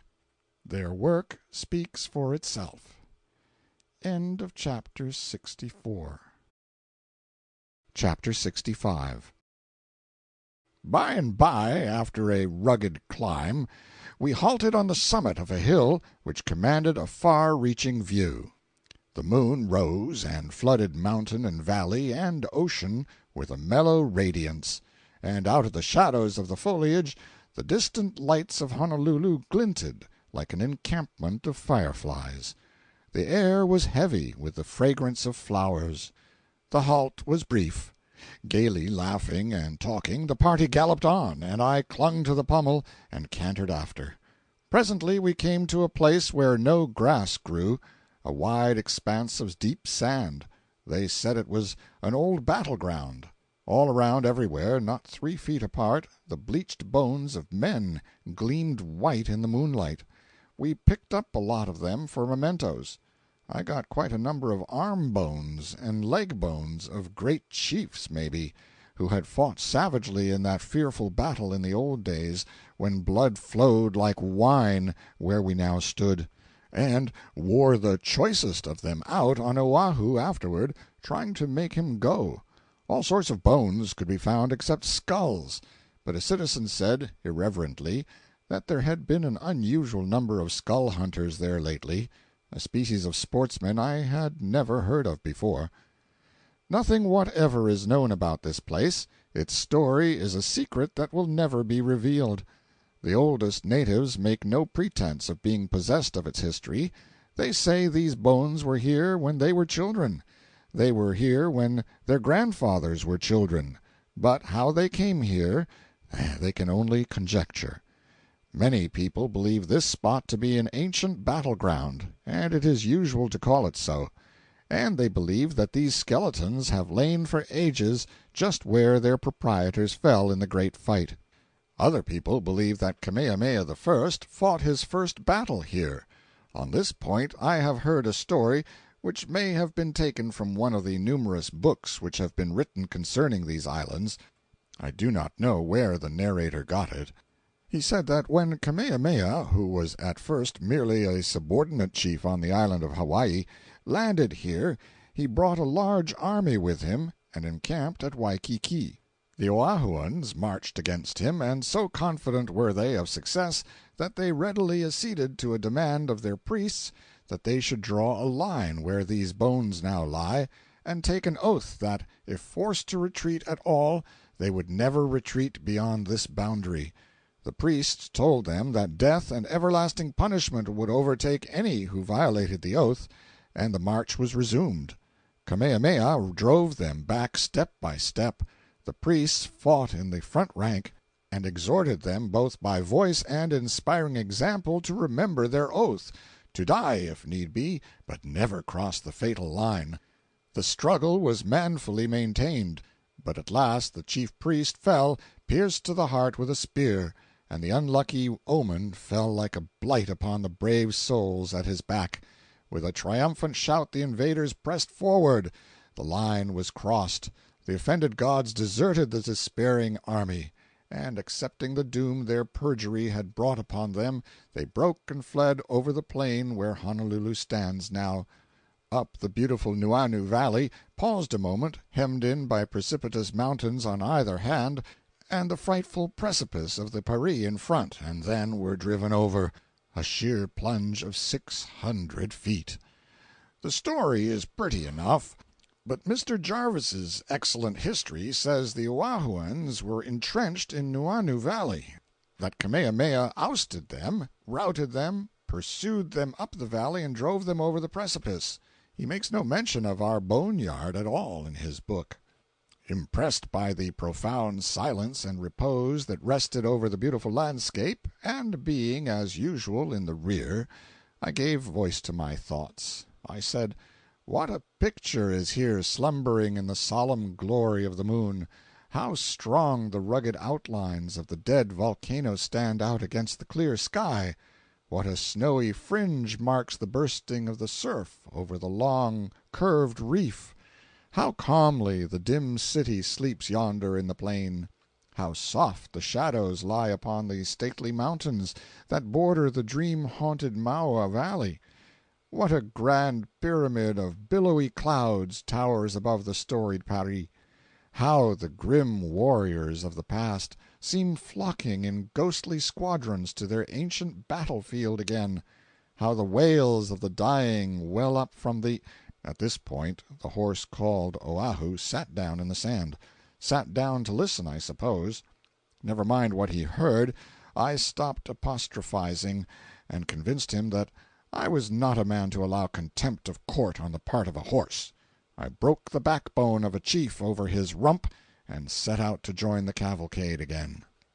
Very considerably fagged out, we arrived in town at 9 o'clock at night, myself in the lead, for when my horse finally came to understand that he was homeward bound and hadn't far to go, he turned his attention strictly to business. This is a good time to drop in a paragraph of information. There is no regular livery stable in Honolulu, or indeed in any part of the kingdom of Hawaii. Therefore, unless you are acquainted with wealthy residents, who all have good horses, you must hire animals of the wretchedest description from the Kanakas, i.e., natives. Any horse you hire, even though it be from a white man, is not often of much account, because it will be brought in for you from some ranch, and has necessarily been leading a hard life. If the Kanakas who have been caring for him, inveterate riders they are, have not ridden him half to death every day themselves, you can depend upon it they have been doing the same thing by proxy, by clandestinely hiring him out.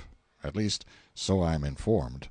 The result is that no horse has a chance to eat, drink, rest, recuperate, or look well or feel well, and so strangers go about the islands mounted as I was today. In hiring a horse from a Kanaka, you must have all your eyes about you, because you can rest satisfied that you are dealing with a shrewd, unprincipled rascal. You may leave your door open and your trunk unlocked as long as you please, and he will not meddle with your property. He has no important vices and no inclination to commit robbery on a large scale, but if he can get ahead of you in the horse business, he will take a genuine delight in doing it. This trait is characteristic of horse jockeys the world over, is it not? He will overcharge you if he can. He will hire you a fine-looking horse at night, anybody's, maybe the king's, if the royal steed be in a convenient view, and bring you the mate to my Oahu in the morning, and contend that it is the same animal. If you make trouble, he will get out by saying it was not himself who made the bargain with you, but his brother, who went out in the country this morning. They have always got a brother to shift the responsibility upon. A victim said to one of these fellows one day, "But I know I hired the horse of you, because I noticed that scar on your cheek." The reply was not bad. "Oh, yes, yes, my brother all the same, we twins." A friend of mine, J. Smith, hired a horse yesterday, the Kanaka warranting him to be in excellent condition. Smith had a saddle and blanket of his own, and he ordered the Kanaka to put these on the horse. The Kanaka protested that he was perfectly willing to trust the gentleman with the saddle that was already on the animal, but Smith refused to use it. The change was made. Then Smith noticed that the Kanaka had only changed the saddles, and had left the original blanket on the horse. He said he forgot to change the blankets, and so, to cut the bother short, Smith mounted and rode away. The horse went lame a mile from town, and afterward got to cutting up some extraordinary capers. Smith got down and took off the saddle, but the blanket stuck fast to the horse, glued to a procession of raw places. The Kanaka's mysterious conduct stood explained. Another friend of mine bought a pretty good horse from a native, a day or two ago, after a tolerably thorough examination of the animal. He discovered today that the horse was as blind as a bat in one eye. He meant to have examined that eye, and came home with a general notion that he had done it, but he remembers now that every time he made the attempt his attention was called to something else by his victimizer. One more instance, and then I will pass to something else. I am informed that when a certain Mr. L., a visiting stranger, was here, he bought a pair of very respectable-looking match horses from a native. They were in a little stable with a partition through the middle of it, one horse in each apartment. Mr. L. examined one of them critically through a window, the Kanaka's brother having gone to the country with the key, and then went around the house and examined the other through a window on the other side. He said it was the neatest match he had ever seen, and paid for the horses on the spot. Whereupon the Kanaka departed to join his brother in the country. The fellow had shamefully swindled L. There was only one match horse, and he had examined his starboard side through one window and his port side through another. I decline to believe this story, but I give it because it is worth something as a fanciful illustration of a fixed fact, namely, that the Kanaka horse jockey is fertile in invention and elastic in conscience. You can buy a pretty good horse for $40 or $50, and a good enough horse for all practical purposes for $2.50. I estimate Oahu to be worth somewhere in the neighborhood of 35 cents. A good deal better animal than he is was sold here day before yesterday for $1.75, and sold again today for $2.25. Williams bought a handsome and lively little pony yesterday for $10, and about the best common horse on the island, and he is a really good one, sold yesterday with Mexican saddle and bridle for $70, a horse which is well and widely known and greatly respected for his speed, good disposition, and everlasting bottom. You give your horse a little grain once a day. It comes from San Francisco and is worth about 2 cents a pound, and you give him as much hay as he wants. It is cut and brought to the market by natives, and is not very good. It is baled into long, round bundles about the size of a large man. One of them is stuck by the middle on each end of a 6-foot pole, and the Kanaka shoulders the pole and walks about the streets between the upright bales in search of customers. These hay bales, thus carried, have a general resemblance to a colossal capital H. The hay bundles cost 25 cents apiece, and one will last a horse about a day.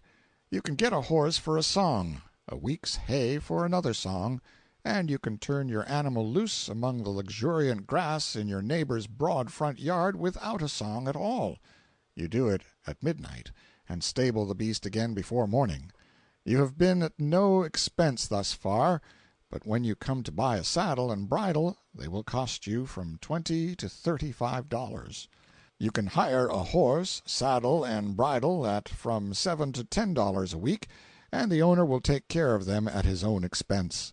It is time to close this day's record, bedtime.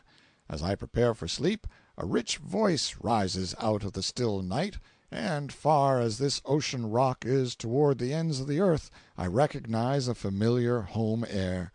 But the words seem somewhat out of joint. Waikiki lantoni oika huli huli wauhu. Translated, that means, when we were marching through Georgia. End of chapter 65. Chapter 66. Passing through the marketplace, we saw that feature of Honolulu under its most favorable auspices, that is, in the full glory of Saturday afternoon, which is a festive day with the natives. The native girls, by twos and threes, and parties of a dozen, and sometimes in whole platoons and companies, went cantering up and down the neighboring streets astride of fleet but homely horses, and with their gaudy riding habits streaming like banners behind them. Such a troop of free and easy riders in their natural home, the saddle, makes a gay and graceful spectacle. The riding habit I speak of is simply a long, broad scarf, like a tavern tablecloth, brilliantly colored, wrapped around the loins once, then apparently passed between the limbs, and each end thrown backward over the same, and floating and flapping behind on both sides, beyond the horse's tail, like a couple of fancy flags. Then, slipping the stirrup irons between her toes, the girl throws her chest forward, sits up like a major general, and goes sweeping by like the wind. The girls put on all the finery they can on Saturday afternoon.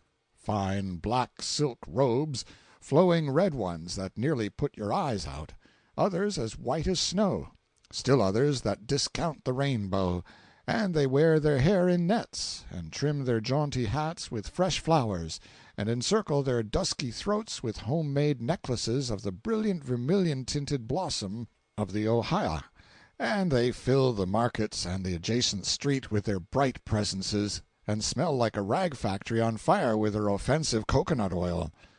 Occasionally you see a heathen from the sunny isles away down in the South Seas, with his face and neck tattooed till he looks like the customary mendicant from Washoe who has been blown up in a mine. Some are tattooed a dead blue color down to the upper lip, masked as it were, leaving the natural light yellow skin of Micronesia unstained from thence down. Some with broad marks drawn down from hair to neck on both sides of the face, and a strip of the original yellow skin 2 inches wide down the center, a gridiron with a spoke broken out, and some with the entire face discolored with the popular mortification tint, relieved only by 1 or 2 thin, wavy threads of natural yellow running across the face from ear to ear, and eyes twinkling out of this darkness from under shadowy hat-brims, like stars in the dark of the moon. Moving among the stirring crowds, you come to the poi merchants, squatting in the shade on their hams, in true native fashion, and surrounded by purchasers. The Sandwich Islanders always squat on their hams, and who knows but they may be the old original ham sandwiches? The thought is pregnant with interest. The poi looks like common flour paste, and is kept in large bowls formed of a species of gourd, and capable of holding from 1 to 3 or 4 gallons. Poi is the chief article of food among the natives, and is prepared from the taro plant. The taro root looks like a thick, or, if you please, a corpulent sweet potato, in shape, but is of a light purple color when boiled. When boiled it answers as a passable substitute for bread. The buck Kanakas bake it underground, then mash it up well with a heavy lava pestle, mix water with it until it becomes a paste, set it aside and let it ferment, and then it is poi. And an unseductive mixture it is, almost tasteless before it ferments, and too sour for a luxury afterward. But nothing is more nutritious. When solely used, however, it produces acrid humors, a fact which sufficiently accounts for the humorous character of the Kanakas. I think there must be as much of a knack in handling poi as there is in eating with chopsticks. The forefinger is thrust into the mess and stirred quickly round several times and drawn as quickly out, thickly coated, just as if it were poulticed.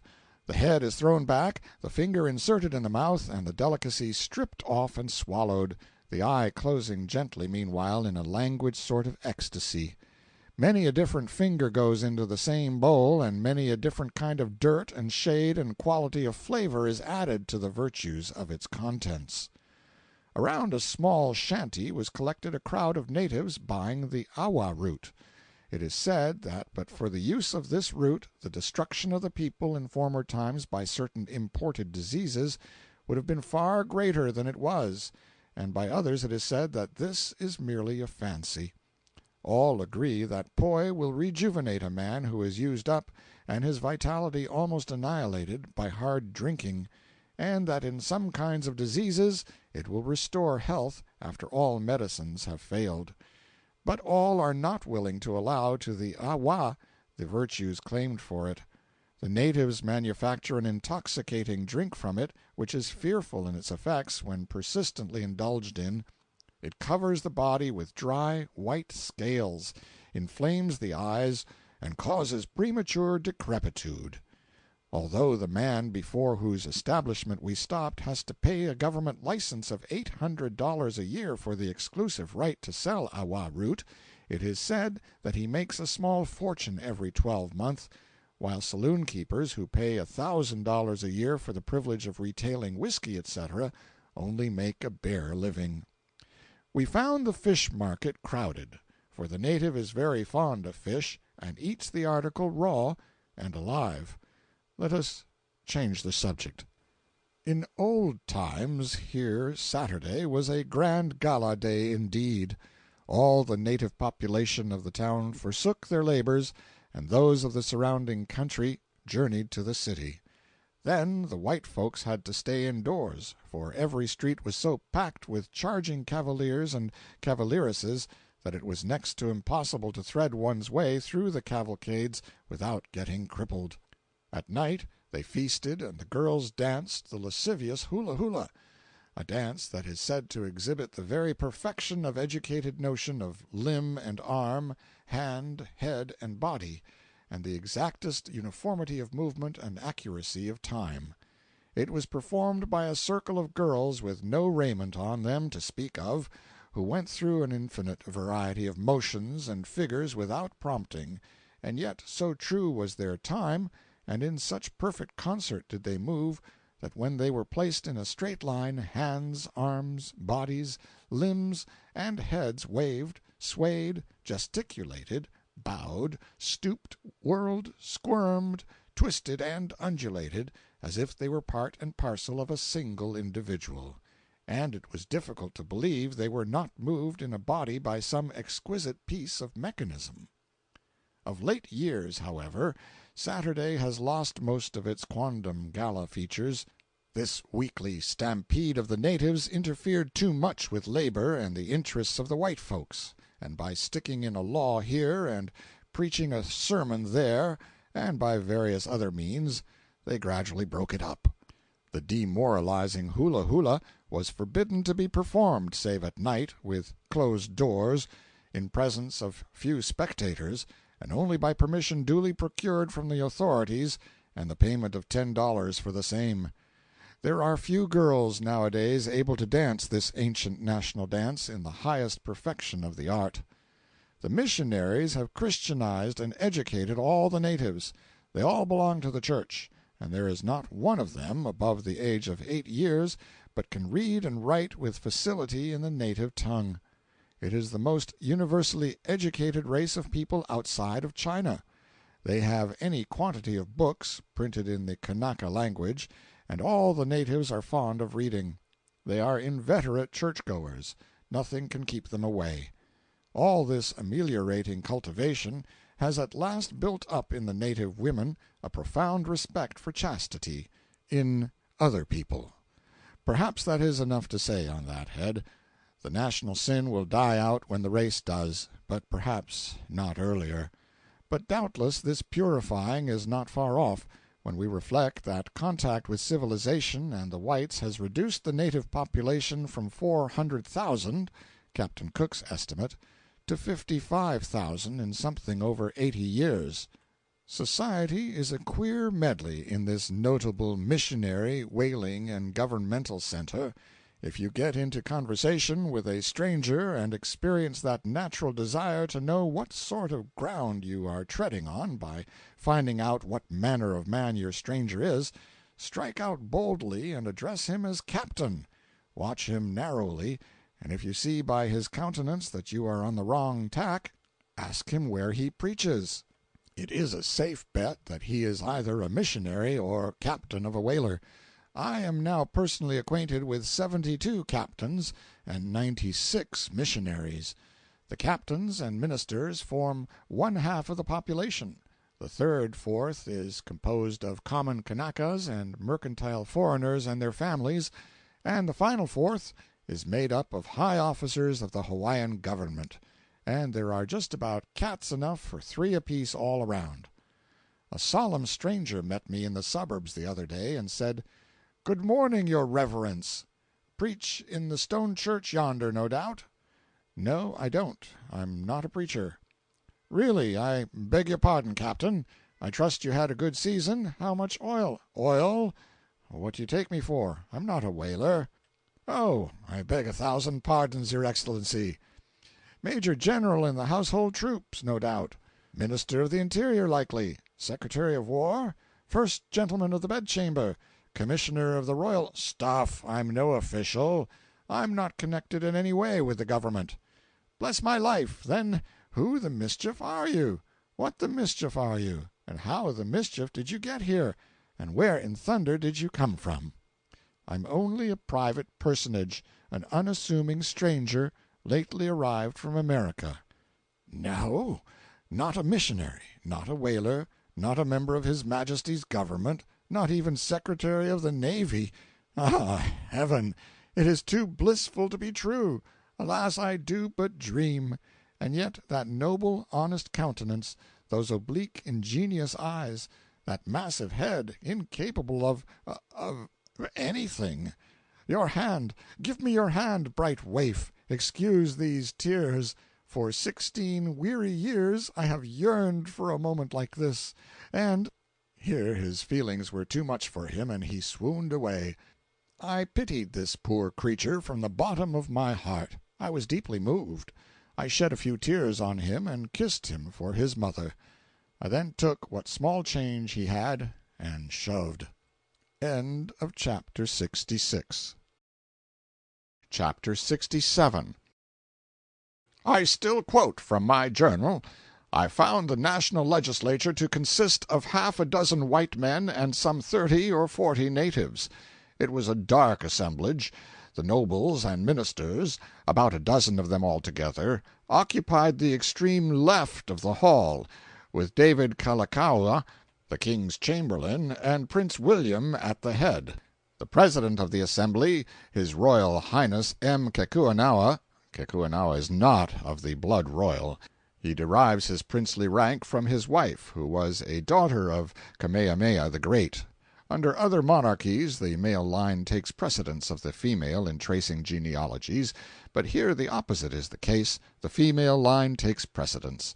The reason for this is exceedingly sensible, and I recommend it to the aristocracy of Europe. They say it is easy to know who a man's mother was, but, etc., etc. And the Vice President, the latter a white man, sat in the pulpit, if I may so term it. The President is the King's father. He is an erect, strongly built, massive-featured, white-haired, tawny old gentleman of 80 years of age or thereabouts. He was simply but well dressed, in a blue cloth coat and white vest, and white pantaloons without spot, dust, or blemish upon them. He bears himself with a calm, stately dignity, and is a man of noble presence. He was a young man and a distinguished warrior under that terrific fighter, Kamehameha I, more than half a century ago.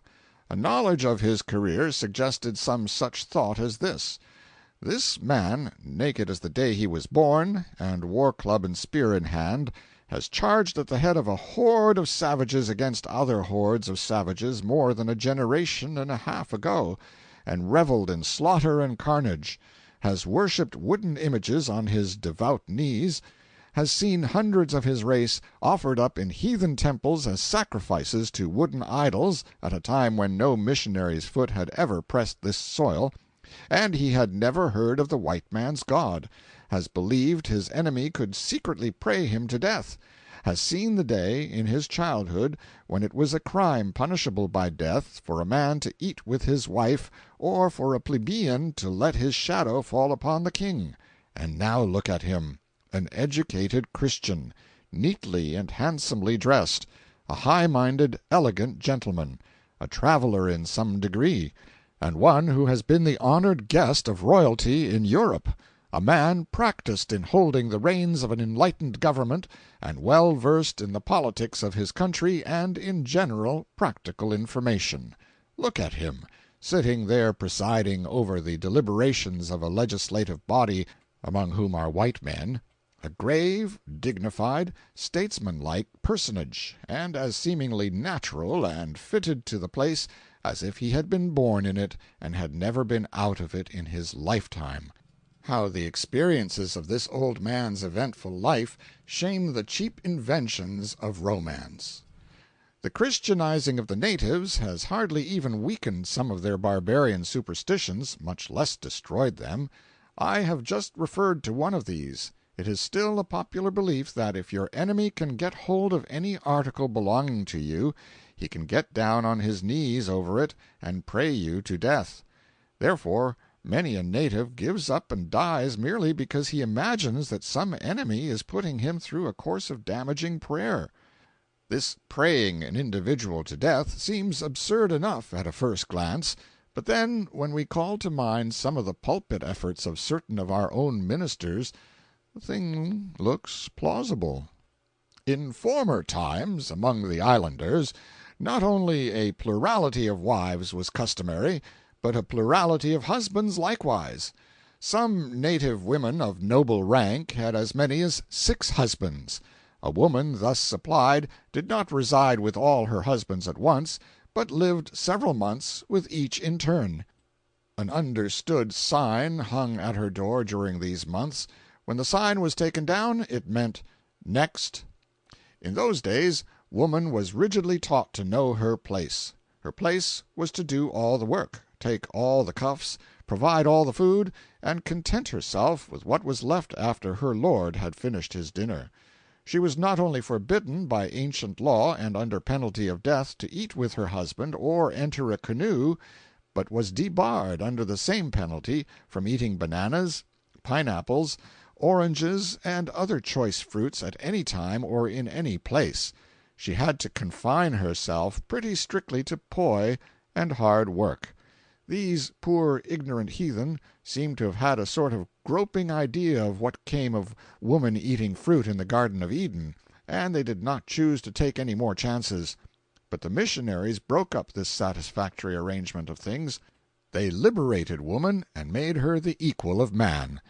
The natives had a romantic fashion of burying some of their children alive when the family became larger than necessary. The missionaries interfered in this matter, too, and stopped it. To this day the natives are able to lie down and die whenever they want to, whether there is anything the matter with them or not. If a Kanaka takes a notion to die, that is the end of him. Nobody can persuade him to hold on. All the doctors in the world could not save him. A luxury which they enjoy more than anything else is a large funeral. If a person wants to get rid of a troublesome native, it is only necessary to promise him a fine funeral and name the hour, and he will be on hand to the minute, at least his remains will. All the natives are Christians now, but many of them still desert to the great shark god for temporary succor in time of trouble. An eruption of the great volcano of Kilauea, or an earthquake, always brings a deal of latent loyalty to the great shark god to the surface. It is common report that the king, educated, cultivated, and refined Christian gentleman as he undoubtedly is, still turns to the idols of his fathers for help when disaster threatens. A planter caught a shark, and one of his Christianized natives testified his emancipation from the thrall of ancient superstition by assisting to dissect the shark after a fashion forbidden by his abandoned creed. But remorse shortly began to torture him. He grew moody and sought solitude, brooded over his sin, refused food, and finally said he must die and ought to die, for he had sinned against the great shark god and could never know peace any more. He was proof against persuasion and ridicule, and in the course of a day or two took to his bed and died, although he showed no symptom of disease. His young daughter followed his lead and suffered a like fate within the week. Superstition is ingrained in the native blood and bone, and it is only natural that it should crop out in time of distress. Wherever one goes in the islands, he will find small piles of stones by the wayside, covered with leafy offerings, placed there by the natives to appease evil spirits or honor local deities belonging to the mythology of former days. In the rural districts of any of the islands, the traveler hourly comes upon parties of dusky maidens bathing in the streams or in the sea without any clothing on, and exhibiting no very intemperate zeal in the matter of hiding their nakedness. When the missionaries first took up their residence in Honolulu, the native women would pay their families frequent friendly visits, day by day, not even clothed with a blush. It was found a hard matter to convince them that this was rather indelicate.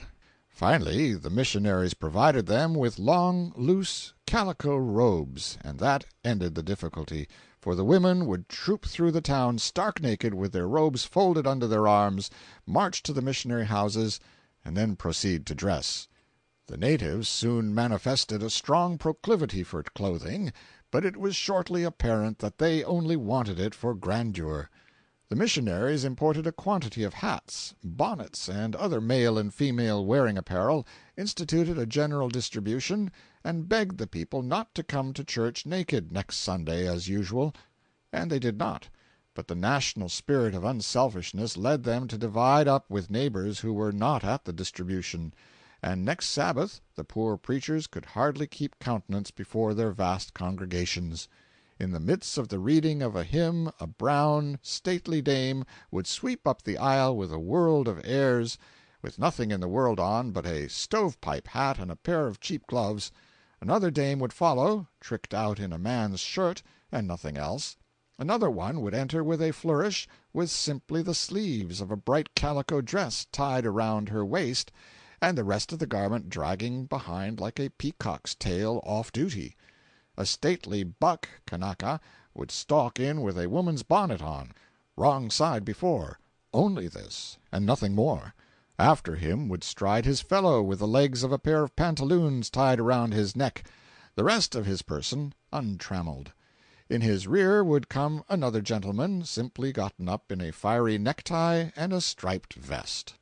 The poor creatures were beaming with complacency and wholly unconscious of any absurdity in their appearance. They gazed at each other with happy admiration, and it was plain to see that the young girls were taking note of what each other had on, as naturally as if they had always lived in a land of Bibles and knew what churches were made for. Here was the evidence of a dawning civilization. The spectacle which the congregation presented was so extraordinary, and withal so moving, that the missionaries found it difficult to keep to the text and go on with the services. And by, when the simple children of the sun began a general swapping of garments in open meeting, and produced some irresistibly grotesque effects in the course of redressing, there was nothing for it but to cut the thing short with the benediction and dismiss the fantastic assemblage.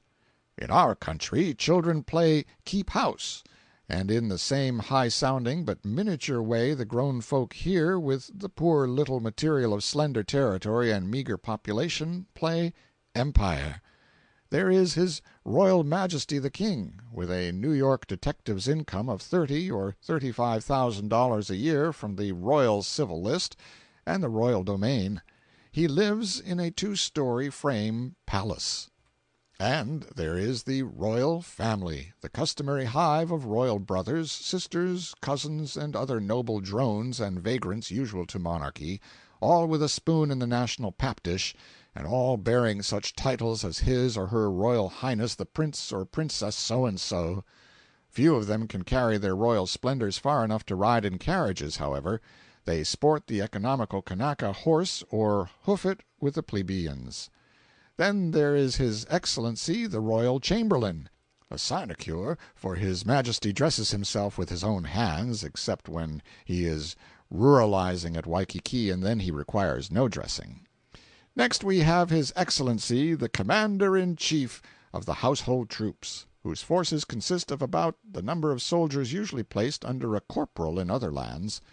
Next comes the Royal Steward and the Grand Equerry in waiting, high dignitaries with modest salaries and little to do. Then we have His Excellency the First Gentleman of the Bedchamber, an office as easy as it is magnificent.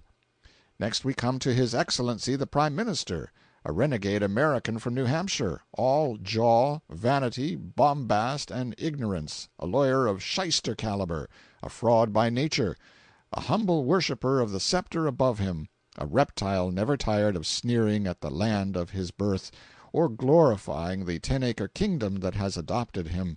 Salary, $4,000 a year, vast consequence, and no perquisites. Then we have His Excellency the Imperial Minister of Finance, who handles $1 million of public money a year, sends in his annual budget with great ceremony, talks prodigiously of finance, suggests imposing schemes for paying off the national debt of $150,000, and does it all for $4,000 a year and unimaginable glory. Next we have His Excellency the Minister of War, who holds sway over the royal armies. They consist of 230 uniformed Kanakas, mostly brigadier generals, and if the country ever gets into trouble with a foreign power we shall probably hear from them. I knew an American whose copperplate visiting card bore this impressive legend: Lieutenant Colonel in the Royal Infantry. To say that he was proud of this distinction is stating it but tamely.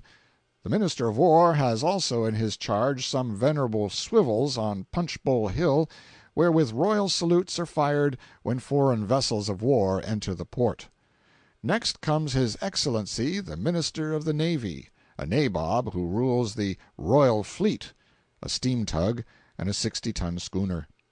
And next comes His Grace the Lord Bishop of Honolulu, the chief dignitary of the Established Church, for when the American Presbyterian missionaries had completed the reduction of the nation to a compact condition of Christianity, native royalty stepped in and erected the grand dignity of an established Episcopal Church over it, and imported a cheap ready-made bishop from England to take charge. The chagrin of the missionaries has never been comprehensively expressed to this day, profanity not being admissible. Next comes His Excellency the Minister of Public Instruction. Next, Their Excellencies the Governors of Oahu, Hawaii, etc., and after them a string of high sheriffs and other small fry, too numerous for computation. Then there are Their Excellencies the Envoy Extraordinary and the Minister Plenipotentiary of His Imperial Majesty the Emperor of the French, Her British Majesty's Minister, the Minister Resident of the United States, and some 6 or 8 representatives of other foreign nations, all with sounding titles, imposing dignity, and prodigious but economical state. Imagine all this grandeur in a playhouse kingdom whose population falls absolutely short of 60,000 souls. The people are so accustomed to 9-jointed titles and colossal magnates that a foreign prince makes very little more stir in Honolulu than a Western congressman does in New York. And let it be borne in mind that there is a strictly defined court costume of so stunning a nature that it would make the clown in a circus look tame and commonplace by comparison, and each Hawaiian official dignitary has a gorgeous, vari-colored, gold-laced uniform peculiar to his office. No 2 of them are alike, and it is hard to tell which one is the loudest. The king had a drawing-room at stated intervals, like other monarchs, and when these varied uniforms congregate there, Weak-eyed people have to contemplate the spectacle through smoked glass.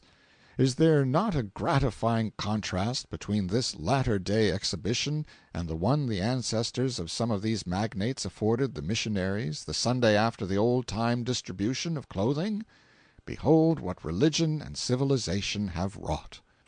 End of chapter 67. Chapter 68. While I was in Honolulu, I witnessed the ceremonious funeral of the King's sister, Her Royal Highness the Princess Victoria. According to the royal custom, the remains had lain in state at the palace 30 days, watched day and night by a guard of honor, and during all that time a great multitude of natives from the several islands had kept the palace grounds well crowded, and had made the place a pandemonium every night with their howlings and wailings, beating of tom-toms, and dancing of the, at other times, forbidden hula-hula by half-clad maidens to the music of songs of questionable decency chanted in honor of the deceased. The printed program of the funeral procession interested me at the time, and after what I have just said of Hawaiian grandiloquence in the matter of playing empire, I am persuaded that a perusal of it may interest the reader.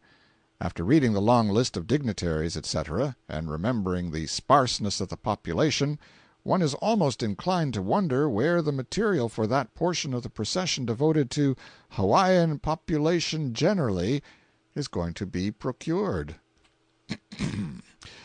Undertaker, Royal School, Kauai School, Roman Catholic School, Mai School, Honolulu Fire Department, Mechanics' Benefit Union, Attending Physicians, Knonohikis, Superintendents of the Crown Lands, Knonohikis of the private lands of His Majesty, Knonohikis of the private lands of Her late Royal Highness, Governor of Oahu and Staff, Hulumanu Military Company, Household Troops, the Prince of Hawaii's own Military Company, the King's Household Servants, servants of Her late Royal Highness, Protestant clergy, the clergy of the Roman Catholic Church, His Lordship Louis Maigret, the Right Reverend Bishop of Arathea, Vicar Apostolic of the Hawaiian Islands, the clergy of the Hawaiian Reformed Catholic Church, His Lordship the Right Reverend Bishop of Honolulu, Her Majesty Queen Emma's carriage, His Majesty's staff, carriage of Her late Royal Highness, carriage of Her Majesty the Queen Dowager, the King's Chancellor, Cabinet Ministers, His Excellency the Minister Resident of the United States, H.B.M.'s Commissioner, H.B.M.'s Acting Commissioner, Judges of Supreme Court, Privy Councilors, Members of Legislative Assembly, Consular Corps, Circuit Judges, Clerks of Government Departments, Members of the Bar, Collector General, Custom House Officers and Officers of the Customs, Marshal and Sheriffs of the different islands, King's Yeomanry, Foreign Residents, Ahahui Kahumanu, Hawaiian population generally, Hawaiian cavalry, police force. I resume my journal at the point where the procession arrived at the Royal Mausoleum. As the procession filed through the gate, the military deployed handsomely to the right and left and formed an avenue through which the long column of mourners passed to the tomb. The coffin was borne through the door of the mausoleum, followed by the King and his chiefs, the great officers of the kingdom, foreign consuls, ambassadors, and distinguished guests, Burlingame and General Van Valkenburg. Several of the kahilis were then fastened to a framework in front of the tomb, there to remain until they decay and fall to pieces, or, forestalling this, until another scion of royalty dies. At this point of the proceedings the multitude set up such a heart-broken wailing as I hope I never hear again. The soldiers fired 3 volleys of musketry, the wailing being previously silenced to permit of the guns being heard. His Highness Prince William, in a showy military uniform, the true prince, this scion of the house overthrown by the present dynasty, he was formerly betrothed to the princess but was not allowed to marry her, stood guard and paced back and forth within the door. The privileged few who followed the coffin into the mausoleum remained some time, but the King soon came out and stood in the door and near one side of it. A stranger could have guessed his rank, although he was so simply and unpretentiously dressed, by the profound deference paid him by all persons in his vicinity, by seeing his high officers receive his quiet orders and suggestions with bowed and uncovered heads, and by observing how careful those persons who came out of the mausoleum were to avoid crowding him, although there was room enough in the doorway for a wagon to pass, for that matter. How respectfully they edged out sideways, scraping their backs against the wall and always presenting a front view of their persons to his Majesty, and never putting their hats on until they were well out of the royal presence. He was dressed entirely in black, dress coat and silk hat, and looked rather democratic in the midst of the showy uniforms about him. On his breast he wore a large gold star, which was half hidden by the lapel of his coat. He remained at the door a half-hour, and occasionally gave an order to the men who were erecting the kahilis, ranks of long-handled mops made of gaudy feathers sacred to royalty. They are stuck in the ground around the tomb and left there. Before the tomb, he had the good taste to make one of them substitute black crape for the ordinary hempen rope he was about to tie one of them to the framework with. Finally he entered his carriage and drove away, and the populace shortly began to drop into his wake. While he was in view, there was but one man who attracted more attention than himself, and that was Harris, the Yankee Prime Minister. This feeble personage had crape enough around his hat to express the grief of an entire nation, and as usual he neglected no opportunity of making himself conspicuous and exciting the admiration of the simple Kanakas. Oh, noble ambition of this modern Richelieu! It is interesting to contrast the funeral ceremonies of the Princess Victoria with those of her noted ancestor Kamehameha the Conqueror, who died 50 years ago, in 1819, the year before the first missionaries came. On the 8th of May, 1819, at the age of 66, he died, as he had lived, in the faith of his country. It was his misfortune not to have come in contact with men who could have rightly influenced his religious aspirations. Judged by his advantages and compared with the most eminent of his countrymen, he may be justly styled not only great, but good. To this day his memory warms the heart and elevates the national feelings of Hawaiians. They are proud of their old warrior king. They love his name. His deeds form their historical age, and an enthusiasm everywhere prevails, shared even by foreigners who knew his worth, that constitutes the firmest pillar of the throne of his dynasty. In lieu of human victims, the custom of that age, a sacrifice of 300 dogs attended his obsequies, no mean holocaust when their national value and the estimation in which they were held are considered. The bones of Kamehameha, after being kept for a while, were so carefully concealed that all knowledge of their final resting place is now lost. There was a proverb current among the common people that the bones of a cruel king could not be hid. They made fish-hooks and arrows of them, upon which, in using them, they vented their abhorrence of his memory in bitter execrations. The account of the circumstances of his death, as written by the native historians, is full of minute detail, but there is scarcely a line of it which does not mention or illustrate some bygone custom of the country. In this respect it is the most comprehensive document I have yet met with. I will quote it entire. When Kamehameha was dangerously sick, and the priests were unable to cure him, they said, "Be of good courage, and build a house for the god," his own private god or idol, "that thou mayest recover." The chiefs corroborated this advice of the priests, and a place of worship was prepared for Kukailimoku and consecrated in the evening.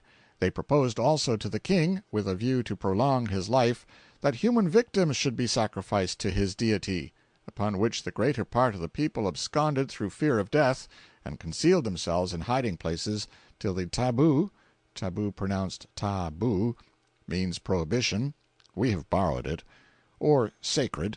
The tabu was sometimes permanent, sometimes temporary, and the person or thing placed under tabu was for the time being sacred to the purpose for which it was set apart. In the above case the victims selected under the tabu would be sacred to the sacrifice, till the tabu in which destruction impended was passed. It is doubtful whether Kamehameha approved of the plan of the chiefs and priests to sacrifice men, as he was known to say, "The men are sacred for the king," meaning that they were for the service of his successor. This information was derived from LIII, his son. After this, his sickness increased to such a degree that he had not strength to turn himself in his bed.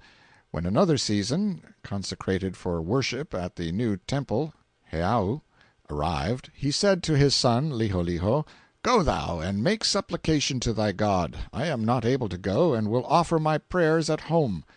When his devotions to his feathered god, Kukailimoku, were concluded, a certain religiously disposed individual, who had a bird god, suggested to the king that through its influence his sickness might be removed. The name of this god was Pua. Its body was made of a bird, now eaten by the Hawaiians, and called in their language alai.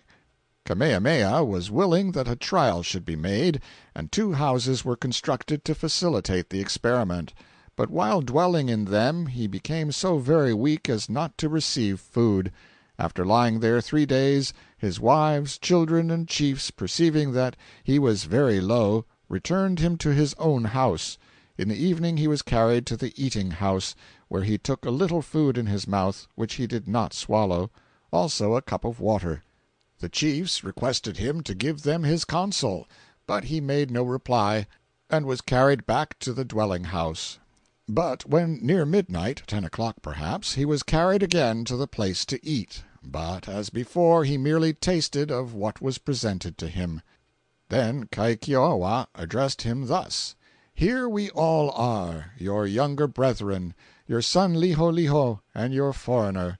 Impart to us your dying charge, that LIII and Kahumanu may hear." Then Kamehameha inquired, "What do you say?"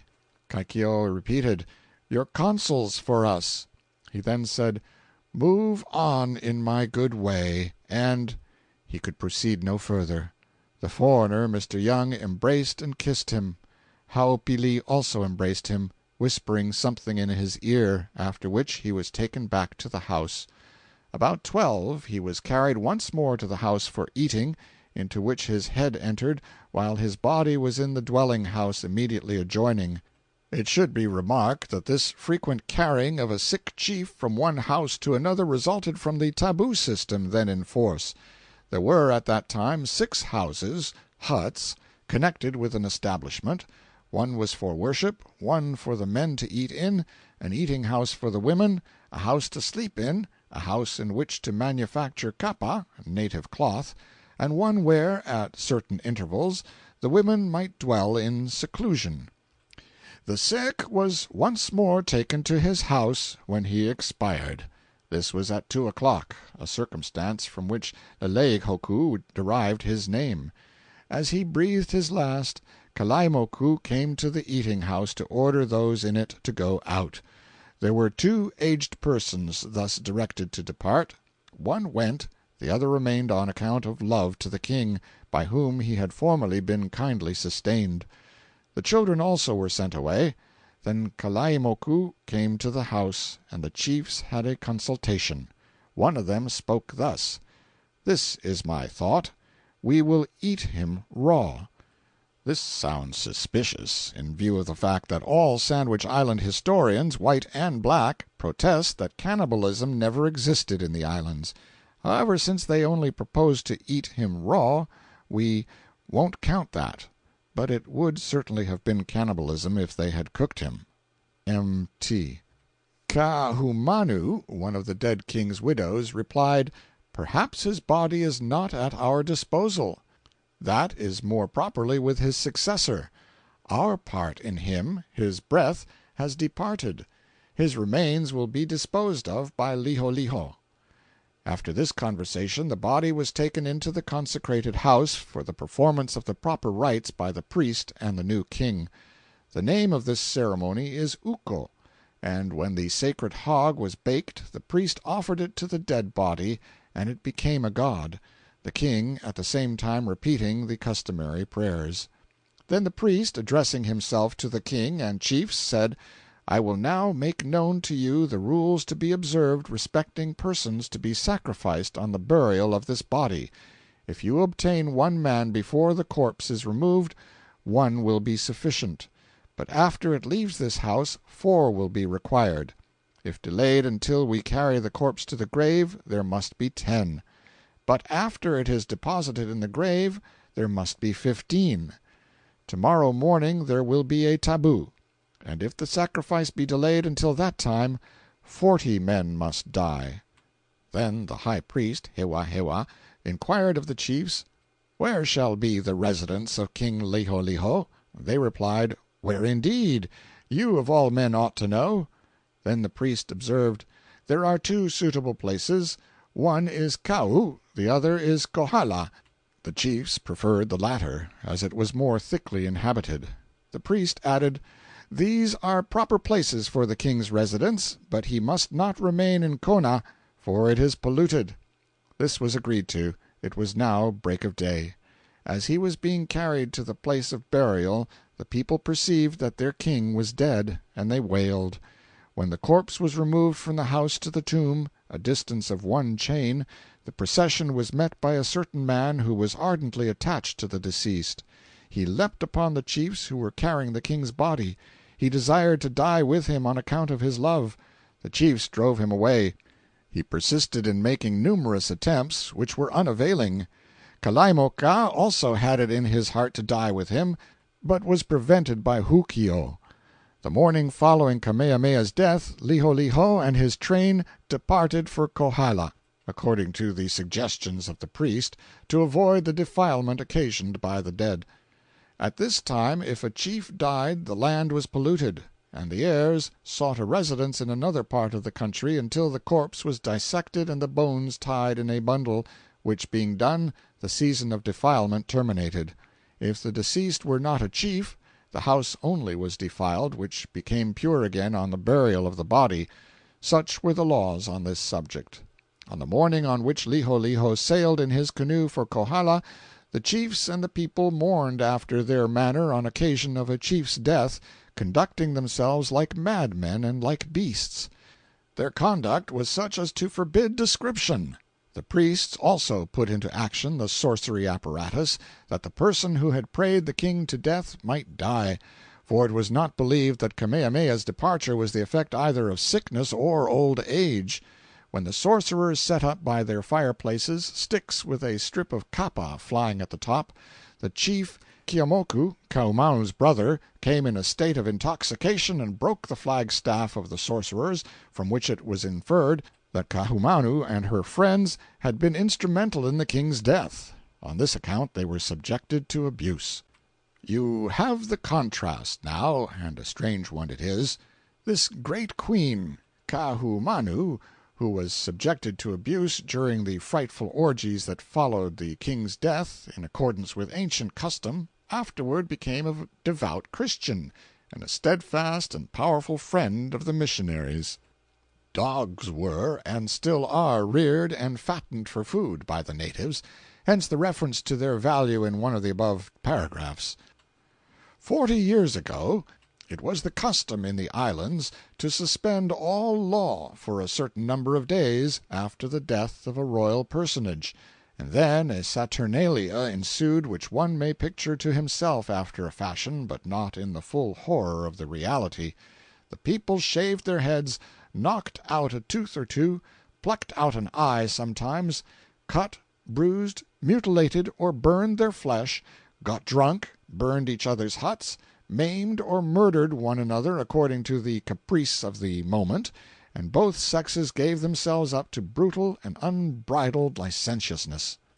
And, after it all, came a torpor from which the nation slowly emerged, bewildered and dazed, as if from a hideous half-remembered nightmare. They were not the salt of the earth, those gentle children of the sun. The natives still keep up an old custom of theirs which cannot be comforting to an invalid.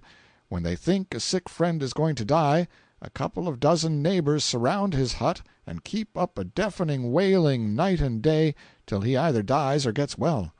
No doubt this arrangement has helped many a subject to a shroud before his appointed time. They surround a hut and wail in the same heart-broken way when its occupant returns from a journey. This is their dismal idea of a welcome. A very little of it would go a great way with most of us. Chapter 68. Chapter 69. Bound for Hawaii, 150 miles distant, to visit the great volcano and behold the other notable things which distinguish that island above the remainder of the group, we sailed from Honolulu on a certain Saturday afternoon in the good schooner Boomerang.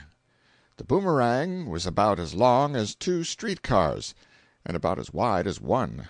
She was so small, though she was larger than the majority of the inter-island coasters, that when I stood on her deck I felt but little smaller than the Colossus of Rhodes must have felt when he had a man-of-war under him. I could reach the water when she lay over under a strong breeze. When the captain and my comrade, Mr. Billings, myself and 4 other persons were all assembled on the little after portion of the deck which is sacred to the cabin passengers, it was full. There was not room for any more quality folks. Another section of the deck, twice as large as ours, was full of natives of both sexes, with their customary dogs, mats, blankets, pipes, calabashes of poi, fleas, and other luxuries, and baggage of minor importance. As soon as we set sail, the natives all lay down on the deck as thick as negroes in a slave-pen, and smoked, conversed, and spit on each other, and were truly sociable. The little low-ceiled cabin below was rather larger than a hearse, and as dark as a vault. It had 2 coffins on each side, 2 bunks. A small table, capable of accommodating 3 persons at dinner, stood against the forward bulkhead, and over it hung the dingiest whale-oil lantern that ever peopled the obscurity of a dungeon with ghostly shapes. The floor-room, unoccupied, was not extensive. One might swing a cat in it, perhaps, but not a long cat. The hold forward of the bulkhead had but little freight in it, and from morning till night a portly old rooster, with a voice like Balaam's ass, and the same disposition to use it, strutted up and down in that part of the vessel and crowed. He usually took dinner at 6 o'clock, and then, after an hour devoted to meditation, he mounted a barrel and crowed a good part of the night. He got hoarser all the time, but he scorned to allow any personal consideration to interfere with his duty, and kept up his labors in defiance of threatened diphtheria. Sleeping was out of the question when he was on watch. He was a source of genuine aggravation and annoyance. It was worse than useless to shout at him or apply offensive epithets to him. He only took these things for applause, and strained himself to make more noise. Occasionally, during the day, I threw potatoes at him through an aperture in the bulkhead, but he only dodged and went on crowing. The first night, as I lay in my coffin, idly watching the dim lamp swinging to the rolling of the ship, and snuffing the nauseous odors of bilge-water, I felt something gallop over me. I turned out promptly. However, I turned in again when I found it was only a rat. Presently something galloped over me once more. I knew it was not a rat this time, and I thought it might be a centipede, because the captain had killed one on deck in the afternoon. I turned out. The first glance at the pillow showed me repulsive sentinel perched upon each end of it, cockroaches as large as peach leaves, fellows with long quivering antennae and fiery malignant eyes. They were grating their teeth like tobacco worms, and appeared to be dissatisfied about something. I had often heard that these reptiles were in the habit of eating off sleeping sailors' toe-nails down to the quick, and I would not get in the bunk any more. I lay down on the floor, but a rat came and bothered me, and shortly afterward a procession of cockroaches arrived and camped in my hair. In a few moments the rooster was crowing with uncommon spirit, and a party of fleas were throwing double somersaults about my person in the wildest disorder, and taking a bite every time they struck. I was beginning to feel really annoyed. I got up and put my clothes on and went on deck. The above is not overdrawn. It is a truthful sketch of inter-island schooner life. There is no such thing as keeping a vessel in elegant condition when she carries molasses and Kanakas. It was compensation for my sufferings to come unexpectedly upon so beautiful a scene as met my eye, to step suddenly out of the sepulchral gloom of the cabin and stand under the strong light of the moon, in the center, as it were, of a glittering sea of liquid silver, to see the broad sails straining in the gale, the ship heeled over on her side, the angry foam hissing past her lee bulwarks, and sparkling sheets of spray dashing high over her bows and raining upon her decks, to brace myself and hang fast to the first object that presented itself, with hat jammed down and coat-tails whipping in the breeze, and feel that exhilaration that thrills in one's hair and quivers down his backbone when he knows that every inch of canvas is drawing, and the vessel cleaving through the waves at her utmost speed. There was no darkness, no dimness, no obscurity there. All was brightness. Every object was vividly defined. Every prostrate Kanaka, every coil of rope, every calabash of poi, every puppy, every seam in the flooring, every bolt-head, every object, however minute, showed sharp and distinct in its every outline, and the shadow of the broad mainsail lay black as a pall upon the deck, leaving Billings' white upturned face glorified and his body in a total eclipse. Monday morning we were close to the island of Hawaii. Two of its high mountains were in view, Mauna Loa and Hualai. The latter is an imposing peak, but being only 10,000 feet high, is seldom mentioned or heard of. Mauna Loa is said to be 16,000 feet high.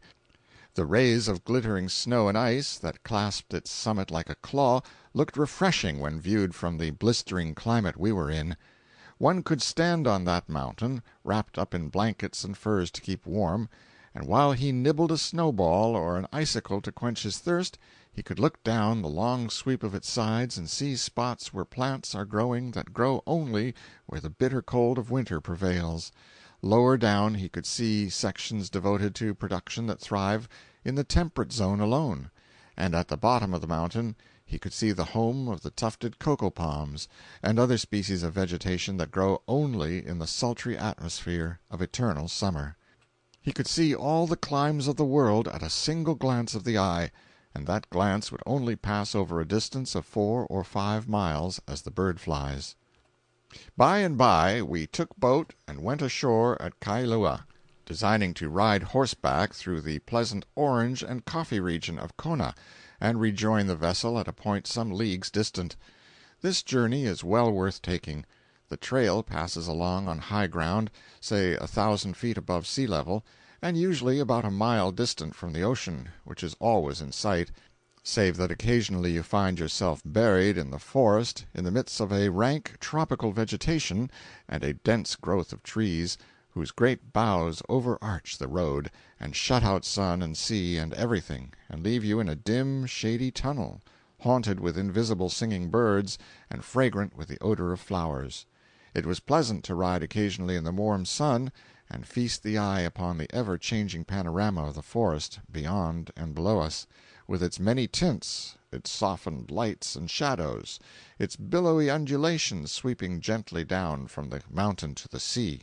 It was pleasant, also, at intervals, to leave the sultry sun and pass into the cool green depths of this forest, and indulge in the sentimental reflections under the inspiration of its brooding twilight and its whispering foliage. We rode through one orange grove that had 10,000 trees in it. They were all laden with fruit. At one farmhouse we got some large peaches of excellent flavor. This fruit, as a general thing, does not do well in the Sandwich Islands. It takes a sort of almond shape, and is small and bitter. It needs frost, they say, and perhaps it does. If this be so, it will have a good opportunity to go on needing it, as it will not be likely to get it. The trees from which the fine fruit I have spoken of came had been planted and replanted 16 times, and to this treatment the proprietor of the orchard attributed his success. We passed several sugar plantations, new ones and not very extensive. The crops were, in most cases, third ratoons. Note: the first crop is called plant cane. Subsequent crops which spring from the original roots without replanting are called ratoons. Almost everywhere on the island of Hawaii, sugar cane matures in 12 months, both ratoons and plant, and although it ought to be taken off as soon as it tassels, no doubt, it is not absolutely necessary to do it until about 4 months afterward. In Kona the average yield of an acre of ground is 2 tons of sugar, they say. This is only a moderate yield for these islands, but would be astounding for Louisiana and most other sugar-growing countries. The plantations in Kona being on pretty high ground, up among the light and frequent rains, no irrigation whatever is required. End of Chapter 69. Chapter 70. We stopped some time at one of the plantations to rest ourselves and refresh the horses. We had a chatty conversation with several gentlemen present, but there was one person, a middle-aged man with an absent look in his face, who simply glanced up, gave us good day, and lapsed again into the meditations which our coming had interrupted. The planters whispered us not to mind him. Crazy. They said he was in the islands for his health, was a preacher, his home Michigan. They said that if he woke up presently and fell to talking about a correspondence which he had some time held with Mr. Greeley about a trifle of some kind, we must humor him and listen with interest, and we must humor his fancy that this correspondence was the talk of the world. It was easy to see that he was a gentle creature, and that his madness had nothing vicious in it. He looked pale and a little worn, as if with perplexing thought and anxiety of mind. He sat a long time looking at the floor, and at intervals muttering to himself and nodding his head acquiescingly, or shaking it in mild protest. He was lost in his thought or in his memories.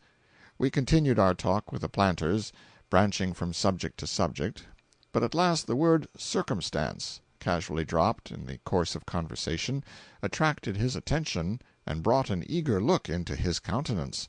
He faced about in his chair and said, "Circumstance? What circumstance?" "Ah, I know too well. So you have heard of it, too?" with a sigh. "Well, no matter. All the world has heard of it. All the world, the whole world. It is a large world, too, for a thing to travel so far in, now isn't it? Yes, yes. The Greeley correspondence with Ericsson has created the saddest and bitterest controversy on both sides of the ocean, and still they keep it up. It makes us famous, but at what a sorrowful sacrifice! I was so sorry when I heard that it had caused that bloody and distressful war over there in Italy. It was little comfort to me, after so much bloodshed, to know that the victors sided with me, and the vanquished with Greeley. It is little comfort to know that Horace Greeley is responsible for the Battle of Sadowa, and not me. Queen Victoria wrote me that she felt just as I did about it. She said that, as much as she was opposed to Greeley and the spirit he showed in the correspondence with me, she would not have had Sadowa happen for hundreds of dollars. I can show you her letter, if you would like to see it. But, gentlemen, much as you may think you know about that unhappy correspondence, you cannot know the straight of it till you hear it from my lips. It has always been garbled in the journals, and even in history. Yes, even in history. Think of it. Please let me give you the matter exactly as it occurred. I truly will not abuse your confidence." Then he leaned forward, all interest, all earnestness, and told his story, and told it appealingly, too, and yet in the simplest and most unpretentious way. Indeed, in such a way as to suggest to one all the time that this was a faithful, honorable witness, giving evidence in the sacred interest of justice and under oath. He said: "Mrs. Beasley, Mrs. Jackson Beasley, widow of the village of Campbellton, Kansas, wrote me about a matter which was near her heart, a matter which many might think trivial, but to her it was a thing of deep concern. I was living in Michigan then, serving in the ministry. She was and is an estimable woman, a woman to whom poverty and hardship have proven incentives to industry in place of discouragements. Her only treasure was her son William, a youth just verging upon manhood, religious, amiable, and sincerely attached to agriculture. He was the widow's comfort and her pride.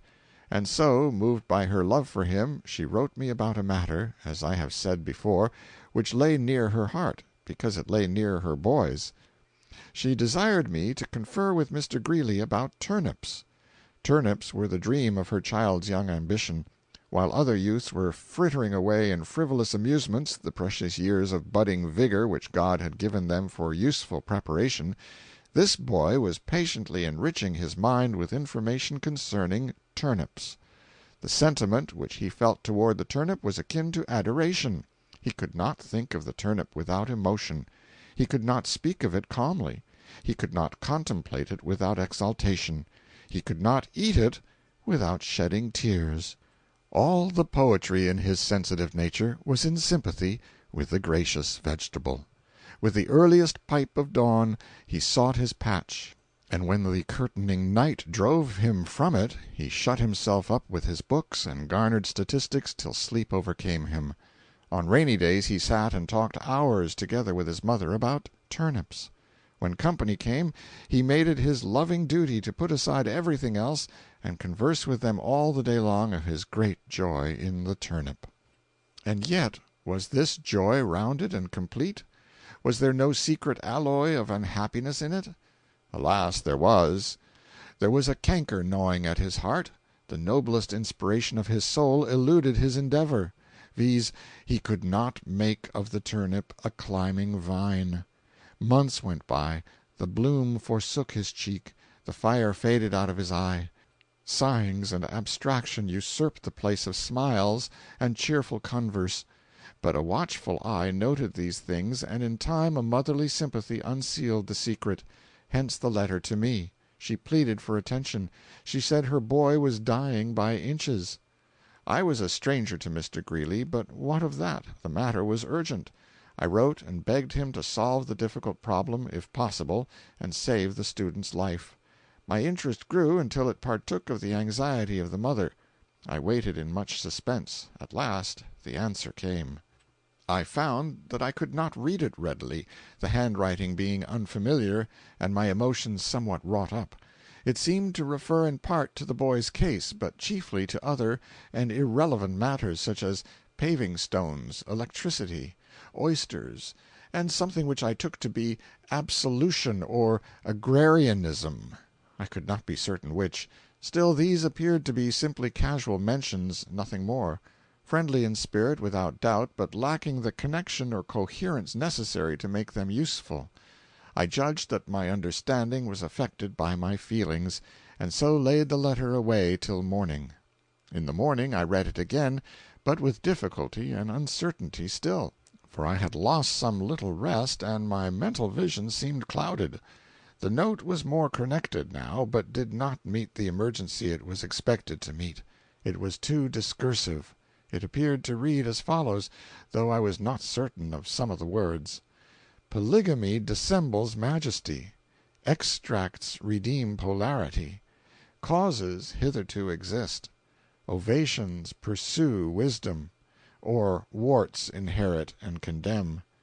Boston botany cakes Folony undertakes, but who shall allay? We fear not.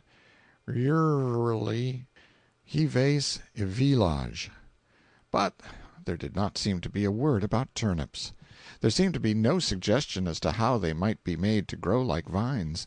There was not even a reference to the Beazleys. I slept upon the matter. I ate no supper, neither any breakfast next morning. So I resumed my work with a brain refreshed, and was very hopeful. Now the letter took a different aspect, all save the signature, which later I judged to be only a harmless affection of Hebrew. The epistle was necessarily from Mr. Greeley, for it bore the printed heading of the Tribune, and I had written to no one else there. The letter, I say, had taken a different aspect, but still its language was eccentric and avoided the issue. It now appeared to say: Bolivia extemporizes mackerel. Borax esteems polygamy. Sausages wither in the East. Creation perdue is done. For woes inherent one can damn. Buttons, buttons, corks, geology underrates, but we shall allay. My beer's out. Yerverly, hivace village. I was evidently overworked. My comprehension was impaired. Therefore I gave 2 days to recreation, and then returned to my task greatly refreshed. The letter now took this form: Poultices do sometimes choke swine. Tulips reduce posterity. Causes leather to resist. Our notions empower wisdom. Her let's afford while we can. Butter but any cakes, fill any undertaker. We'll wean him from his filly. We feel hot. XLVIII village. I was still not satisfied. These generalities did not meet the question. They were crisp and vigorous, and delivered with a confidence that almost compelled conviction. But at such a time as this, with a human life at stake, they seemed inappropriate, worldly, and in bad taste. At any other time I would have been not only glad, but proud, to receive from a man like Greeley a letter of this kind, and would have studied it earnestly and tried to improve myself all I could. But now, with that poor boy in his far home languishing for relief, I had no heart for learning. 3 days passed by, and I read the note again. Again its tenor had changed. It now appeared to say, Potations do sometimes wake wines. Turnips restrain passion. Causes necessary to state. Infest the poor widow. Her lord's effects will be void. But dirt, bathing, etc., etc., followed unfairly, will worm him from his folly. So swear not. XLVIII village. This was more like it, but I was unable to proceed. I was too much worn. The word turnips brought temporary joy and encouragement, but my strength was so much impaired, and the delay might be so perilous for the boy, that I relinquished the idea of pursuing the translation further, and resolved to do what I ought to have done at first. I sat down and wrote Mr. Greeley as follows: Dear Sir, I fear I do not entirely comprehend your kind note. It cannot be possible, sir, that turnips restrain passion, at least the study or contemplation of turnips cannot, for it is this very employment that has scorched our poor friend's mind and sapped his bodily strength. But if they do restrain it, will you bear with us a little further and explain how they should be prepared? I observe that you say causes necessary to state, but you have omitted to state them. Under a misapprehension, you seem to attribute to me interested motives in this matter, to call it by no harsher term. But I assure you, dear sir, that if I seem to be infesting the widow, it is all seeming and void of reality. It is from no seeking of mine that I am in this position. She asked me herself to write you. I never have infested her. Indeed, I scarcely know her. I do not infest anybody. I try to go along, in my humble way, doing as near right as I can, never harming anybody, and never throwing out insinuations. As for her lord and his effects, they are of no interest to me. I trust I have effects enough of my own, shall endeavor to get along with them at any rate, and not go mousing around to get a hold of somebody's that are void. But do you not see? This woman is a widow. She has no lord. He is dead, or pretended to be when they buried him. Therefore no amount of dirt, bathing, etc., etc., however unfairly followed, will be likely to worm him from his folly, if being dead and a ghost is folly. Your closing remark is as unkind as it was uncalled for, and if report says true, you might have applied it to yourself, sir, with more point and less impropriety. Very truly yours, Simon Erickson. In the course of a few days, Mr. Greeley did what would have saved a world of trouble, and much mental and bodily suffering and misunderstanding, if he had done it sooner. To wit, he sent an intelligible rescript or translation of his original note, made in a plain hand by his clerk. Then the mystery cleared, and I saw that his heart had been right all the time. I will recite the note in its clarified form. Translation: Potatoes do sometimes make vines. Turnips remain passive. Cause unnecessary to state. Inform the poor widow her lad's efforts will be vain. But diet, bathing, etc., etc., followed uniformly, will wean him from his folly. So fear not. Yours, Horace Greeley. But alas, it was too late, gentlemen, too late. The criminal delay had done its work. Young Beasley was no more. His spirit had taken its flight to a land where all anxieties shall be charmed away, all desires gratified, all ambitions realized. Poor lad, they laid him to his rest with a turnip in each hand. So ended Ericsson, and lapsed again into nodding, mumbling, and abstraction. The company broke up and left him so, but they did not say what drove him crazy. In the momentary confusion I forgot to ask. End of Chapter 70. Chapter 71. At 4 o'clock in the afternoon we were winding down a mountain of dreary and desolate lava to the sea, and closing our pleasant land journey. This lava is the accumulation of ages. One torrent of fire after another has rolled down here in old times, and built up the island structure higher and higher. Underneath it is honeycombed with caves. It would be of no use to dig wells in such a place. They would not hold water. You would not find any for them to hold, for that matter. Consequently, the planters depend upon cisterns. The last lava flow occurred here so long ago that there are none now living who witnessed it. In one place it enclosed and burned down a grove of cocoanut trees, and the holes in the lava where the trunks stood are still visible. Their sides retain the impression of the bark.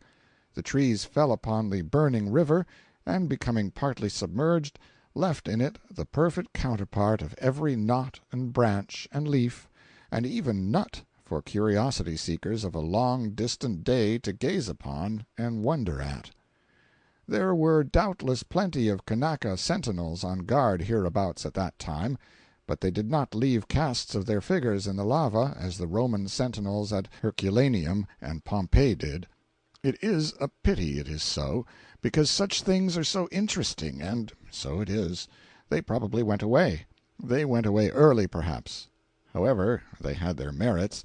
The Romans exhibited the higher pluck, but the Kanakas showed the sounder judgment. Shortly we came in sight of that spot whose history is so familiar to every schoolboy in the wide world. Kealakekua Bay, the place where Captain Cook, the great circumnavigator, was killed by the natives nearly 100 years ago. The setting sun was flaming upon it, a summer shower was falling, and it was spanned by two magnificent rainbows. Two men who were in advance of us rode through one of these, and for a moment their garments shone with a more than regal splendor.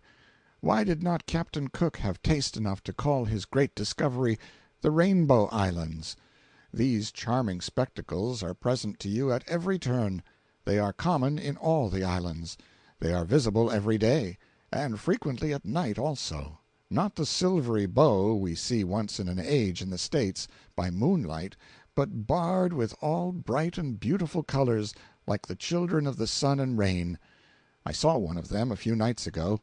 What the sailors call rain-dogs, little patches of rainbow, are often seen drifting about the heavens in these latitudes, like stained cathedral windows. Kealakekua Bay is a little curve like the last kink of a snail-shell, winding deep into the land, seemingly not more than a mile wide from shore to shore. It is bounded on one side, where the murder was done, by a little flat plain, on which stands a cocoanut grove and some ruined houses. A steep wall of lava, 1,000 feet high at the upper end and 300 or 400 at the lower, comes down from the mountain and bounds the inner extremity of it. From this wall the place takes its name Kealakekua, which in the native tongue signifies the pathways of the gods.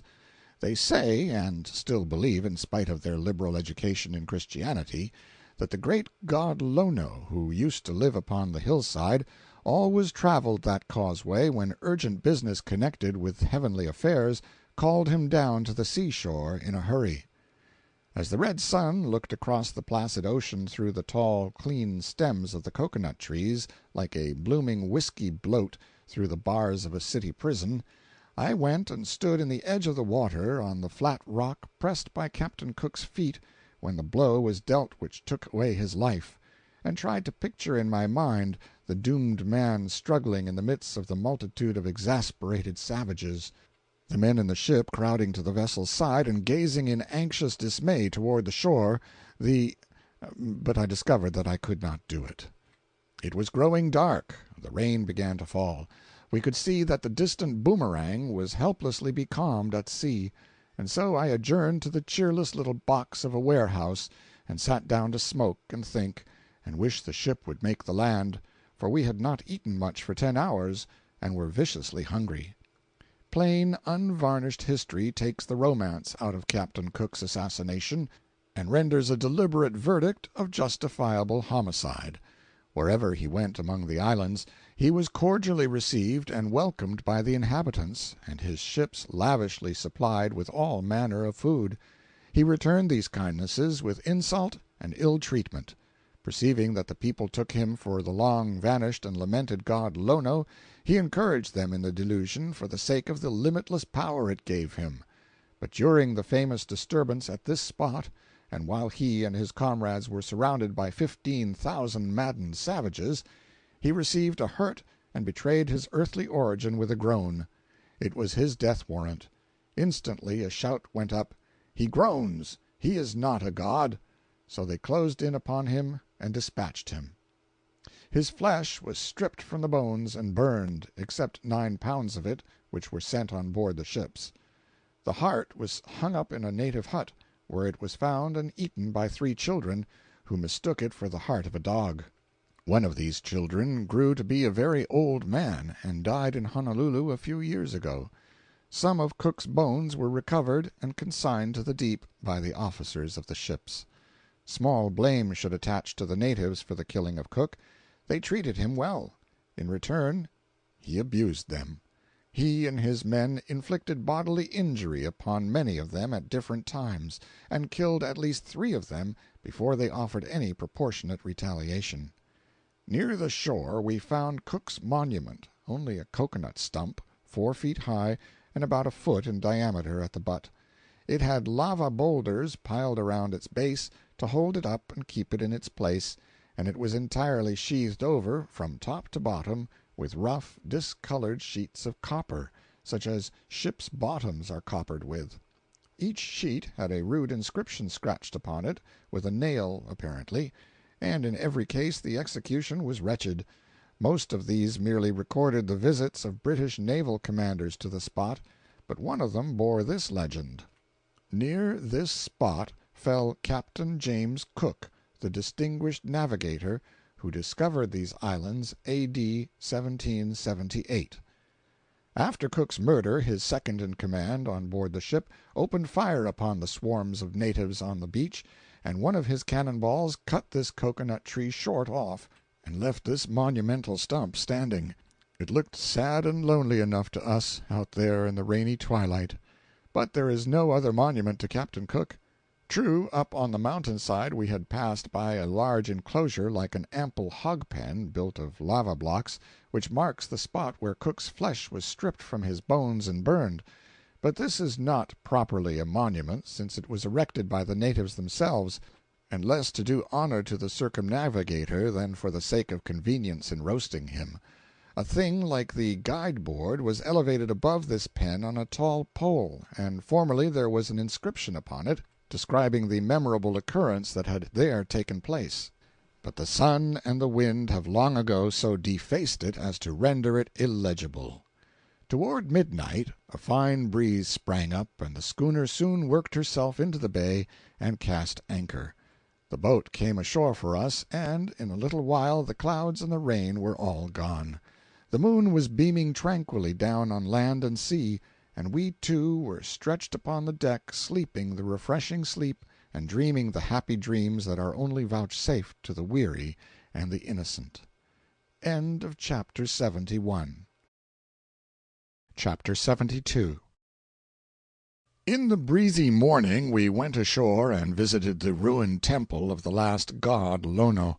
The high chief cook of this temple, the priest who presided over it and roasted the human sacrifices, was uncle to Obookia, and at one time that youth was an apprentice priest under him. Obookia was a young native of fine mind, who, together with 3 other native boys, was taken to New England by the captain of a whale ship during the reign of Kamehameha I, and they were the means of attracting the attention of the religious world to their country. This resulted in the sending of missionaries there, and this Obookia was the very same sensitive savage who sat down on the church steps and wept because his people did not have the Bible.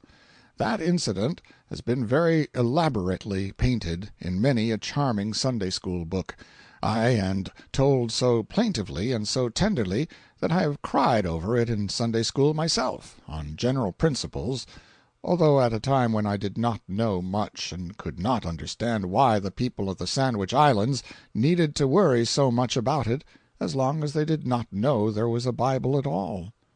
Obookia was converted and educated, and was to have returned to his native land with the first missionaries had he lived. The other native youths made the voyage, and 2 of them did good service, but the third, William Canui, fell from grace afterward, for a time, and when the gold excitement broke out in California he journeyed thither and went to mining, although he was 50 years old. He succeeded pretty well, but the failure of Page, Bacon & Company relieved him of $6,000, and then, to all intents and purposes, he was a bankrupt in his old age, and he resumed service in the pulpit again. He died in Honolulu in 1864. Quite a broad tract of land near the temple, extending from the sea to the mountain top, was sacred to the god Lono in olden times, so sacred that if a common native set his sacrilegious foot upon it, it was judicious for him to make his will, because his time had come. He might go around it by water, but he could not cross it. It was well sprinkled with pagan temples and stocked with awkward, homely idols carved out of logs of wood. There was a temple devoted to prayers for rain, and with fine sagacity it was placed at a point so well up on the mountain-side that if you prayed there 24 times a day for rain you would be likely to get it every time. You would seldom get to your Amen before you would have to hoist your umbrella. And there was a large temple near at hand which was built in a single night, in the midst of storm and thunder and rain, by the ghastly hands of dead men. Tradition says that by the weird glare of the lightning a noiseless multitude of phantoms were seen at their strange labor, far up the mountain-side, at dead of night, flitting hither and thither and bearing great lava-blocks clasped in their nerveless fingers, appearing and disappearing as the pallid luster fell upon their forms and faded away again. Even to this day, it is said, the natives hold this dread structure in awe and reverence, and will not pass by it in the night. At noon I observed a bevy of nude native young ladies bathing in the sea, and went and sat down on their clothes to keep them from being stolen. I begged them to come out, for the sea was rising, and I was satisfied that they were running some risk. But they were not afraid, and presently went on with their sport. They were finished swimmers and divers, and enjoyed themselves to the last degree. They swam races, splashed and ducked and tumbled each other about, and filled the air with their laughter. It is said that the first thing an islander learns is how to swim. Learning to walk, being a matter of smaller consequence, comes afterward. One hears tales of native men and women swimming ashore from vessels many miles at sea, more miles, indeed, than I dare vouch for or even mention. And they tell of a native diver who went down in 30 or 40-foot waters and brought up an anvil. I think he swallowed the anvil afterwards, if my memory serves me. However, I will not urge this point. I have spoken, several times, of the god Lono. I may as well furnish 2 or 3 sentences concerning him. The idol the natives worshipped for him was a slender, unornamented staff 12 feet long. Tradition says he was a favorite god on the island of Hawaii, a great king who had been deified for meritorious services, just our own fashion of rewarding heroes, with the difference that we would have made him a postmaster instead of a god, no doubt. In an angry moment he slew his wife, a goddess named Kaikilani-ai. Remorse of conscience drove him mad, and tradition presents us the singular spectacle of a god traveling on the shoulder, for in his gnawing grief he wandered about from place to place, boxing and wrestling with all whom he met. Of course this pastime soon lost its novelty, inasmuch as it must necessarily have been the case that when so powerful a deity sent a frail human opponent to grass, he never came back any more. Therefore he instituted games called makahiki, and ordered that they should be held in his honor, and then sailed for foreign lands on a three-cornered raft, stating that he would return some day, and that was the last of Lono. He was never seen any more. His raft got swamped, perhaps, but the people always expected his return, and thus they were easily led to accept Captain Cook as the restored god. Some of the old natives believed Cook was Lono to the day of their death, but many did not, for they could not understand how he could die if he was a god. Only a mile or so from Kealakekua Bay is a spot of historic interest, the place where the last battle was fought for idolatry. Of course we visited it, and came away as wise as most people do who go and gaze upon such mementos of the past when in an unreflective mood. While the first missionaries were on their way around the Horn, the idolatrous customs which had obtained in the island as far back as tradition reached were suddenly broken up. Old Kamehameha I was dead, and his son Liholiho, the new king, was a free liver, a roistering, dissolute fellow, and hated the restraints of the ancient taboo. His assistant in the government, Kahumanu, the queen dowager, was proud and high-spirited, and hated the taboo because it restricted the privileges of her sex and degraded all women very nearly to the level of brutes. So the case stood. Liholiho had half a mind to put his foot down. Kahumanu had a whole mind to badger him into doing it, and whiskey did the rest. It was probably the rest. It was probably the first time whiskey ever prominently figured as an aid to civilization. Liholiho came up to Kailua as drunk as a piper, and attended a great feast. The determined queen spurred his drunken courage up to a reckless pitch, and then, while all the multitude stared in blank dismay, he moved deliberately forward and sat down with the women. They saw him eat from the same vessel with them, and were appalled. Terrible moments drifted slowly by, and still the king ate, still he lived, still the lightnings of the insulted gods were withheld. Then conviction came like a revelation. The superstitions of 100 generations passed from before the people like a cloud, and a shout went up, "The taboo is broken! The taboo is broken!" Thus did King Liholiho and his dreadful whiskey preach the first sermon and prepare the way for the new gospel that was speeding southward over the waves of the Atlantic. The taboo broken, and destruction failing to follow the awful sacrilege, the people, with that childlike precipitancy which has always characterized them, jumped to the conclusion that their gods were a weak and wretched swindle, just as they formerly jumped to the conclusion that Captain Cook was no god merely because he groaned, and promptly killed him without stopping to inquire whether a god might not groan as well as a man if it suited his convenience to do it. And satisfied that the idols were powerless to protect themselves, they went to work at once and pulled them down, hacked them to pieces, applied the torch, annihilated them. The pagan priests were furious, and well they might be. They had held the fattest offices in the land, and now they were beggared. They had been great, they had stood above the chiefs, and now they were vagabonds. They raised a revolt, they scared a number of people into joining their standard, and Bekuakalani, an ambitious offshoot of royalty, was easily persuaded to become their leader. In the first skirmish the idolaters triumphed over the royal army sent against them, and full of confidence they resolved to march upon Kailua. The king sent an envoy to try and conciliate them, and came very near being an envoy short by the operation. The savages not only refused to listen to him, but wanted to kill him. So the king sent his men forth under Major General Kalaimoku, and the two hosts met at Kuamu. The battle was long and fierce, men and women fighting side by side, as was the custom, and when the day was done the rebels were flying in every direction in hopeless panic, and idolatry and the taboo were dead in the land. The royalists marched gaily home to Kailua, glorifying the new dispensation. "There is no power in the gods," said they. "They are a vanity and a lie. The army with idols was weak, The army without idols was strong and victorious. The nation was without a religion. The missionary ship arrived in safety shortly afterward, timed by providential exactness to meet the emergency, and the gospel was planted as in virgin soil. End of chapter 72. Chapter 73. At noon we hired a Kanaka to take us down to the ancient ruins at Honuanan in his canoe, price $2, reasonable enough for a sea voyage of 8 miles, counting both ways. The native canoe is an irresponsible-looking contrivance. I cannot think of anything to liken it to but a boy's sled-runner hollowed out, and that does not quite convey the correct idea.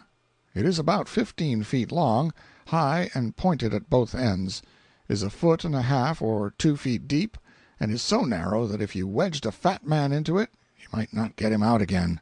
It sits on top of the water like a duck, but it has an outrigger and does not upset easily, if you keep still. This outrigger is formed of 2 long bent sticks like plow handles, which project from one side, and to their outer ends is bound a curved beam composed of an extremely light wood, which skims along the surface of the water, and thus saves you from an upset on that side, while the outrigger's weight is not so easily lifted as to make an upset on the other side a thing to be greatly feared. Still, until one gets used to sitting perched upon this knife-blade, he is apt to reason within himself that it would be more comfortable if there were just an outrigger or so on the other side also. I had the bow seat, and Billings sat amidships and faced the Kanaka, who occupied the stern of the craft and did the paddling. With the first stroke the trim shell of a thing shot out from the shore like an arrow. There was not much to see. While we were on the shallow water of the reef, it was past time to look down into the limpid depths at the large bunches of branching coral, the unique shrubbery of the sea.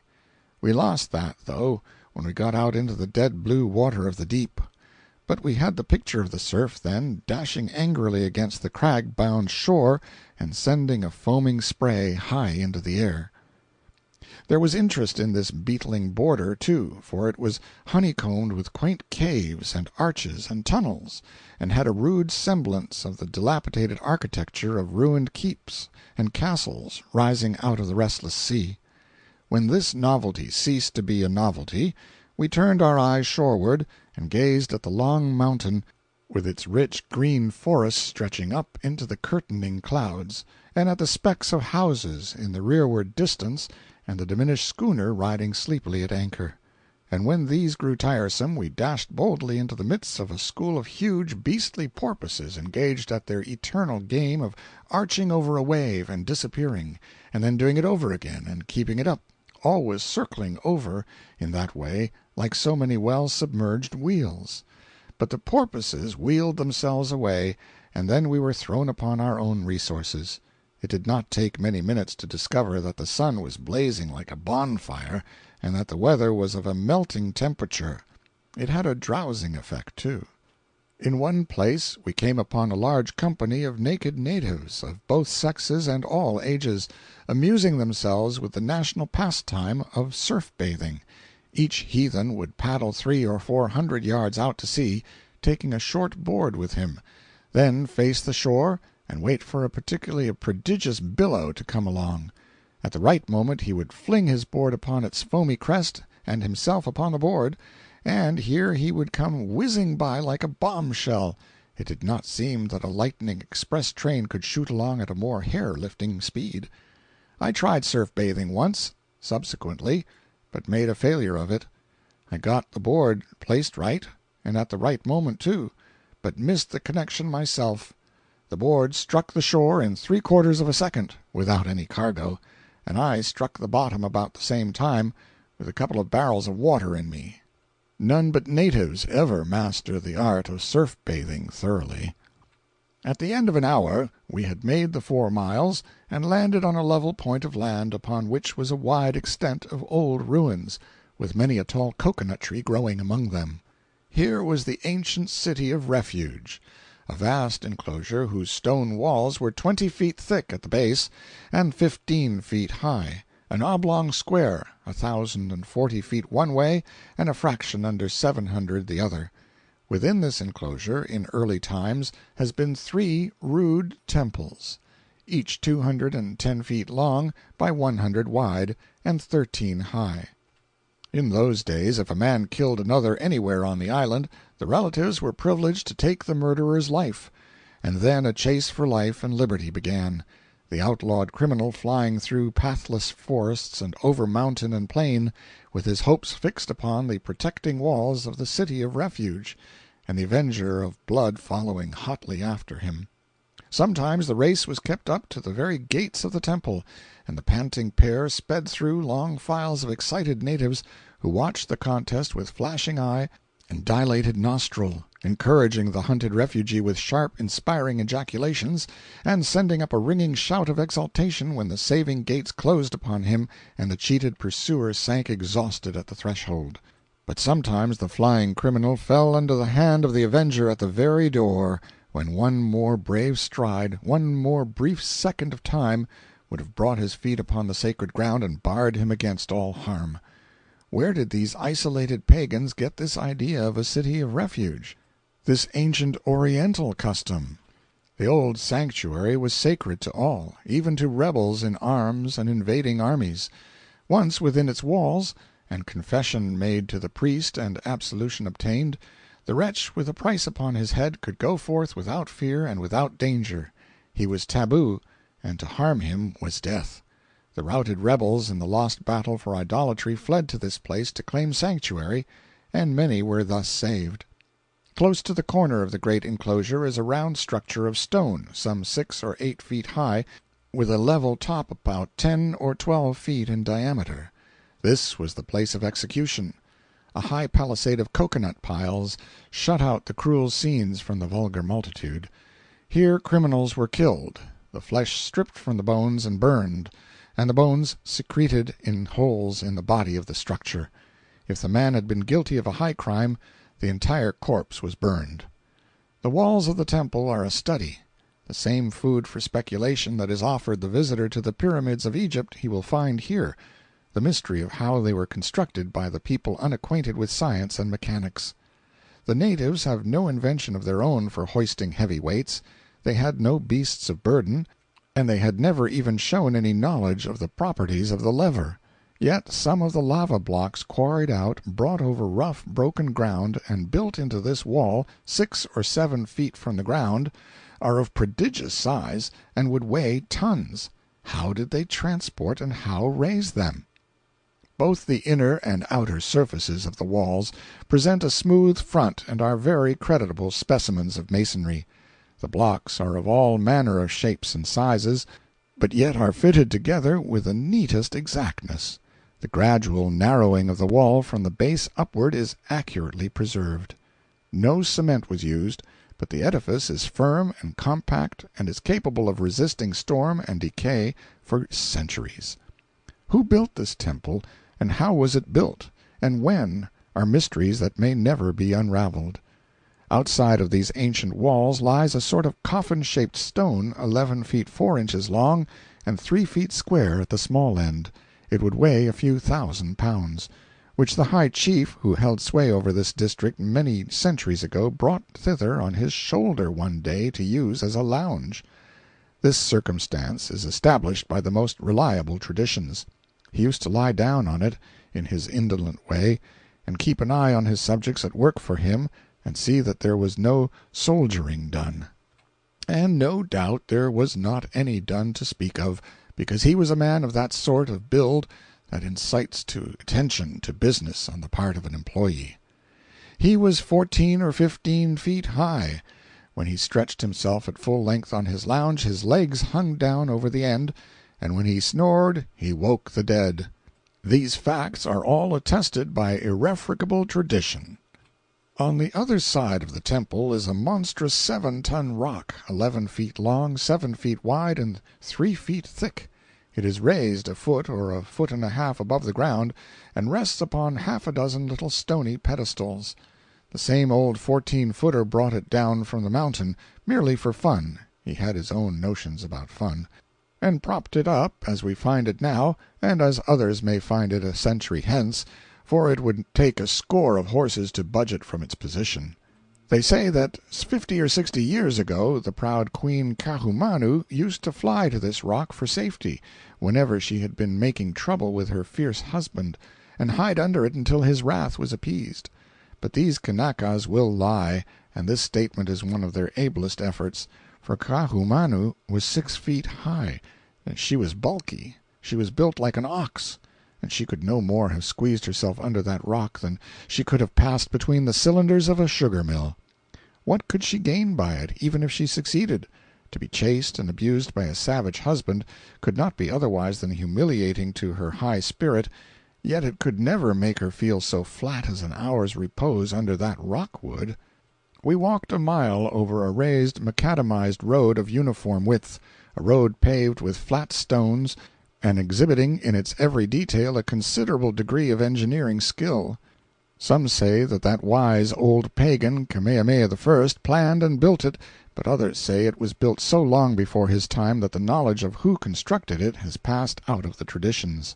In either case, however, as the handiwork of an untaught and degraded race, it is a thing of pleasing interest. The stones are worn and smooth and pushed apart in places, so that the road has the exact appearance of those ancient paved highways leading out of Rome which one sees in pictures. The object of our tramp was to visit a great natural curiosity at the base of the foothills, a congealed cascade of lava. Some old forgotten volcanic eruption sent its broad river of fire down the mountain-side here, and it poured down in a great torrent from an overhanging bluff some 50 feet high to the ground below. The flaming torrent cooled in the winds from the sea, and remains there today, all seamed and frothed and rippled in a petrified Niagara. It is very picturesque, and withal so natural that one might almost imagine it still flowed. A smaller stream trickled over the cliff and built up an isolated pyramid about 30 feet high, which has the semblance of a mass of large gnarled and knotted vines, and roots, and stems intricately twisted and woven together. We passed in behind the cascade and the pyramid, and found the bluff pierced by several cavernous tunnels, whose crooked courses we followed a long distance. 2 of these winding tunnels stand as proof of nature's mining abilities. Their floors are level, they are 7 feet wide, and their roofs are gently arched. Their height is not uniform, however. We pass through one 100 feet long, which leads through a spur of the hill and opens out well up in the sheer wall of a precipice whose foot rests in the waves of the sea. It is a commodious tunnel, except that there are occasional places in it where one must stoop to pass under. The roof is lava, of course, and is thickly studded with little lava-pointed icicles an inch long, which hardened as they dripped. They project as closely together as the iron teeth of a corn-sheller, and if one will stand up straight and walk any distance there, he can get his hair combed free of charge. End of Chapter 73. Chapter 74. We got back to the schooner in good time, and then sailed down to Kau, where we disembarked and took final leave of the vessel. Next day we bought horses and bent our way over the summer-clad mountain terraces toward the great volcano of Kilauea. We made nearly a 2 days' journey of it, but that was on account of laziness. Toward sunset on the second day we reached an elevation of some 4,000 feet above sea level, and as we picked our careful way through billowy wastes of lava long generations ago stricken dead and cold in the climax of its tossing fury, we began to come upon signs of the near presence of the volcano, signs in the nature of ragged fissures that discharged jets of sulphurous vapor into the air, hot from the molten ocean down in the bowels of the mountain. Shortly the crater came into view. I have seen Vesuvius since, but it was a mere toy, a child's volcano, a soup-kettle, compared to this. Mount Vesuvius is a shapely cone 3,600 feet high, its crater an inverted cone only 300 feet deep, and not more than 1,000 feet in diameter, if as much as that. its fires meager, modest, and docile. But here was a vast perpendicular walled cellar, 900 feet deep in some places, 1,300 in others, level, floored, and 10 miles in circumference. Here was a yawning pit upon whose floor the armies of Russia could camp, and have room to spare. Perched upon the edge of the crater, at the opposite end from where we stood, was a small lookout house, say 3 miles away. It assisted us, by comparison, to comprehend and appreciate the great depth of the basin. It looked like a tiny martin box, clinging at the eaves of a cathedral. After some time spent in resting and looking and ciphering, we hurried on to the hotel. By the path, it is half a mile from the volcano house to the lookout house. After a hearty supper we waited until it was thoroughly dark, and then started to the crater. The first glance in that direction revealed a scene of wild beauty. There was a heavy fog over the crater, and it was splendidly illuminated by the glare from the fires below. The illumination was 2 miles wide and a mile high, perhaps, and if you ever, on a dark night and at a distance, beheld the light from 30 or 40 blocks of distant buildings, all on fire at once, reflected strongly against overhanging clouds, you can form a fair idea of what this looked like. A colossal column of cloud towered to a great height in the air immediately above the crater, and the outer swell of every one of its vast folds was dyed with a rich crimson luster, which was subdued to a pale rose tint in the depression between. It glowed like a muffled torch, and stretched upward to a dizzy height toward the zenith. I thought it just possible that its like had not been seen since the children of Israel wandered on their long march through the desert so many centuries ago over a path illuminated by the mysterious pillar of fire. And I was sure that I now had a vivid conception of what the majestic pillar of fire was like, which almost amounted to a revelation. Arrived at the little thatched lookout house, we rested our elbows on the railing in front, and looked abroad over the wide crater and down over the sheer precipice at the seething fires beneath us. The view was a startling improvement on my daylight experience. I turned to see the effect on the balance of the company, and found the reddest-faced set of men I almost ever saw. In the strong light every countenance glowed like red-hot iron. Every shoulder was suffused with crimson and shaded rearward into dingy shapeless obscurity. The place below looked like the infernal regions, and these men like half-cooled devils just come up on a furlough. I turned my eyes upon the volcano again. The cellar was tolerably well lighted up. For a mile and a half in front of us, and half a mile on either side, the floor of the abyss was magnificently illuminated. Beyond these limits the mists hung down their gauzy curtains, and cast a deceptive gloom over all that made the twinkling fires in the remote corners of the crater seem countless leagues removed, made them seem like the camp-fires of a great army far away. Here was room for the imagination to work.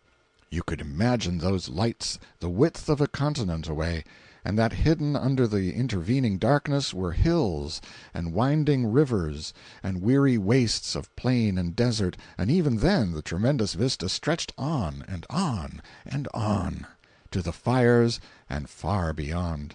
You could not compass it. It was the idea of eternity made tangible, and the longest end of it made visible to the naked eye. The greater part of the vast floor of the desert under us was as black as ink, and apparently smooth and level, but over a mile square of it was ringed and streaked and striped with 1,000 branching streams of liquid and gorgeously brilliant fire. It looked like a colossal railroad map of the state of Massachusetts done in a chain lightning on a midnight sky. Imagine it. Imagine a coal-black sky shivered into a tangled network of angry fire.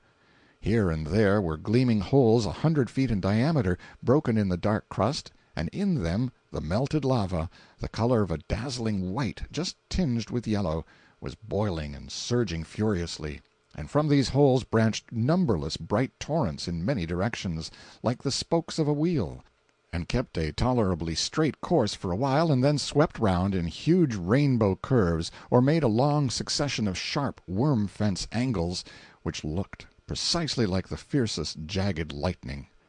These streams met other streams, and they mingled with and crossed and recrossed each other in every conceivable direction, like skate tracks on a popular skating ground. Sometimes streams 20 or 30 feet wide flowed from the holes to some distance without dividing, and through the opera glasses we could see that they ran down small, steep hills, and were genuine cataracts of fire, white at their source, but soon cooling and turning to the richest red, grained with alternate lines of black and gold.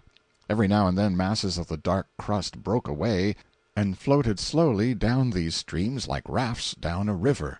Occasionally the molten lava flowing under the superincumbent crust broke through, split a dazzling streak from 500 to 1,000 feet long like a sudden flash of lightning, and then acre after acre of the cold lava parted into fragments, turned up edgewise like cakes of ice when a great river breaks up, plunged downward and were swallowed in the crimson cauldron. Then the wide expanse of the thaw maintained a ruddy glow for a while, but shortly cooled and became black and level again. During a thaw every dismembered cake was marked by a glittering white border which was superbly shaded inward by aurora borealis rays, which were a flaming yellow where they joined the white border, and from thence toward their points tapered into glowing crimson, then into a rich pale carmine, and finally into a faint blush that held its own a moment and then dimmed and turned black. Some of the streams preferred to mingle together in a tangle of fantastic circles, and then they looked something like the confusion of ropes one sees on a ship's deck when she has just taken in sail and dropped anchor, provided one can imagine those ropes on fire. Through the glasses the little fountains scattered about looked very beautiful. They boiled and coughed and spluttered and discharged sprays of stringy red fire, of about the consistency of mush, for instance, from 10 to 15 feet into the air, along with a shower of brilliant white sparks, a quaint and unnatural mingling of gouts of blood and snowflakes. We had circles and serpents and streaks of lightning all twined and wreathed and tied together, without a break throughout an area more than a mile square. That amount of ground was covered, though it was not strictly square, and it was with a feeling of placid exultation that we reflected that many years had elapsed since any visitor had seen such a splendid display, since any visitor had seen anything more than the now snubbed and insignificant North and South Lakes in action. We had been reading old files of Hawaiian newspapers and the Record Book at the Volcano House, and were posted. I could see the North Lake lying out on the black floor away off in the outer edge of our panorama, and knitted to it by a webwork of lava streams. In its individual capacity it looked very little more respectable than a schoolhouse on fire. True, it was about 900 feet long and 200 or 300 wide, but then, under the present circumstances, it necessarily appeared rather insignificant, and besides, it was so distant from us. I forgot to say that the noise made by the bubbling lava is not great, heard as we heard it from our lofty perch. It makes three distinct sounds, a rushing, a hissing, and a coughing or puffing sound, and if you stand on the brink and close your eyes, it is no trick at all to imagine that you are sweeping down a river on a large low-pressure steamer, and that you hear the hissing of the steam about her boilers, the puffing from her escape pipes, and the churning rush of the water abaft her wheels. The smell of sulphur is strong, but not unpleasant to a sinner. We left the lookout-house at 10 o'clock in a half-cooked condition, because of the heat from Pele's furnaces, and wrapping up in blankets, for the night was cold, we returned to our hotel. End of Chapter 74. Chapter 75. The next night was appointed for a visit to the bottom of the crater, for we desired to traverse its floor and see the North Lake of fire, which lay 2 miles away, toward the further wall. After dark half a dozen of us set out, with lanterns and native guides, and climbed down a crazy 1,000-foot pathway in a crevice fractured in the crater wall, and reached the bottom in safety.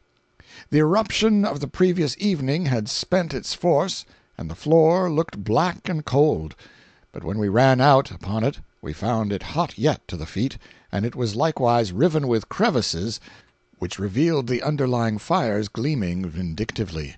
A neighboring cauldron was threatening to overflow, and this added to the dubiousness of the situation. So the native guides refused to continue the venture, and then everybody deserted except a stranger named Marlette. He said he had been in the crater a dozen times in daylight and believed he could find his way through it at night. He thought that a run of 300 yards would carry us over the hottest part of the floor and leave us our shoe soles. His pluck gave me backbone. We took one lantern and instructed the guide to hang the other to the roof of the lookout house to serve as a beacon for us in case we got lost, and then the party started back up the precipice and Marlette and I made our run. We skipped over the hot floor and over the red crevices with brisk dispatch, and reached the cold lava safe but with pretty warm feet. Then we took things leisurely and comfortably, jumping tolerably wide and probably bottomless chasms, and threading our way through picturesque lava upheavals with considerable confidence. We got fairly away from the cauldrons of boiling fire. We seemed to be in a gloomy desert, and a suffocatingly dark one, surrounded by dim walls that seemed to tower to the sky.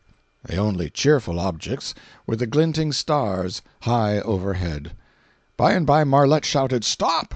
I never stopped quicker in my life. I asked what the matter was. He said we were out of the path. He said we must not try to go on till we found it again, for we were surrounded with beds of rotten lava through which we could easily break and plunge down 1,000 feet. I thought 800 would answer for me, and was about to say so when Marlette partly proved his statement by accidentally crushing through and disappearing to his armpits. He got out, and we hunted for the path with the lantern. He said there was only one path, and that it was but vaguely defined. We could not find it. The lava surface was all alike in the lantern light, but he was an ingenious man. He said it was not the lantern that had informed him that we were out of the path, but his feet. He had noticed a crisp grinding of the fine lava needles under his feet, and some instinct reminded him that in the path these were all worn away. So he put the lantern behind him and began to search with his boots instead of his eyes. It was good sagacity.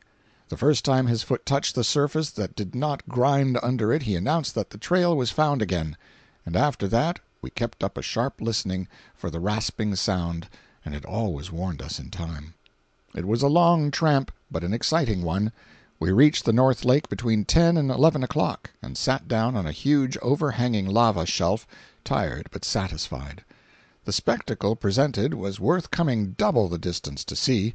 Under us, and stretching away before us, was a heaving sea of molten fire of seemingly limitless extent. The glare from it was so blinding that it was some time before we could bear to look upon it steadily. It was like gazing at the sun at noonday, except that the glare was not quite so white. At unequal distances all around the shores of the lake were nearly white-hot chimneys, or hollow drums of lava 4 or 5 feet high, and up through them were bursting gorgeous sprays of lava gouts and gem spangles, some white, some red, and some golden, a ceaseless bombardment, and one that fascinated the eye with its unapproachable splendor. The mere distant jets, sparkling up through an intervening gossamer veil of vapor, seemed miles away, and the further the curving ranks of fiery fountains receded, the more fairy-like and beautiful they appeared. Now and then the surging bosom of the lake, under our noses, would calm down ominously, and seem to be gathering strength for an enterprise. And then, all of a sudden, a red dome of lava of the bulk of an ordinary dwelling would heave itself aloft like an escaping balloon, then burst asunder, and out of its heart would flit a pale green film of vapor, and float upward and vanish in the darkness. A released soul soaring homeward from captivity with the damned, no doubt. The crashing plunge of the ruined dome into the lake again would send a world of seething billows lashing against the shores and shaking the foundations of our perch. By and by a loosened mass of the hanging shelf we sat on tumbled into the lake, jarring the surroundings like an earthquake, and delivering a suggestion that may have been intended for a hint, and may not. We did not wait to see. We got lost again on our way back, and were more than an hour hunting for the path. We were where we could see the beacon lantern at the lookout house at the time, but thought it was a star and paid no attention to it. We reached the hotel at 2 o'clock in the morning pretty well fagged out. Kilauea never overflows its vast crater, but bursts a passage for its lava through the mountain side when relief is necessary, and then the destruction is fearful. About 1840 it rent its overburdened stomach and sent a broad river of fire careening down to the sea, which swept away forests, huts, plantations, and everything else that lay in its path. The stream was 5 miles broad in places and 200 feet deep, and the distance it traveled was 40 miles. It tore up and bore away acre patches of land on its bosom like rafts, rocks, trees, and all intact. At night the red glare was visible 100 miles at sea, and at a distance of 40 miles fine print could be read at midnight. The atmosphere was poisoned with sulphurous vapors and choked with falling ashes, pumice stones, and cinders. Countless columns of smoke rose up and blended together in a tumbled canopy that hid the heavens and glowed with a ruddy flush reflected from the fires below. Here and there jets of lava sprung hundreds of feet into the air and burst into rocket sprays that returned to earth in a crimson rain. And all the while the laboring mountain shook with nature's great palsy and voiced its distress in moanings and the muffled booming of subterranean thunders. Fishes were killed for 20 miles along the shore where the lava entered the sea. The earthquakes caused some loss of human life, and a prodigious tidal wave swept inland, carrying everything before it and drowning a number of natives. The devastation consummated along the route traversed by the river of lava was complete and incalculable. Only a Pompeii and a Herculaneum were needed at the foot of Kilauea to make the story of the eruption immortal. End of Chapter 75. Chapter 76. We rode horseback all around the island of Hawaii, the crooked road making the distance 200 miles, and enjoyed the journey very much. We were more than a week making the trip, because our Kanaka horses would not go by a house or a hut without stopping. Whip and spur could not alter their minds about it, and so we finally found that it economized time to let them have their way. Upon inquiry the mystery was explained. The natives are such thoroughgoing gossips that they never pass a house without stopping to swap news, and consequently their horses learn to regard that sort of thing as an essential part of the whole duty of man and his salvation, not to be compassed without it. However, at a former crisis of my life I had once taken an aristocratic young lady out driving, behind a horse that had just retired from a long and honorable career as the moving impulse of a milk-wagon, and so this present experience awoke a reminiscent sadness in me in place of the exasperation more natural to the occasion.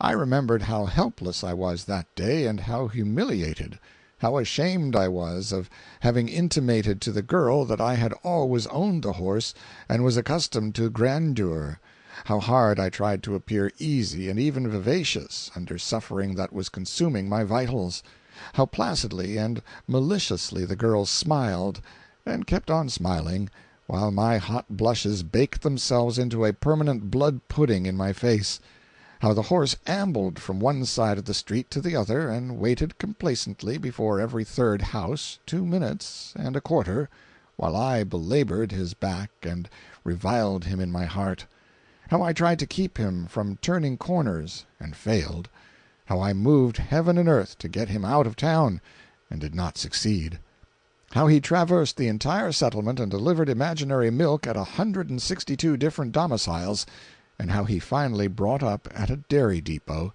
and refused to budge further, thus rounding and completing the revealment of what the plebeian service of his life had been, how in eloquent silence I walked the girl home, and how, when I took leave of her, her parting remarks scorched my soul and appeared to blister me all over. She said that my horse was a fine, capable animal, and I must have taken great comfort in him in my time, but that if I would take along some milk tickets next time and appear to deliver them at the various halting places, it might expedite his movements a little. There was a coolness between us after that. In one place in the island of Hawaii we saw a laced and ruffled cataract of limpid water leaping from a sheer precipice 1,500 feet high, but that sort of scenery finds its staunchest ally in the arithmetic rather than in spectacular effect. If one desires to be so stirred by a poem of nature wrought in the happily commingled graces of picturesque rocks, glimpsed distances, foliage, color, shifting lights and shadows, and falling water, that the tears almost come into his eyes, so potent is the charm exerted, he need not go away from America to enjoy such an experience. The Rainbow Fall, in Watkins Glen, New York, on the Erie Railway, is an example.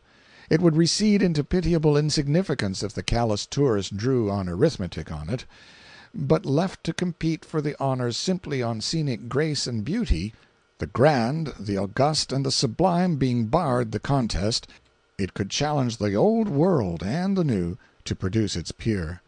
In one locality on our journey we saw some horses that had been born and reared on top of the mountains, above the range of running water, and consequently they had never drank that fluid in their lives, but had been always accustomed to quenching their thirst by eating dew-laden or shower-wetted leaves, and now it was destructively funny to see them sniff suspiciously at a pail of water, and then put in their noses and try to take a bite out of the fluid, as if it were a solid. Finding it liquid, they would snatch away their heads and fall to trembling, snorting, and showing other evidences of fright. When they became convinced at last that the water was friendly and harmless, they thrust their noses up to their eyes, brought out a mouthful of water, and proceeded to chew it complacently. We saw a man coax, kick, and spur one of them 5 or 10 minutes before he could make it cross a running stream. It spread its nostrils, distended its eyes, and trembled all over, just as horses customarily do in the presence of a serpent, and for aught I know it thought the crawling stream was a serpent. In due course of time our journey came to an end at Kauai, usually pronounced Tuahai, and before we find fault with this elaborate orthographical method of arriving at such an unostentatious result, let us lop off the "ugh" from our word "though." I made this horseback trip on a mule. I paid $10 for him at Kau, added 4 to get him shod, rode him 200 miles, and then sold him for $15. I mark the circumstance with a white stone, in the absence of chalk, for I never saw a white stone that a body could mark anything with, though out of respect for the ancients I have tried it often enough. For up to that day and date it was the first strictly commercial transaction I had ever entered into, and come out winner. We returned to Honolulu, and from thence sailed to the island of Maui, and spent several weeks there very pleasantly. I still remember, with a sense of indolent luxury, a picnicking excursion up a romantic gorge there called the Iao Valley. The trail lay along the edge of a brawling stream in the bottom of the gorge, a shady route, for it was well roofed with the verdant domes of forest trees. Through openings in the foliage we glimpsed picturesque scenery that revealed ceaseless changes and new charms with every step of our progress. Perpendicular walls from 1 to 3,000 feet high guarded the way, and were sumptuously plumed with varied foliage in places, and in places swathed in waving ferns. Passing shreds of cloud trailed their shadows across these shining fronts, mottling them with blots. Billowy masses of white vapor hid the turreted summits, and far above the vapor swelled a background of gleaming green crags and cones that came and went through the veiling mists, like islands drifting in a fog. Sometimes the cloudy curtain descended till half the cannon wall was hidden, then shredded gradually away till only airy glimpses of the ferny front appeared through it, then swept aloft and left it glorified in the sun again. Now and then, as our position changed, rocky bastions swung out from the wall, a mimic ruin of castellated ramparts and crumbling towers clothed with mosses and hung with garlands of swaying vines, and as we moved on they swung back again and hid themselves once more in the foliage. Presently a verdure-clad needle of stone, 1,000 feet high, stepped out from behind a corner and mounted guard over the mysteries of the valley. It seemed to me that if Captain Cook needed a monument, here was one ready-made. Therefore, why not put up his sign here and sell out the venerable coconut stump?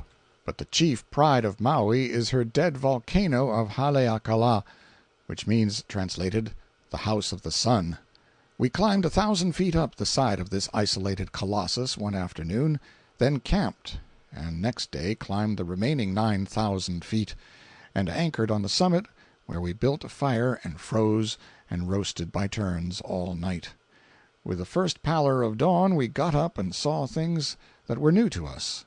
Mounted on a commanding pinnacle, we watched nature work her silent wonders. The sea was spread abroad on every hand, its tumbled surface seeming only wrinkled and dimpled in the distance. A broad valley below appeared like an ample checkerboard, its velvety green sugar plantations alternating with dun squares of barrenness and groves of trees diminished to mossy tufts. Beyond the valley were mountains picturesquely grouped together, but bear in mind we fancied that we were looking up at these things, not down. We seemed to sit in the bottom of a symmetrical bowl 10,000 feet deep, with the valley and the skirting sea lifted away into the sky above us. It was curious, and not only curious but aggravating, for it was having our trouble all for nothing to climb 10,000 feet toward heaven and then have to look up at our scenery. However, we had to be content with it and make the best of it. For all we could do, we could not coax our landscape down out of the clouds. Formerly, when I had read an article in which Poe treated of this singular fraud perpetrated upon the eye by isolated great altitudes, I had looked upon the matter as an invention of his own fancy. I have spoken of the outside view, but we had an inside one, too. That was the yawning dead crater, into which we now and then tumbled rocks, half as large as a barrel, from our perch, and saw them go careening down the almost perpendicular sides, bounding 300 feet at a jump, kicking up cast clouds wherever they struck, diminishing to our view as they sped farther into distance, growing invisible, finally, and only betraying their course by faint little puffs of dust, and coming to a halt at last in the bottom of the abyss, 2,500 feet down from where they started. It was magnificent sport. We wore ourselves out at it. The crater of Vesuvius, as I have before remarked, is a modest pit about 1,000 feet deep and 3,000 in circumference. That of Kilauea is somewhat deeper and 10 miles in circumference. But what are either of them compared to the vacant stomach of Haleakala? I will not offer any figures of my own, but give official ones, those of Commander Wilkes, U.S. Navy, who surveyed it and testifies that it is 27 miles in circumference. If it had a level bottom, it would make a fine site for a city like London. It must have afforded a spectacle worth contemplating in the old days, when its furnaces gave full rein to their anger. Presently, vagrant white clouds came drifting along high over the sea and the valley. Then they came in couples and groups. Then in imposing squadrons. Gradually joining their forces, they banked themselves solidly together 1,000 feet under us, and totally shut out land and ocean. Not a vestige of anything was left in view, but just a little of the rim of the crater, circling away from the pinnacle whereon we sat, for a ghostly procession of wanderers from the filmy hosts without had drifted through a chasm in the crater wall, and filed round and round, and gathered and sunk and blended together till the abyss was stored to the brim with a fleecy fog. Thus banked, motion ceased, and silence reigned. Clear to the horizon, league on league, the snowy floor stretched without a break, not level, but in rounded folds, with shallow creases between, and with here and there stately piles of vapory architecture lifting themselves aloft out of the common plain, some near at hand, some in the middle distances, and others relieving the monotony of the remote solitudes. There was little conversation, for the impressive scene overawed speech. I felt like the last man, neglected of the judgment, and left pinnacled in mid-heaven, a forgotten relic of a vanished world. While the hush yet brooded, the messengers of the coming resurrection appeared in the east, A growing warmth suffused the horizon, and soon the sun emerged and looked out over the cloud-waste, flinging bars of ruddy light across it, staining its folds and billow-caps with blushes, purpling the shaded troughs between, and glorifying the massy vapor-palaces and cathedrals with a wasteful splendor of all blendings and combinations of rich coloring. It was the sublimest spectacle I ever witnessed, and I think the memory of it will remain with me always. End of Chapter 76. Chapter 77. I stumbled upon one curious character in the island of Mani. He became a sore annoyance to me in the course of time. My first glimpse of him was in a sort of public room in the town of Lahaina. He occupied a chair at the opposite side of the apartment, and sat eyeing our party with interest for some minutes, and listening as critically to what we were saying as if he fancied we were talking to him and expecting him to reply. I thought it very sociable in a stranger. Presently, in the course of conversation, I made a statement bearing upon the subject under discussion, and I made it with due modesty, for there was nothing extraordinary about it, and it was only put forth in illustration of a point at issue. I had barely finished when this person spoke out with rapid utterance and feverish anxiety. "Oh, that was certainly remarkable, after a fashion, but you ought to have seen my chimney. You ought to have seen my chimney, sir. Smoke! I wish I may hang if Mr. Jones, you remember that chimney? You must remember that chimney. No, I recollect now. You warn't living on this side of the island then. But I am telling you nothing but the truth, and I wish I may never draw another breath if that chimney didn't smoke so that the smoke actually got caked in it and I had to dig it out with a pickaxe. You may smile, gentlemen, but the high sheriff's got a hunk of it which I dug out before his eyes, and so it's perfectly easy for you to go and examine for yourselves." The interruption broke up the conversation, which had already begun to lag, and we presently hired some natives and an outrigger canoe or two, and went out to overlook a grand surf-bathing contest. 2 weeks after this, while talking in a company, I looked up and detected this same man boring through and through me with his intense eye, and noted again his twitching muscles and his feverish anxiety to speak.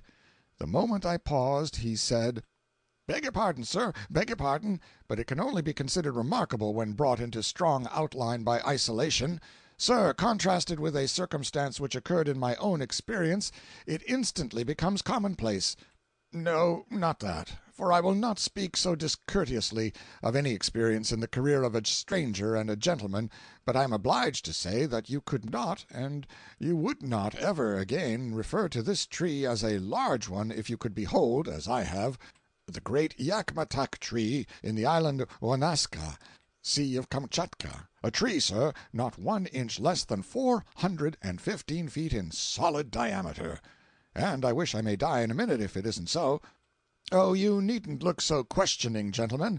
Here's old Captain Saltmarsh can say whether I know what I am talking about or not.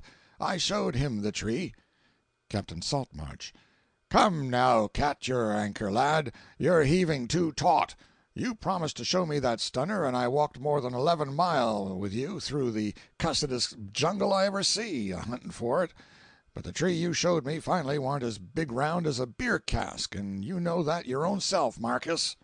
Hear the man talk. Of course the tree was reduced that way, but didn't I explain it? Answer me, didn't I?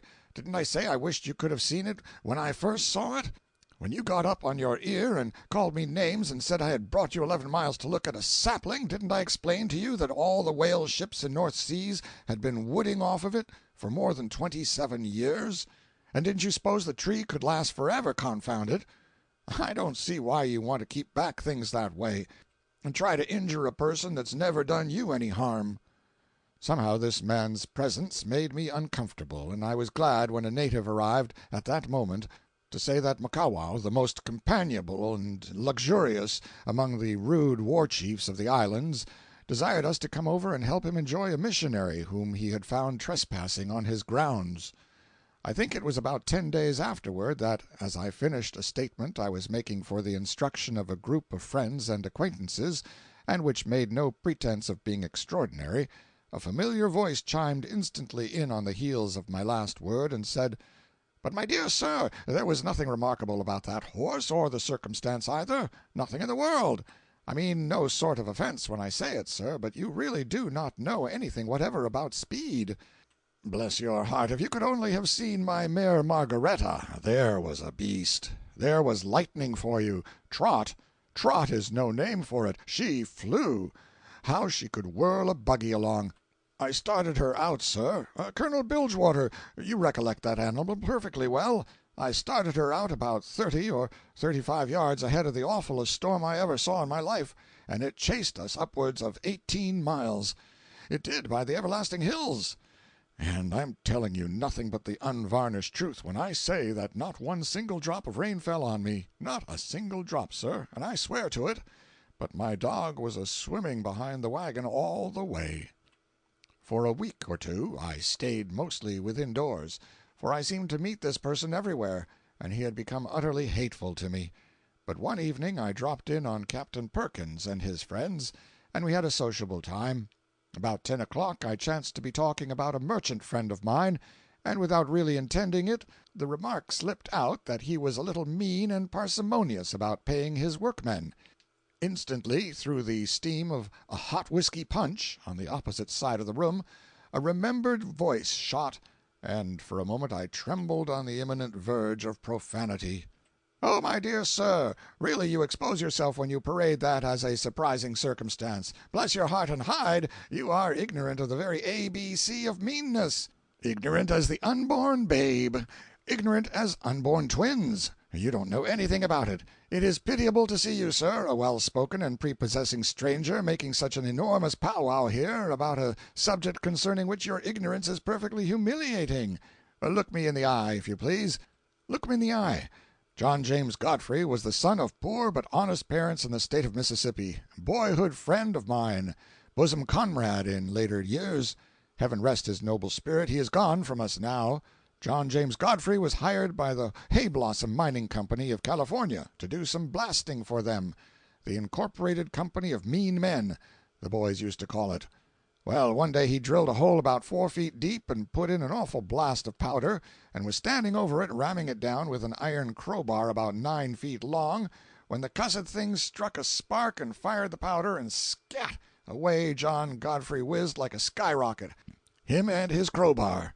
Well, sir, he kept on going up in the air higher and higher till he didn't look any bigger than a boy, and he kept going on up higher and higher till he didn't look any bigger than a doll, and he kept on going up higher and higher till he didn't look any bigger than a little small bee, and then he went out of sight.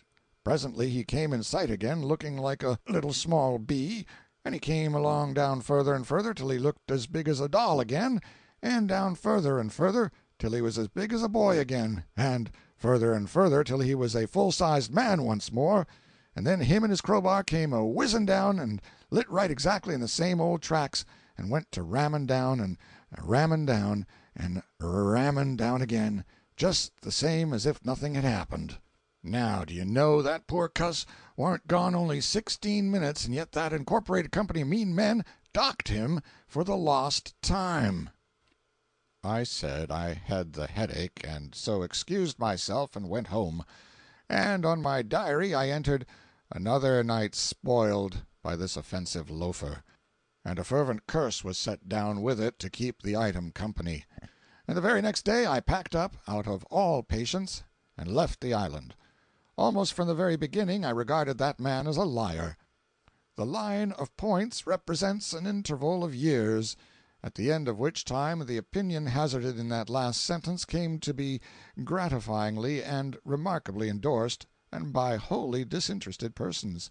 The man, Marcus, was found one morning hanging to a beam of his own bedroom, the doors and windows securely fastened on the inside, dead, and on his breast was pinned a paper in his own handwriting begging his friends to suspect no innocent person of having anything to do with his death, for that it was the work of his own hands entirely. Yet the jury brought in the astounding verdict that deceased came to his death by the hands of some person or persons unknown.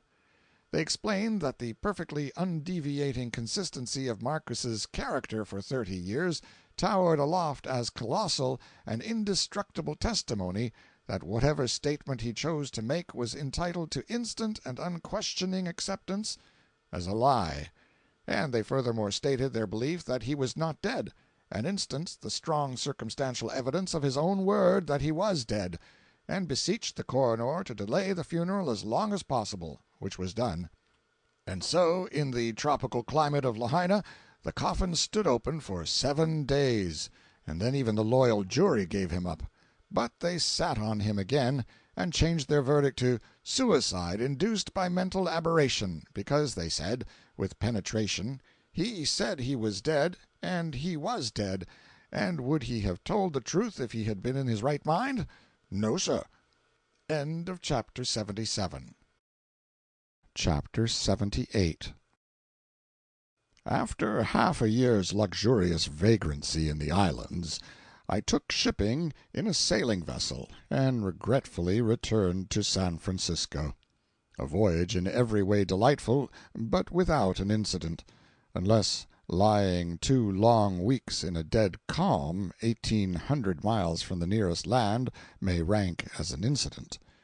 Schools of whales grew so tame that day after day they played about the ship among the porpoises and the sharks without the least apparent fear of us, and we pelted them with empty bottles for lack of better sport. 24 hours afterward these bottles would be still lying on the glassy water under our noses, showing that the ship had not moved out of her place in all that time. The calm was absolutely breathless, and the surface of the sea absolutely without a wrinkle. For a whole day and part of a night we lay so close to another ship that had drifted to our vicinity that we carried on conversations with her passengers, introduced each other by name, and became pretty intimately acquainted with people we had never heard of before and have never heard of since. This was the only vessel we saw during the whole lonely voyage. We had 15 passengers, and to show how hard-pressed they were at last for occupation and amusement, I will mention that the gentlemen gave a good part of their time every day during the calm to trying to sit on an empty champagne bottle lying on its side, and thread a needle without touching their heels to the deck or falling over, and the ladies sat in the shade of the mainsail and watched the enterprise with absorbing interest. We were at sea 5 Sundays, and yet, but for the almanac, we never would have known but that all the other days were Sundays too. I was home again in San Francisco without means and without employment. I tortured my brain for a saving scheme of some kind, and at last a public lecture occurred to me. I sat down and wrote one in a fever of hopeful anticipation. I showed it to several friends, but they all shook their heads. They said nobody would come to hear me. I would make a humiliating failure of it. They said that as I had never spoken in public, I would break down in the delivery, anyhow. I was disconsolate now. But at last an editor slapped me on the back and told me to go ahead. He said, take the largest house in town and charge $1 a ticket. The audacity of the proposition was charming. It seemed fraught with practical worldly wisdom, however. The proprietor of the several theaters endorsed the advice, and said I might have his handsome new opera house at half price, $50. In sheer desperation I took it, on credit, for sufficient reasons. In 3 days I did $150 worth of printing and advertising, and was the most distressed and frightened creature on the Pacific coast. I could not sleep. Who could under such circumstances? For other people there was facetiousness in the last line of my posters, but to me it was plaintive with a pang when I wrote it. Doors open at 7:30. The trouble will begin at 8. That line has done good service since. Showmen have borrowed it frequently. I have even seen it appended to a newspaper advertisement reminding school pupils in vacation what time next term would begin. As those 3 days of suspense dragged by, I grew more and more unhappy. I had sold 200 tickets among my personal friends, but I feared they might not come. My lecture, which had seemed humorous to me at first, grew steadily more and more dreary, till not a vestige of fun seemed left, and I grieved that I could not bring a coffin on the stage and turn the thing into a funeral. I was so panic-stricken at last that I went to 3 old friends, giants in stature, cordial by nature, and stormy-voiced, and said, "This thing is going to be a failure. The jokes in it are so dim that nobody will ever see them. I would like to have you sit in the parquet and help me through." Well, they said they would. Then I went to the wife of a popular citizen and said that if she was willing to do me a very great kindness I would be glad if she and her husband would sit prominently in the left-hand stage box where the whole house could see them. I explained that I should need help, and would turn toward her and smile as a signal when I had been delivered of an obscure joke, and then, I added, don't wait to investigate, but respond. She promised. Down the street I met a man I never had seen before. He had been drinking, and was beaming with smiles and good nature. He said, "My name's Sawyer. You don't know me, but that don't matter. I haven't got a cent, but if you knew how bad I wanted to laugh, you'd give me a ticket. Come now, what do you say?"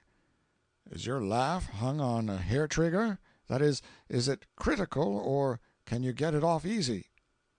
My drawling infirmity of speech so affected him that he laughed a specimen or two that struck me as being about the article I wanted, and I gave him a ticket, and appointed him to sit in the second circle in the center and be responsible for that division of the house.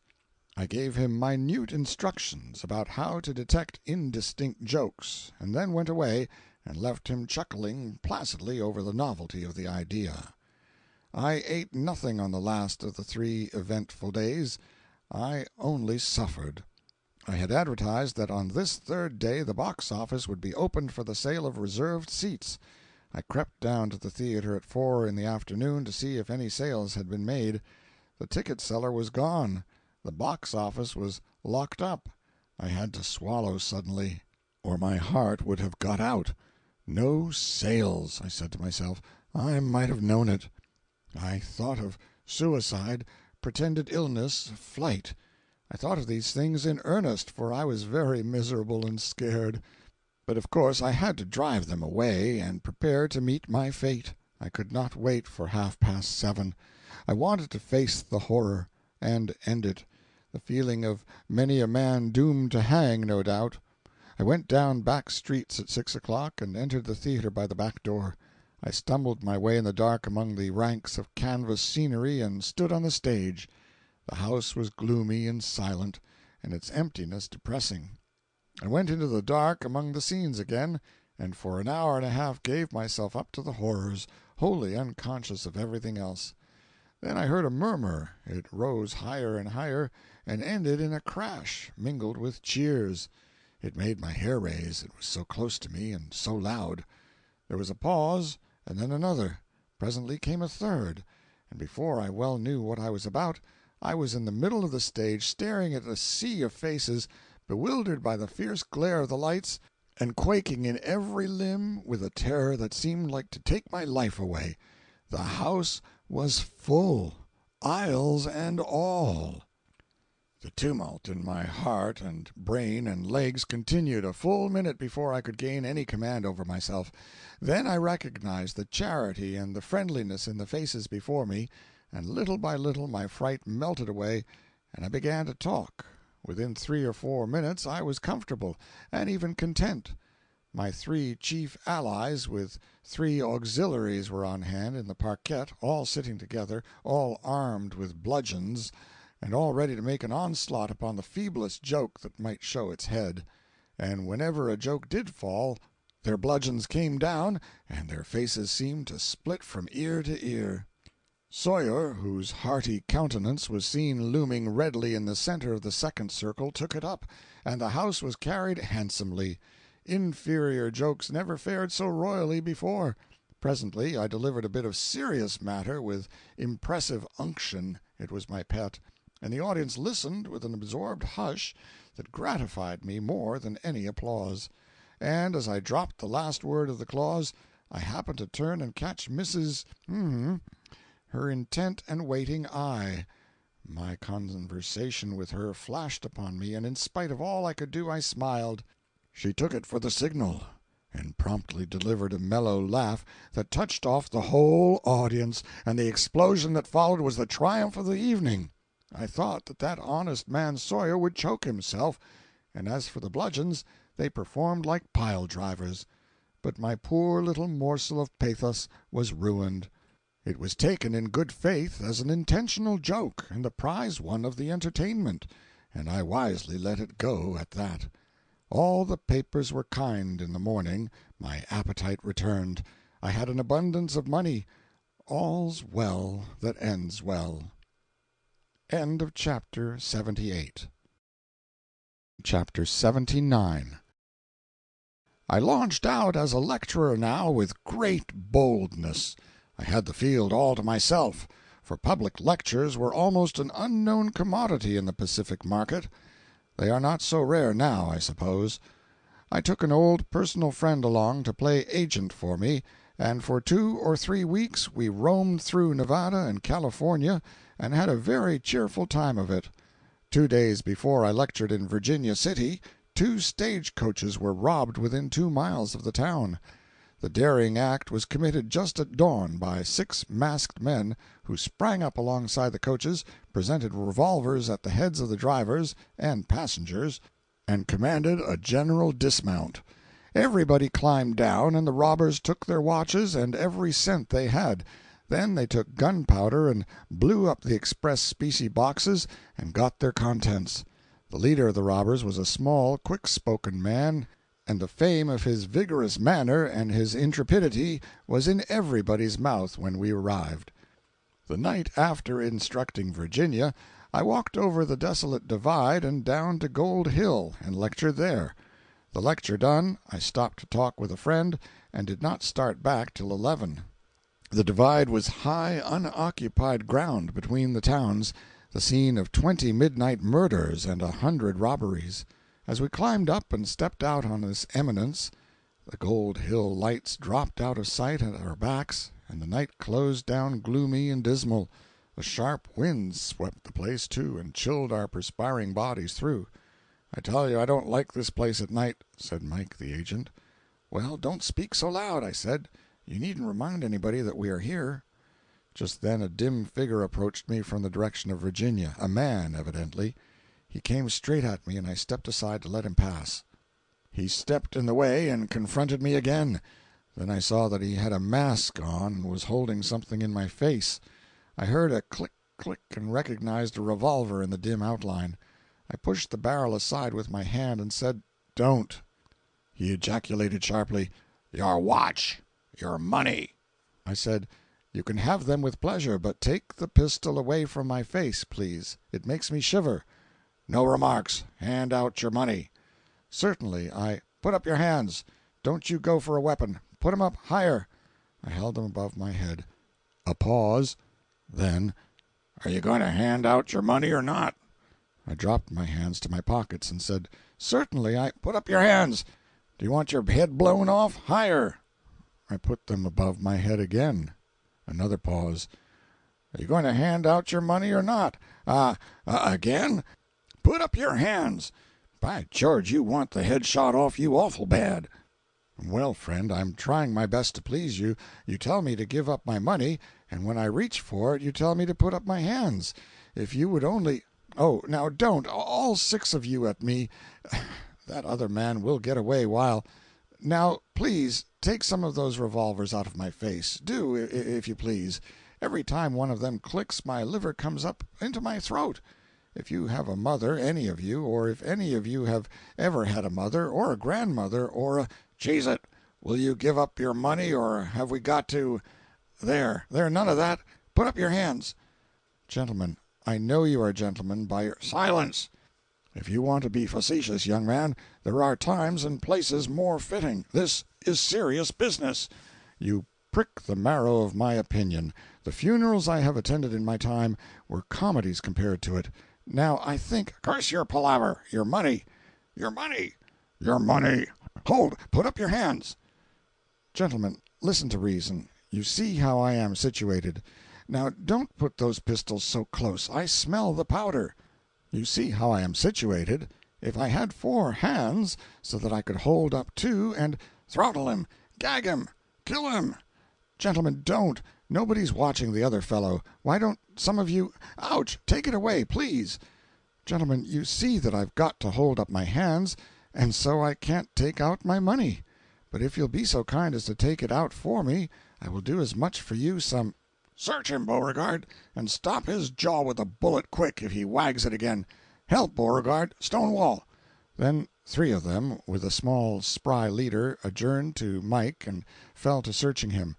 I was so excited that my lawless fancy tortured me to ask my 2 men all manner of facetious questions about their rebel brother generals of the South, but, considering the order they had received, it was but common prudence to keep still. When everything had been taken from me, watch, money, and a multitude of trifles of small value, I supposed I was free, and forthwith put my cold hands into my empty pockets and began an inoffensive jig to warm my feet and stir up some latent courage. But instantly all pistols were at my head, and the order came again. They stood Mike up alongside of me, with strict orders to keep his hands above his head, too, and then the chief highwayman said, Beauregard, hide behind that boulder. Phil Sheridan, you hide behind that other one. Stonewall Jackson, put yourself behind that sage bush there. Keep your pistols bearing on these fellows, and if they take down their hands within 10 minutes or move a single peg, let 'em have it. Then 3 disappeared in the gloom toward the several ambushes, and the other 3 disappeared down the road toward Virginia. It was depressingly still and miserably cold. Now this whole thing was a practical joke, and the robbers were personal friends of ours in disguise, and 20 more lay hidden within 10 feet of us during the whole operation, listening. Mike knew all of this, and was in the joke, but I suspected nothing of it. To me it was most uncomfortably genuine. When we had stood there in the middle of the road 5 minutes, like a couple of idiots, with our hands aloft, freezing to death by inches, Mike's interest in the joke began to wane. He said, The time's up now, ain't it? No, you keep still. Do you want to take any chances with these bloody savages? Presently Mike said, Now the time's up anyway. I'm freezing. Well, freeze. Better freeze than carry your brains home in a basket. Maybe the time is up, but how do we know? Got no watch to tell by. I mean to give them good measure. I calculate to stand here 15 minutes or die. Don't you move. So, without knowing it, I was making one joker very sick of his contract. When we took our arms down at last, they were aching with cold and fatigue, and when we went sneaking off, the dread I was in that the time might not yet be up, and that we would feel bullets in a moment, was not sufficient to draw all my attention from the misery that racked my stiffened body. The joke of these highwayman friends of ours was mainly a joke upon themselves, for they had waited for me on the cold hilltop 2 full hours before I came, and there was very little fun in that. They were so chilled that it took them a couple of weeks to get warm again.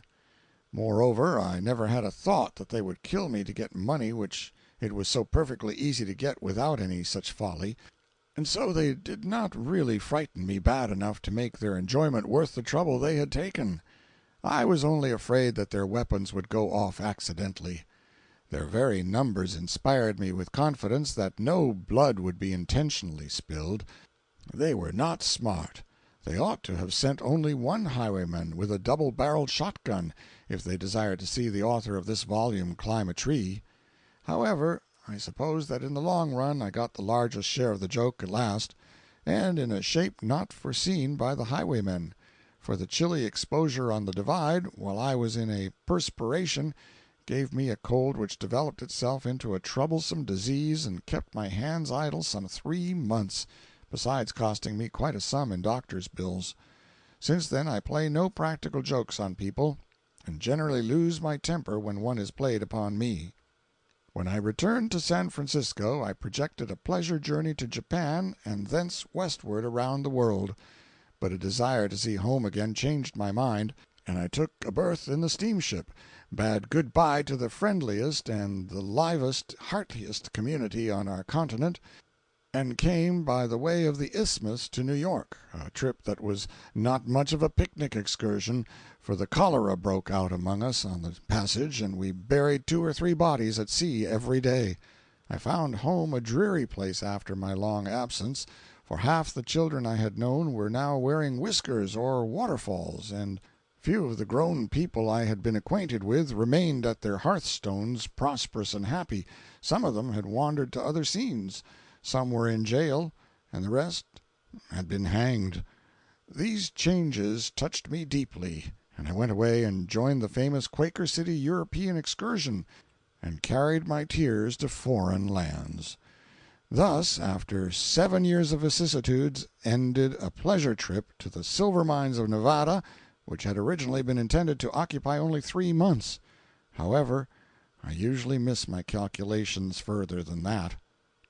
Moral: if the reader thinks he is done now, and that this book has no moral to it, he is in error. The moral of it is this: if you are of any account, stay at home and make your way by faithful diligence. But if you are no account, go away from home, and then you will have to work, whether you want to or not. Thus you become a blessing to your friends by ceasing to be a nuisance to them, if the people you go among suffer by the operation. The End. Appendix A. Brief Sketch of Mormon History. Mormonism is only about 40 years old, but its career has been full of stir and adventure from the beginning, and it is likely to remain so to the end. Its adherents have been hunted and hounded from one end of the country to the other, and the result is that for years they have hated all Gentiles indiscriminately and with all their might. Joseph Smith, the finder of the Book of Mormon and founder of the religion, was driven from state to state with his mysterious copper plates and the miraculous stones he read their inscriptions with. Finally he instituted his church in Ohio, and Brigham Young joined it. The neighbors began to persecute, and apostasy commenced. Brigham held to the faith and worked hard. He arrested desertion. He did more: he added converts in the midst of the trouble. He rose in favor and importance with the brethren. He was made one of the 12 apostles of the church. He shortly fought his way to a higher post and more powerful, president of the 12. The neighbors rose up and drove the Mormons out of Ohio, and they settled in Missouri. Brigham went with them. The Missourians drove them out, and they retreated to Nauvoo, Illinois. They prospered there, and built a temple which made some pretensions to architectural grace, and achieved some celebrity in a section of country where a brick courthouse with a tin dome and a cupola on it was contemplated with reverential awe. But the Mormons were badgered and harried again by their neighbors. All the proclamations Joseph Smith could issue denouncing polygamy and repudiating it as utterly anti-Mormon were of no avail. The people of the neighborhood on both sides of the Mississippi claimed that polygamy was practiced by the Mormons, and not only polygamy, but a little of everything that was bad. Brigham returned from a mission to England, where he had established a Mormon newspaper, and he brought back with him several hundred converts to his preaching. His influence among the brethren augmented with every move he made. Finally Nauvoo was invaded by the Missouri and Illinois Gentiles, and Joseph Smith killed. A Mormon named Rigdon assumed the presidency of the Mormon Church and government in Smith's place, and even tried his hand at a prophecy or two. But a greater than he was at hand. Brigham seized the advantage of the hour, and without other authority than superior brain and nerve and will, hurled Rigdon from his high place and occupied it himself. He did more: he launched an elaborate curse at Rigdon and his disciples, and he pronounced Rigdon's prophecies emanations from the devil, and ended by handing the false prophet over to the buffetings of Satan for 1,000 years, probably the longest term ever inflicted in Illinois. The people recognized their master. They straightway elected Brigham Young president by a prodigious majority, and have never faltered in their devotion to him from that day to this. Brigham had forecast a quality which no other prominent Mormon has probably ever possessed. He recognized that it was better to move to the wilderness than be moved. By his command the people gathered together their meager effects, turned their backs upon their homes and their faces toward the wilderness, and on a bitter night in February filed in sorrowful procession across the frozen Mississippi, lighted on their way by the glare of their burning temple, whose sacred furniture their own hands had fired. They camped several days afterward on the western verge of Iowa, and poverty, want, hunger, cold, sickness, grief, and persecution did their work, and many succumbed and died, martyrs, fair and true, whatever else they might have been. 2 years the remnant remained there, while Brigham and a small party crossed the country and founded Great Salt Lake City, purposely choosing a land which was outside the ownership and jurisdiction of the hated American nation. Note that. This was in 1847. Brigham moved his people there and got them settled just in time to see disaster fall again. For the war closed and Mexico ceded Brigham's refuge to the enemy, the United States. In 1849 the Mormons organized a free and independent government and erected the State of Deseret, with Brigham Young as its head. But the very next year Congress deliberately snubbed it and created the Territory of Utah, out of the same accumulation of mountains, sagebrush, alkali, and general desolation, but made Brigham governor of it. Then for years the enormous migration across the plains to California poured through the land of the Mormons, and yet the church remained staunch and true to its Lord and Master. Neither hunger, thirst, poverty, grief, hatred, contempt, nor persecution could drive the Mormons from their faith or their allegiance, and even the thirst for gold, which gleaned the flower of the youth and strength of many nations, was not able to entice them. That was the final test. An experiment that could survive that was an experiment with some substance to it somewhere. Great Salt Lake City throve finally, and so did Utah. One of the last things which Brigham Young had done before leaving Iowa was to appear in the pulpit dressed to personate the worshipped and lamented prophet Smith, and confer the prophetic succession with all its dignities, emoluments, and authorities upon President Brigham Young. The people accepted the pious fraud with the maddest enthusiasm, and Brigham's power was sealed and secured for all time. Within 5 years afterward he openly added polygamy to the tenets of the church by authority of a revelation which he pretended had been received 9 years before by Joseph Smith, albeit Joseph is amply on record as denouncing polygamy to the day of his death. Now was Brigham become a second Andrew Johnson in the small beginning and steady progress of his official grandeur. He had served successively as a disciple in the ranks, home missionary, foreign missionary, editor and publisher, apostle, president of the Board of Apostles, president of all Mormondom, civil and ecclesiastical, successor to the great Joseph by the will of heaven, prophet, seer, revelator. There was but one dignity higher which he could aspire to, and he reached out modestly and took that. He proclaimed himself a god.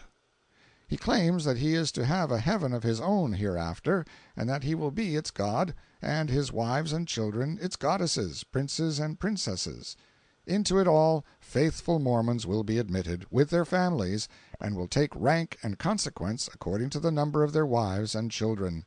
If a disciple dies before he has had time to accumulate enough wives and children to enable him to be respectable in the next world, any friend can marry a few wives and raise a few children for him after he is dead, and they are duly credited to his account, and his heavenly status advanced accordingly. Let it be borne in mind that the majority of the Mormons have always been ignorant, simple, of an inferior order of intellect, unacquainted with the world and its ways.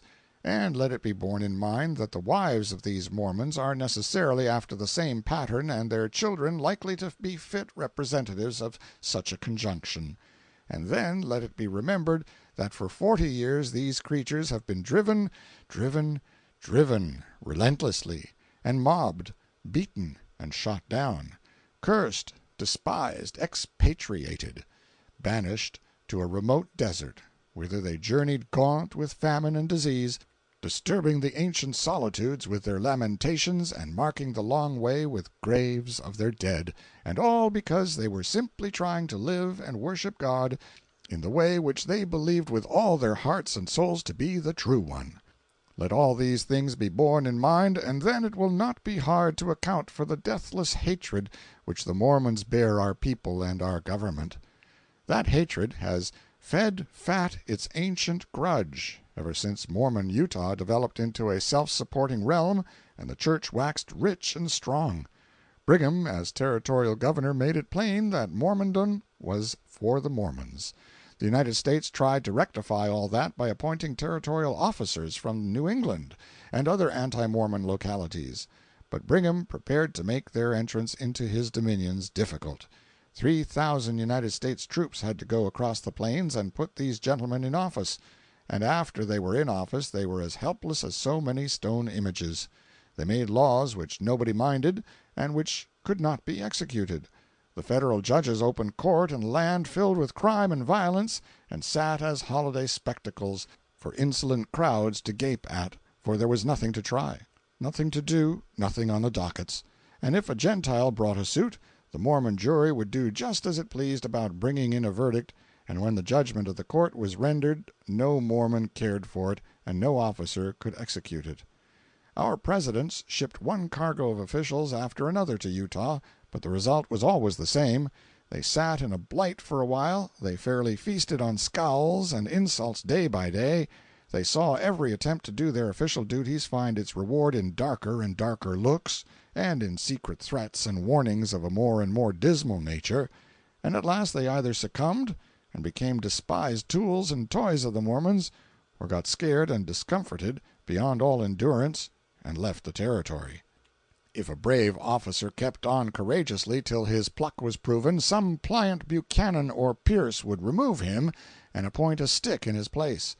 In 1857 General Harney came very near being appointed governor of Utah, and so it came very near being Harney governor and Cradlebow judge. Two men who never had any idea of fear further than the sort of murky comprehension of it which they were enabled to gather from the dictionary. Simply, if for nothing else, for the variety they would have made in a rather monotonous history of federal servility and helplessness, it is a pity they were not fated to hold office together in Utah. Up to the date of our visit to Utah, such had been the territorial record. The territorial government established there had been a hopeless failure, and Brigham Young was the only real power in the land. He was an absolute monarch, a monarch who defied our president, a monarch who laughed at our armies when they camped about his capital, a monarch who received without emotion the news that the august Congress of the United States had enacted a solemn law against polygamy, and then went forth calmly and married 25 or 30 more wives. End of Appendix A. Appendix B. The Mountain Meadows Massacre. The persecutions which the Mormons suffered so long, and which they consider they still suffer in not being allowed to govern themselves, they have endeavored, and are still endeavoring, to repay. The now almost forgotten Mountain Meadows Massacre was their work. It was very famous in its day. The whole United States rang with its horrors. A few items will refresh the reader's memory. A great emigrant train from Missouri and Arkansas passed through Salt Lake City, and a few disaffected Mormons joined it for the sake of the strong protection it afforded for their escape. In that matter lay sufficient cause for hot retaliation by the Mormon chiefs. Besides, these 145 or 150 unsuspecting emigrants, being in a part from Arkansas, where a noted Mormon missionary had lately been killed, and in part from Missouri, a state remembered with execrations as a bitter persecutor of the saints when they were few and poor and friendless, here were substantial additional grounds for lack of love for these wayfarers.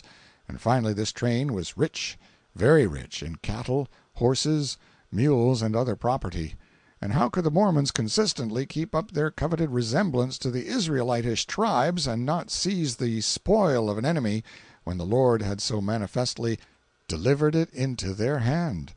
Wherefore, according to Mrs. C. V. Waite's entertaining book, The Mormon Prophet, it transpired that a revelation from Brigham Young, as Great Grand Archie, or God, was dispatched to President J. C. Haight, Bishop Higbee, and J. D. Lee, adopted son of Brigham, commanding them to raise all the forces they could muster and trust, follow those cursed Gentiles, so read the revelation, attack them disguised as Indians, and with the arrows of the Almighty make a clean sweep of them, and leave none to tell the tale. And if they needed any assistance, They were commanded to hire the Indians as their allies, promising them a share of the booty. They were to be neither slothful nor negligent in their duty, and to be punctual in sending the teams back to him before winter set in, for this was the mandate of Almighty God. The command of the Revelation was faithfully obeyed. A large party of Mormons, painted and tricked out as Indians, overtook the train of emigrant wagons some 300 miles south of Salt Lake City and made an attack. But the emigrants threw up earthworks, made fortresses of their wagons, and defended themselves gallantly and successfully for 5 days. Your Missouri or Arkansas gentleman is not much afraid of the sort of scurvy apologies for Indians which the southern part of Utah affords. He would stand up and fight 500 of them. At the end of the 5 days the Mormons tried military strategy. They retired to the upper end of the meadows, resumed civilized apparel, washed off their paint, and then, heavily armed, drove down in wagons to the beleaguered emigrants bearing a flag of truce. When the emigrants saw white men coming they threw down their guns and welcomed them with cheer after cheer. And, all unconscious of the poetry of it, no doubt, they lifted a little child aloft dressed in white in answer to the flag of truce. The leaders of the timely white deliverers were President Haight and Bishop John D. Lee of the Mormon Church. Mr. Cradlebaugh, who served a term as federal judge in Utah and afterward was sent to Congress from Nevada, tells in a speech delivered in Congress how these leaders next proceeded. They professed to be on good terms with the Indians and represented them as being very mad. They also proposed to intercede and settle the matter with the Indians. After several hours' parley, they, having, apparently, visited the Indians, gave the ultimatum of the savages, which was that the emigrants should march out of their camp, leaving everything behind them, even their guns. It was promised by the Mormon bishops that they would bring a force and guard the emigrants back to the settlements. The terms were agreed to, the emigrants being desirous of saving the lives of their families. The Mormons retired, and subsequently appeared with 30 or 40 armed men. The emigrants were marched out, the women and children in front and the men behind, the Mormon guard being in the rear. When they had marched in this way about a mile, at a given signal the slaughter commenced. The men were almost all shot down at the first fire from the guard. 2 only escaped, who fled to the desert and were followed 150 miles before they were overtaken and slaughtered. The women and children ran on 200 or 300 yards further, when they were overtaken, and, with the aid of the Indians, they were slaughtered. 17 individuals only, of all the emigrant party, were spared, and they were little children, the eldest of them being only 7 years old. Thus, on the 10th day of September, 1857, was consummated one of the most cruel, cowardly, and bloody murders known in our history.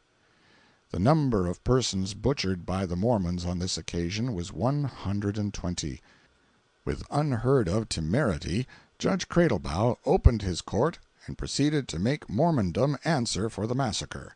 And what a spectacle it must have been to see this grim veteran, solitary and alone in his pride and his pluck, glowering down on his Mormon jury and Mormon auditory, deriding them by turns, and by turns breathing threatenings and slaughter. An editorial in the Territorial Enterprise of that day says of him and of the occasion, "He spoke and acted with the fearlessness and resolution of a Jackson, but the jury failed to indict or even report on the charges, while threats of violence were heard in every quarter, and an attack on the U.S. troops intimated if he persisted in his course. Finding that nothing could be done with the juries, they were discharged with a scathing rebuke from the judge. And then, sitting as a committing magistrate, he commenced his task alone.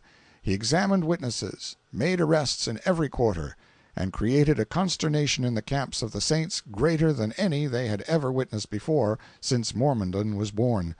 At last accounts, terrified elders and bishops were decamping to save their necks, and developments of the most startling character were being made, implicating the highest church dignitaries in the many murders and robberies committed upon the Gentiles during the past 8 years.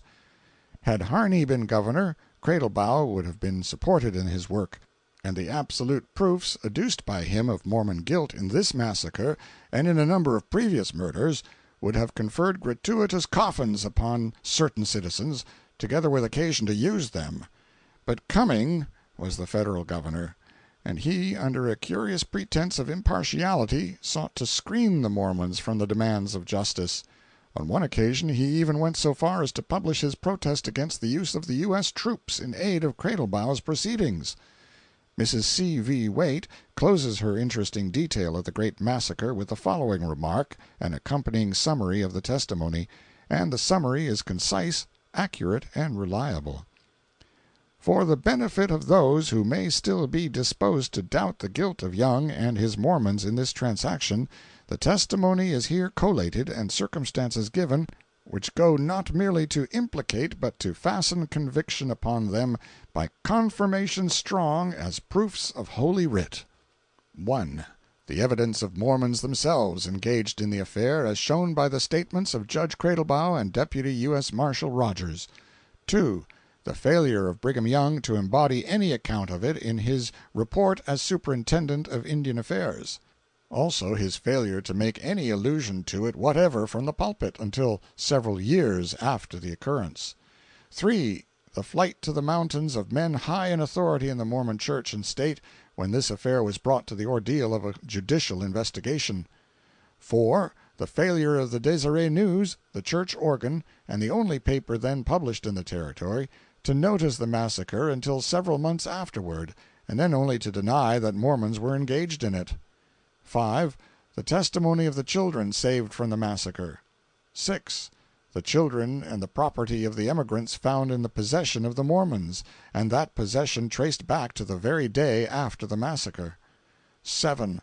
The statements of Indians in the neighborhood of the scene of the massacre. These statements are shown not only by Cradlebaugh and Rogers, but by a number of military officers and by J. Forney, who was, in 1859, Superintendent of Indian Affairs for the Territory. To all these were such statements freely and frequently made by the Indians. 8. The testimony of R. P. Campbell, Captain 2nd Dragoons, who was sent in the spring of 1859 to Santa Clara to protect travelers on the road to California and to inquire into Indian depredations. End of Appendix B. Appendix C. Concerning a frightful assassination that was never consummated. If ever there was a harmless man, it is Conrad Wiegand of Gold Hill, Nevada. If ever there was a gentle spirit that thought itself unfired gunpowder and latent ruin, it is Conrad Wiegand. If ever there was an oyster that fancied itself a whale, or a jack-o'-lantern confined to a swamp that fancied itself a planet with a billion-mile orbit, or a summer zephyr that deemed itself a hurricane, it is Conrad Wiegand. Therefore, what wonder is it that when he says a thing he thinks the world listens, that when he does a thing the world stands still to look, and that when he suffers there is a convulsion of nature? When I met Conrad he was superintendent of the Gold Hill Assay Office, and he was not only its superintendent but its entire force, and he was a street preacher too, with a mongrel religion of his own invention whereby he expected to regenerate the universe. This was years ago. Here, latterly, he has entered journalism, and his journalism is what it might be expected to be, colossal to ear but pygmy to the eye. It is extravagant grandiloquence confined to a newspaper about the size of a double-letter sheet. He doubtless edits, sets the type, and prints his paper all alone, but he delights to speak of the concern as if it occupies a block and employs 1,000 men. Something less than 2 years ago Conrad assailed several people mercilessly in his little People's Tribune, and got himself into trouble.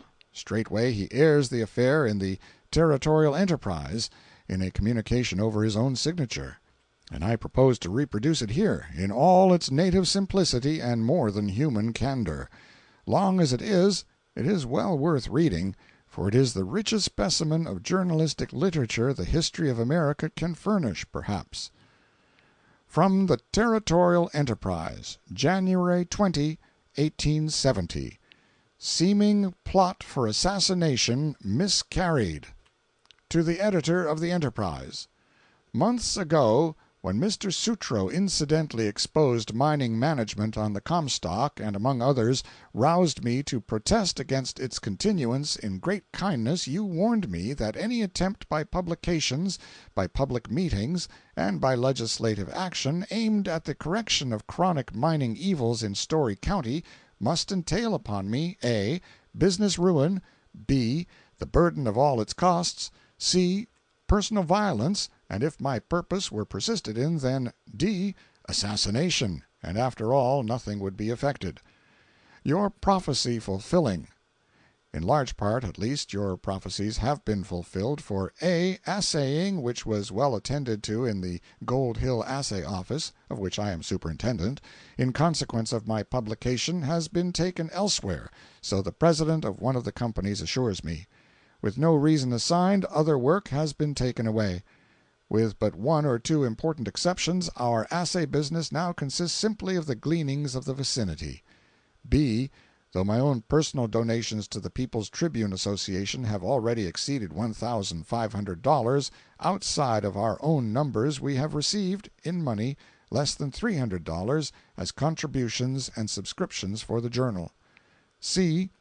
On Thursday last, on the main street in Gold Hill, near noon, with neither warning nor cause assigned, by a powerful blow I was felled to the ground, and while down I was kicked by a man who it would seem had been led to believe that I had spoken derogatorily of him. By whom he was so induced to believe I am as yet unable to say. On Saturday last I was again assailed and beaten by a man who first informed me why he did so, and who persisted in making his assault even after the erroneous impression under which he also was at first laboring had been clearly and repeatedly pointed out.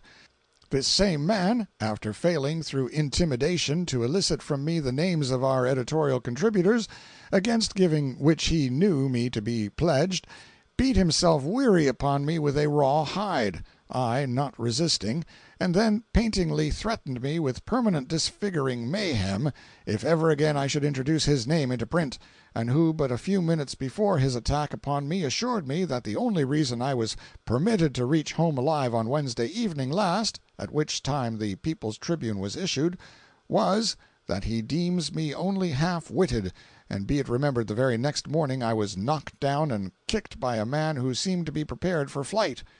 He sees doom impending. When will the circle join? How long before the whole of your prophecy will be fulfilled I cannot say, but under the shadow of so much fulfillment in so short a time, and with such threats from a man who is one of the most prominent exponents of the San Francisco mining ring, staring me and this whole community defiantly in the face and pointing to a completion of your augury, do you blame me for feeling that this communication is the last I shall ever write for the press, especially when a sense alike of personal self-respect, of duty to this money-oppressed and fear-ridden community, and of American fealty to the spirit of true liberty all command me, and each more loudly than love of life itself, to declare the name of that prominent man to be John B. Winters, President of the Yellow Jacket Company, a political aspirant, and a military general. The name of his partially duped accomplice and abettor in this last marvelous assault is no other than Philip Lynch, editor and proprietor of the Gold Hill News. Despite the insult and wrong heaped upon me by John B. Winters on Saturday afternoon, only a glimpse of which I shall be able to afford your readers, so much do I deplore clinching, by publicity, a serious mistake of any one, man or woman, committed under natural and not self-wrought passion, in view of his great apparent excitement at the time, and in view of the almost perfect privacy of the assault. I am far from sure that I should not have given him space for repentance before exposing him, were it not that he himself has so far exposed the matter as to make it the common talk of the town, that he has horsewhipped me. That fact having been made public, all the facts in connection need to be also, or silence on my part would seem more than singular, and with many would be proof either that I was conscious of some unworthy aim in publishing the article, or else that my non-combatant principles are but a convenient cloak alike of physical and moral cowardice. I therefore shall try to present a graphic but truthful picture of this whole affair, but shall forbear all comments, presuming that the editors of our own journal, if others do not, will speak freely and fittingly upon this subject in our next number, whether I shall then be dead or living, for my death will not stop, though it may suspend the publication of the People's Tribune. The non-combatant sticks to principle, but takes along a friend or two of a conveniently different stripe. The trap set. On Saturday morning John B. Winters sent verbal word to the Gold Hill Assay Office that he desired to see me at the Yellow Jacket office. Though such a request struck me as decidedly cool, in view of his own recent discourtesies to me there, alike as a publisher and as a stockholder in the Yellow Jacket mine, and though it seemed to me more like a summons than the courteous request by one gentleman to another for a favor, hoping that some conference with Sharon looking to the betterment of mining matters in Nevada might arise from it, I felt strongly inclined to overlook what possibly was simply an oversight in courtesy. But as then it had only been 2 days since I had been bruised and beaten under a hasty and false apprehension of facts, my caution was somewhat aroused. Moreover, I remembered sensitively his contemptuousness of manner to me at my last interview in his office. I therefore felt it needful, if I went at all, to go accompanied by a friend whom he would not dare to treat with incivility, and whose presence with me might secure exemption from insult. Accordingly I asked a neighbor to accompany me. The trap almost detected. Although I was not then aware of this fact, it would seem that previous to my request this same neighbor had heard Dr. Zabriskie state publicly in a saloon that Mr. Winters had told him he had decided either to kill or to horsewhip me, and had not finally decided on which. My neighbor, therefore, felt unwilling to go down with me until he had first called on Mr. Winters alone. He therefore paid him a visit. From that interview he assured me that he gathered the impression that he did not believe I would have any difficulty with Mr. Winters, and that he, Winters, would call on me at 4 o'clock in my own office. My own precautions.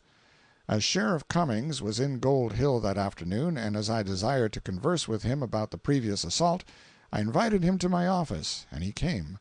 Although a half hour had passed beyond 4 o'clock, Mr. Winters had not called, and we both of us began preparing to go home. Just then Philip Lynch, publisher of the Gold Hill News, came in and said blandly and cheerily, as if bringing good news, "Hello, John B. Winters wants to see you." I replied, "Indeed! Why, he sent me word that he would call on me here this afternoon at 4 o'clock." "Oh, well, it don't do to be too ceremonious just now. He's in my office, and that will do as well. Come on in. Winters wants to consult with you alone. He's got something to say to you."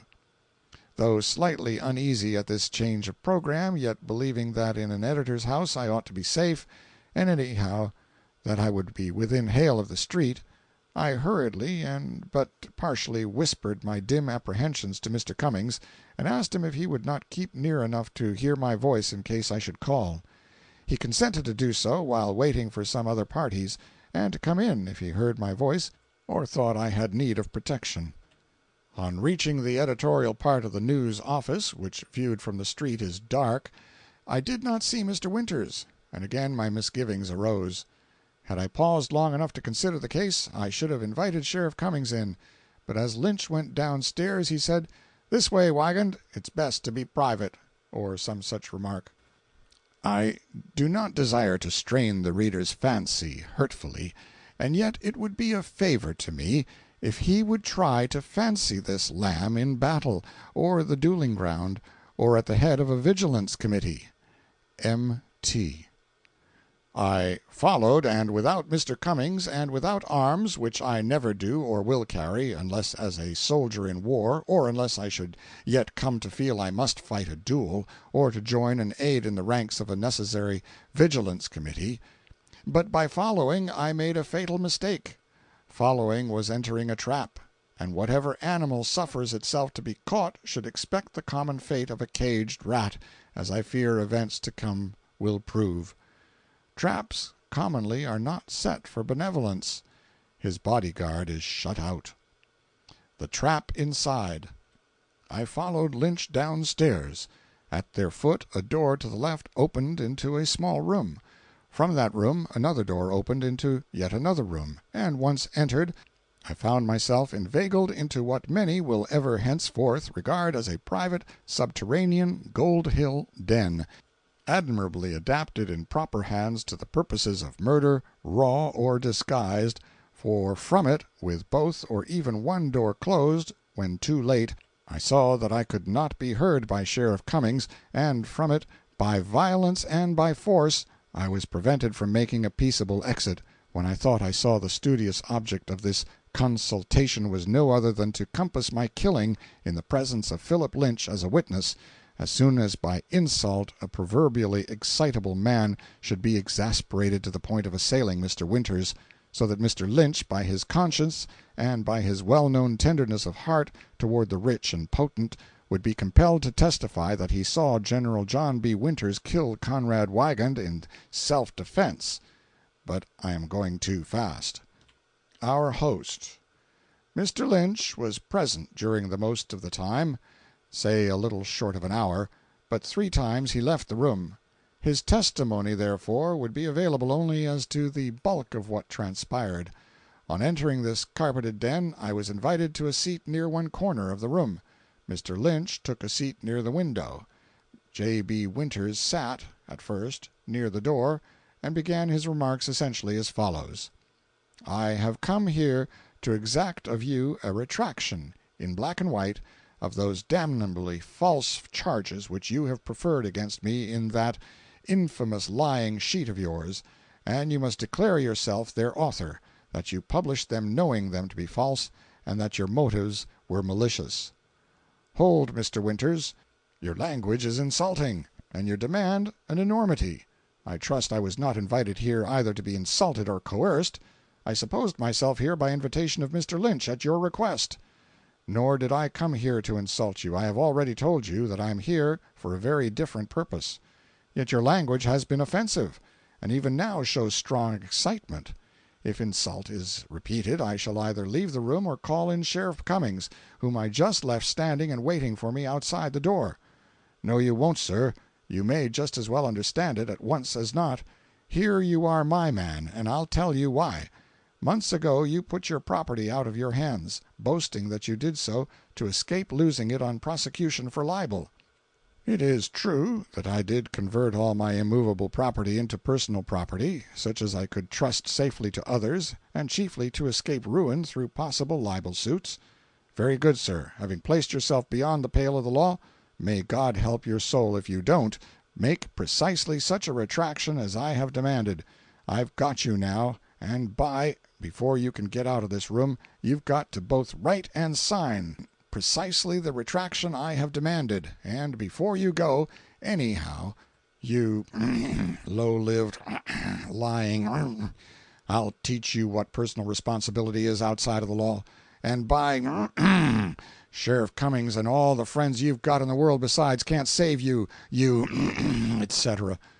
No, sir, I'm alone now, and I'm prepared to be shot down just here and now rather than be vilified by you as I have been, and suffer you to escape me after publishing those charges, not only here where I am known and universally respected, but where I am not personally known and may be injured. I confess this speech, with its terrible and but too plainly implied threat of killing me if I did not sign the paper he demanded, terrified me, especially as I saw he was working himself up to the highest possible pitch of passion, and instinct told me that any reply other than the one seeming concession to his demands would only be fuel to a raging fire. So I replied, "Well, if I've got to sign," and then I paused some time. Resuming, I said, "But, Mr. Winters, you are greatly excited. Besides, I see you are laboring under a total misapprehension. It is your duty not to inflame, but to calm yourself. I am prepared to show you, if you will only point out the article that you allude to, that you regard as charges what no calm and logical mind has any right to regard as such. Show me the charges, and I will try, at all events, and if it becomes plain that no charges have been preferred, then plainly there can be nothing to retract, and no one could rightly urge you to demand a retraction. You should be aware of making so serious a mistake, for however honest a man may be, every one is liable to misapprehend. Besides, you assume that I am the author of some certain article which you have not pointed out. It is hasty to do so." He then pointed to some numbered paragraphs in a Tribune article headed, "What's the Matter with Yellow Jacket?" saying, "That's what I refer to." To gain time for general reflection and resolution, I took up the paper and looked it over for a while, he remaining silent and, as I hoped, cooling. I then resumed, saying, "As I supposed, I do not admit having written that article, nor have you any right to assume so important a point, and then base important action upon your assumption. You might deeply regret it afterwards. In my published Address to the People, I notified the world that no information as to the authorship of any article would be given without the consent of the writer. I therefore cannot honorably tell you who wrote that article, nor can you exact it. If you are not the author, then I do demand to know who is. I must decline to say. Then by I brand you as its author, and shall treat you accordingly. Passing that point, the most important misapprehension which I notice is, that you regard them as charges at all, when their context, both at their beginning and end, show they are not. These words introduce them. Such an investigation, just before indicated, we think might result in showing some of the following points. Then follow 11 specifications, and the succeeding paragraph shows that the suggested investigation might exonerate those who are generally believed guilty. You see, therefore, the context proves they are not preferred as charges, and this you seem to have overlooked. While making those comments, Mr. Winters frequently interrupted me in such a way as to convince me that he was resolved not to consider candidly the thoughts contained in my words.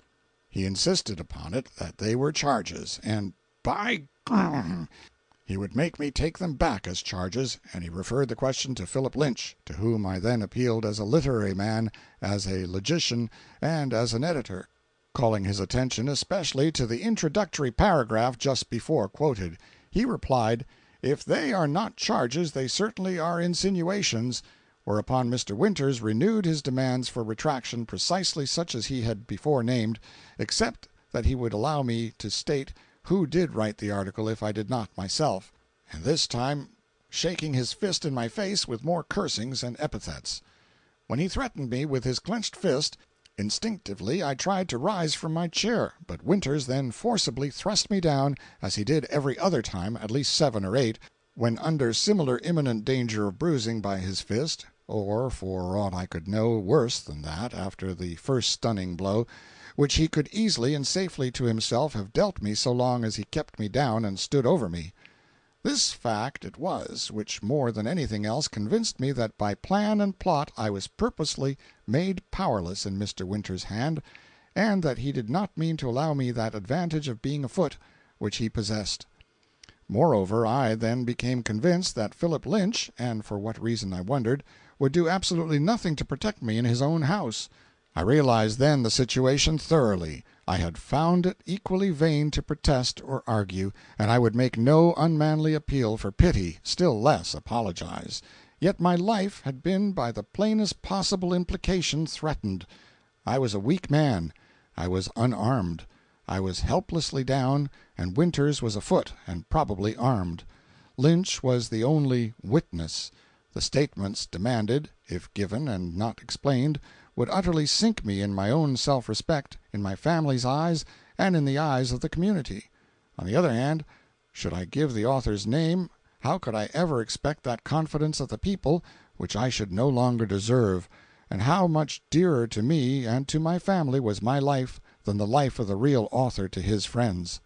Yet life seemed dear, and each minute that remained seemed precious, if not solemn.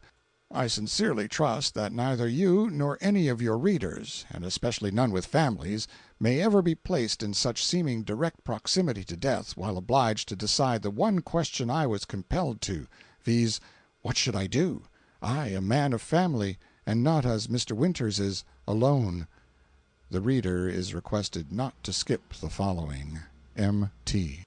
Strategy and Mesmerism. To gain time for further reflection, and hoping that by a seeming acquiescence I might regain my personal liberty, at least till I could give an alarm or take advantage of some momentary inadvertence of Winters, and then without a cowardly flight escape, I resolved to write a certain kind of retraction, but previously had inwardly decided, first, that I would studiously avoid every action which might be construed into the drawing of a weapon, even by a self-infuriated man, no matter what amount of insult might be heaped upon me, for it seemed to me that this great excess of compound profanity, foulness, and epithet must be more than a mere indulgence, and therefore must have some object. Surely in vain the net is spread in the sight of any bird. Therefore, as before without thought, I thereafter by intent kept my hands away from my pockets, and generally in sight, and spread upon my knees. Second, I resolved to make no motion with my arms or hands which could possibly be construed into aggression. Third, I resolved completely to govern my outward manner and suppress indignation. To do this I must govern my spirit. To do that, by force of imagination, I was obliged, like actors on the boards, to resolve myself into an unnatural mental state and see all things through the eyes of an assumed character. Fourth, I resolved to try on Winters, silently and unconsciously to himself, a mesmeric power which I possess over certain kinds of people, and which at times I have found to work even in the dark over the lower animals. Does any one smile at these last counts? God save you from ever being obliged to beat in a game of chess whose stake is your life, you having but 4 poor pawns and pieces and your adversary with his full force unshorn. But if you are, provided you have any strength with breadth of will, do not despair. Though mesmeric power may not save you, it may help you. Try it at all events.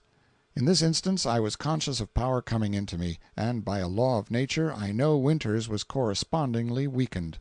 If I could have gained more time, I am sure he would not even have struck me. It takes time both to form such resolutions and to recite them. That time, however, I gained while thinking of my retraction, which I first wrote in pencil, altering it from time to time till I got it to suit me, my aim being to make it look like a concession to demands, while in fact it should tersely speak the truth into Mr. Winters' mind. When it was finished, I copied it in ink, and if correctly copied from my first draft, it should read as follows. In copying, I do not think I made any material change. Copy. To Philip Lynch, editor of the Gold Hill News. I learn that General John B. Winters believes the following, pasted on, clipping from the People's Tribune of January to contain distinct charges of mine against him personally, and that as such he desires me to retract them unqualifiedly. In compliance with his request, permit me to say that, although Mr. Winters and I see this matter differently, in view of his strong feelings in the premises, I hereby declare that I do not know those charges, if such they are, to be true, and I hope that a critical examination would altogether disprove them. Conrad Wiegand, Gold Hill, January 15, 1870. I then read what I had written and handed it to Mr. Lynch, whereupon Mr. Winters said, "That's not satisfactory, and it won't do." And then addressing himself to Mr. Lynch, he further said, "How does it strike you?" "Well, I confess I don't see that it retracts anything." "Nor do I," said Winters. "In fact, I regard it as adding insult to injury. Mr. Wiegand, you've got to do better than that. You are not the man who can pull wool over my eyes." "That, sir, is the only retraction I can write." "No, it isn't, sir, and if you so much as say so again, you do it at your peril, for I'll thrash you to within an inch of your life, and by sir, I don't pledge myself to spare you even that inch either. I want you to understand I have asked you for a very different paper, and that paper you've got to sign." "Mr. Winters, I assure you that I do not wish to irritate you, but at the same time it is utterly impossible for me to write any other paper than that which I have written. If you are resolved to compel me to sign something, Philip Lynch's hand must write at your dictation, and if, when written, I can sign it, I will do so, but such a document as you say you must have from me, I never can sign. I mean what I say." "Well, sir, what's to be done must be done quickly, for I've been here long enough already. I'll put the thing in another shape," and then pointing to the paper, "Don't you know those charges to be false?" I do not. Do you know them to be true? Of my own personal knowledge, I do not. Then why did you print them? Because, rightly considered in their connection, they are not charges, but pertinent and useful suggestions in answer to the queries of a correspondent who stated facts which are inexplicable. Don't you know that I know they are false? If you do, the proper course is simply to deny them and court an investigation. And do you claim the right to make me come out and deny anything you may choose to write and print? To that question I think I made no reply, and he then further said, "Come now, we've talked about the matter long enough. I want your final answer. Did you write that article or not?" "I cannot in honor tell you who wrote it." "Did you not see it before it was printed?" "Most certainly, sir." "And did you deem it a fit thing to publish?" "Most assuredly, sir, or I would never have consented to its appearance. Of its authorship I can say nothing whatever, but for its publication I assume full, sole, and personal responsibility." "And do you then retract it or not?" "Mr. Winters, if my refusal to sign such a paper as you have demanded must entail upon me all that your language in this room fairly implies, then I ask a few minutes for prayer." "Prayer? This is not your hour for prayer. Your time to pray was when you were writing those lying charges. Will you sign or not?" "You already have my answer." "What? Do you still refuse?" "I do, sir." "Take that, then." And to my amazement and inexpressible relief, he drew only a rawhide, instead of what I expected, a bludgeon or pistol. With it, as he spoke, he struck at my left ear downward, as if to tear it off, and afterwards on the side of the head. As he moved away, to get a better chance for a more effective shot, for the first time I gained a chance under peril to rise, and I did so pitying him from the very bottom of my soul, to think that one so naturally capable of true dignity, power, and nobility could, by the temptations of this state, and by unfortunate associations and aspirations, be so deeply debased as to find in such brutality anything which he could call satisfaction. But the great hope for us all is in progress and growth, and Mr. B. Winters, I trust, will yet be able to comprehend my feelings.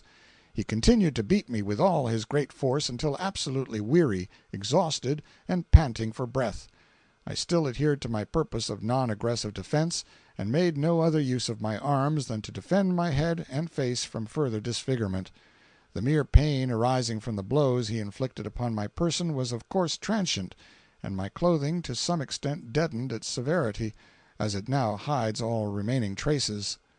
When I supposed he was through, taking the butt end of his weapon and shaking it in my face, he warned me, if I correctly understood him, of more yet to come, and furthermore said, if ever I again dared introduce his name to print, in either my own or any other public journal, he would cut off my left ear, and I do not think he was jesting, and send me home to my family a visibly mutilated man, to be a standing warning to all low-lived puppies who seek to blackmail gentlemen and to injure their good names. And when he did so operate, he informed me that his implement would not be a whip, but a knife. When he had said this, unaccompanied by Mr. Lynch, as I remember it, he left the room, for I sat down by Mr. Lynch, exclaiming, "The man is mad. He is utterly mad. This step is his ruin. It is a mistake. It would be ungenerous in me, despite of all the ill usage I have here received, to expose him, at least until he has had an opportunity to reflect upon the matter. I shall be in no haste." "Winters is very mad just now," replied Mr. Lynch, "but when he is himself he is one of the finest men I ever met. In fact, he told me the reason he did not meet you upstairs was to spare you the humiliation of a beating in the sight of others." I submit that that unguarded remark of Philip Lynch convicts him of having been privy in advance to Mr. Winters' intentions, whatever they may have been, or at least to his meaning to make an assault upon me, but I leave to others to determine how much censure an editor deserves for inveigling a weak, non-combatant man, also a publisher, to a pen of his own to be horsewhipped, if no worse, for the simple printing of what is verbally in the mouth of 9 out of 10 men, and women too, upon the street. While writing this account, 2 theories have occurred to me as possibly true respecting this most remarkable assault. First, The aim may have been simply to extort from me such admissions as in the hands of money and influence would have sent me to the penitentiary for libel. This, however, seems unlikely, because any statements elicited by fear or force could not be evidence in law, or could be so explained as to have no force. The statements wanted so badly must have been desired for some other purpose. Second, the other theory has so dark and wilfully murderous a look that I shrink from writing it. Yet, as in all probability my death at the earliest practicable moment has already been decreed, I feel I should do all I can before my hour arrives, at least to show others how to break up that aristocratic rule and combination which has robbed all Nevada of true freedom, if not of manhood itself. Although I do not prefer this hypothesis as a charge, I feel that as an American citizen I still have a right both to think and to speak my thoughts even in the land of Sharon and Winters, and as much so respecting the theory of a brutal assault, especially when I have been its subject, as respecting any other apparent enormity. I give the matter simply as a suggestion which may explain to the proper authorities and to the people whom they should represent a well ascertained but notwithstanding a darkly mysterious fact. The scheme of the assault may have been, first, to terrify me by making me conscious of my own helplessness after making actual, though not legal, threats against my life; second, to imply that I could save my life only by writing or signing certain specific statements which, if not subsequently explained, would eternally have branded me as infamous and would have consigned my family to shame and want, and to the dreadful compassion and patronage of the rich; third, to blow my brains out the moment I had signed, thereby preventing me from making any subsequent explanation such as could remove the infamy; fourth, Philip Lynch to be compelled to testify that I was killed by John B. Winters in self-defense, for the conviction of Winters would bring him in as an accomplice. If that was the program in John B. Winters' mind, nothing saved my life but my persistent refusal to sign, when that refusal seemed clearly to me to be the choice of death. The remarkable assertion made to me by Mr. Winters that pity only spared my life on Wednesday evening last almost compels me to believe that at first he could not have intended me to leave that room alive, and why I was allowed to, unless through mesmeric or some other invisible influence, I cannot divine. The more I reflect upon this matter, the more probable as true does this horrible interpretation become. The narration of these things I might have spared both to Mr. Winters and to the public had he himself observed silence, but as he has both verbally spoken and suffered a thoroughly garbled statement of facts to appear in the Gold Hill News, I feel it due to myself no less than to this community, and to the entire independent press of America and Great Britain, to give a true account of what even the Gold Hill News has pronounced a disgraceful affair, and which it deeply regrets because of some alleged telegraphic mistake in the account of it. Who received the erroneous telegrams? Though he may not deem it prudent to take my life just now, the publication of this article I feel sure must compel General Winters, with his peculiar views about his right to exemption from criticism by me, to resolve on my violent death, though it may take years to compass it.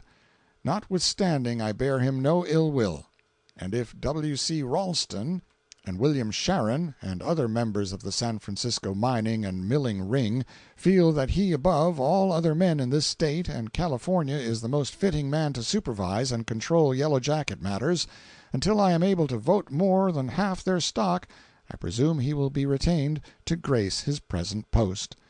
Meantime, I cordially invite all who know of any sort of important villainy which only can be cured by exposure, and who would expose it if they felt sure they would not be betrayed under bullying threats, to communicate with the People's Tribune, for until I am murdered, so long as I can raise the means to publish, I propose to continue my efforts at least to revive the liberties of the State, to curb oppression, and to benefit man's world and God's earth.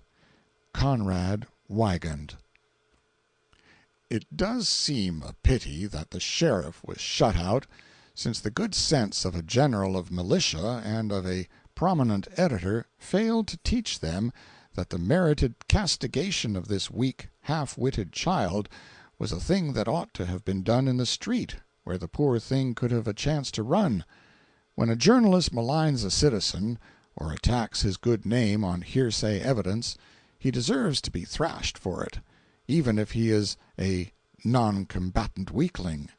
But a generous adversary would at least allow such a lamb the use of his legs at such a time. M.T. End of Appendix C and of Roughing It.